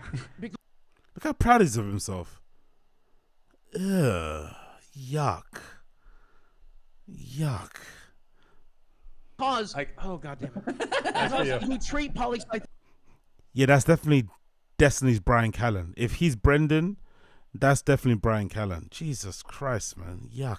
vera almost identically to the way that you treat polycythemia, because you can't attack the cancer directly. All you can do is treat the symptoms, and the symptoms are identical to polycythemia because it's the same fucking thing, with the exception of one's getting caused by an external source and the other's being caused by fucking cancer. And in this case, it's getting caused by fucking cancer, Destiny. So I do think there are different treatments available for polycythemia vera, and I think that the outcomes for that are significantly worse than just having it induced by some other thing like sleep apnea or course. hypoxia. But I mean, Of if you course. wanted to, But if you the wanted to, treatment plan is pretty identical. Yeah, the so- treatment plan is pretty identical. So if there are two huge things. So one, you could show it to a private party and they could confirm, somebody like Keemstar. But two, the issue is that if you want to keep your medical issues to yourself, I think everybody is entitled to that right, obviously. But if you're going to I come should have out, never talked about it to begin with. I should have never talked about it to begin with. well, hold on. This- No, you know, no, wait, this- wait, wait, this wait, no, was hold the on, reason I was stop, gonna do a stop, GoFundMe. hold One of on. the reasons I was going to do a GoFundMe was because they verify, for the record.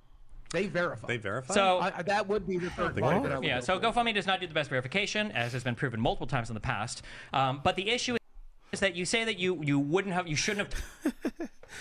Oh, anyway, you get the gist. Destiny lied about it. One of my favorite clips in the whole thing of Destiny lying about the cancer, because I watched the stream. Unfortunately, I stayed up and watched that shit. Was this bit towards the end, before he jumped off and quit the fucking live stream. He did do this really funny thing during the live stream. He did this. Look at this. Look what Destiny did during the live stream to distract away when people are accusing you of faking your cancer, and you're trying to defend yourself. Fair enough, you got ambushed a bit, but still, defend yourself, right? Look what Destiny does to defend it. Look what Boogie does to defend himself when people are alleging that he faked his cancer for donos. Look at what he does. Damn shred of privacy. That's it. I'm good. I'm good. So your shred of privacy is this, but not being naked on film, not talking about fucking whores. Yeah, not I'll get talking naked about right being now. bankrupt. I'll get naked right Do now. it. Take it I'll off. get naked Let's right go. now. Go for it. Talk about That's the way Boogie defended himself. Halfway through the podcast, he decided to strip naked. That makes sense, doesn't it?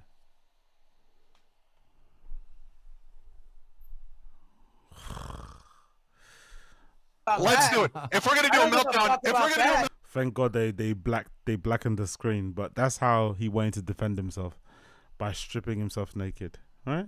Interesting. But then the Smelly Kelly and Wings kicked Boogie while he was down and exposed the fact that when they were together at Thingamajiggy's place, Keemstar's place, Boogie told him in confidence that he hadn't got a certain test done, which I didn't like. I think that was kind of lame. That was very snitchy of Kelly and Wings to expose Boogie like that. He told him something in confidence, and then they kind of snitched on him on live stream after he quit the live stream. By the way, Wings and Kelly were also being fucking super pathetic because Boogie wasn't on the stream chat anymore. So when he left, that's when they finally exposed him and said, oh, actually, he told us so-and-so. So it's like, this is Kelly and Wings exposing the fact that Boogie told him that he didn't get a certain test done to prove his cancer. We have speculation here. And By the way, this is a very manly soy boy way that he speaks sometimes. Wings. He talks about how much of a man he is, but that kind of like that sassy little hand thing that he does is really funny, very effeminate. We've actually got a lot of, I mean, that little hand thing that he does is fucking hilarious. we have speculation here. And I brought Kelly in here because like I was thinking about it and like I didn't want to call it out on. We're probably still on stream, but I didn't want to call out in front of Boogie because I wasn't 100% sure. But now I am since Kelly says she's heard the same shit. Tell them what you heard, Kelly. That there's only one way to test for the cancer he has, and he's never had the test. How do you know? Oh my God. This is what he was telling us at the Airbnb. He told us at the Airbnb. He's never had the test, but the doctor says that's probably what he has. Oh God! That makes sense. That makes Keem's things make sense. So he said it probably from. That's kind of what I thought. Like probably, and then he went with it, and then he realized it was in I due remember date. him saying something like that, but I didn't want to be like, "Oh, this," because I'm not certain about it. But Kelly heard the same shit. So you snitched basically. So Smelly Kelly and Wings snitched on Boogie and said that he did tell them in private that he didn't know for sure if he had the cancer that he said he had. Yeah. Boogie, horrible person. Wings, horrible person. What can you do, man? What can you do? But to be fair, in this particular scenario, Boogie's the one that's a terrible person because he lied about having cancer. So it is what it is. It is what it is. Okay, my friends, I'm going to have to love you and leave you. My back is fucking killing me after working out, so I'm going to have to fucking leave. I'll come back tomorrow and do another stream for you. But for now, I'm going to have to leave and see you on the other side. I think tomorrow we'll do T-Fat K and Chin. So if you want Chin and T-Fat K, we'll do that tomorrow. So come back tomorrow, we'll do Chin and T-Fat K. But for now, I'm going to have to love you and leave you, my friends. Make sure before you leave me that you like the stream. Please like the stream. Give me some likes down below. Don't be tight. Like the fucking stream if you can. Like the stream. And I'll be gratefully appreciative of that fact if you like the stream down below. But for now, I'm going to have to love you and leave you. Thank you for tuning in, people. Thank you for being here. Make sure you like the stream. Make sure you like the stream.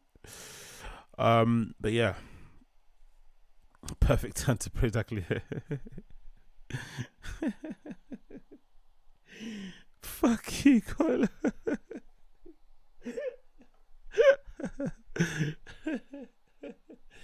My fucking sake.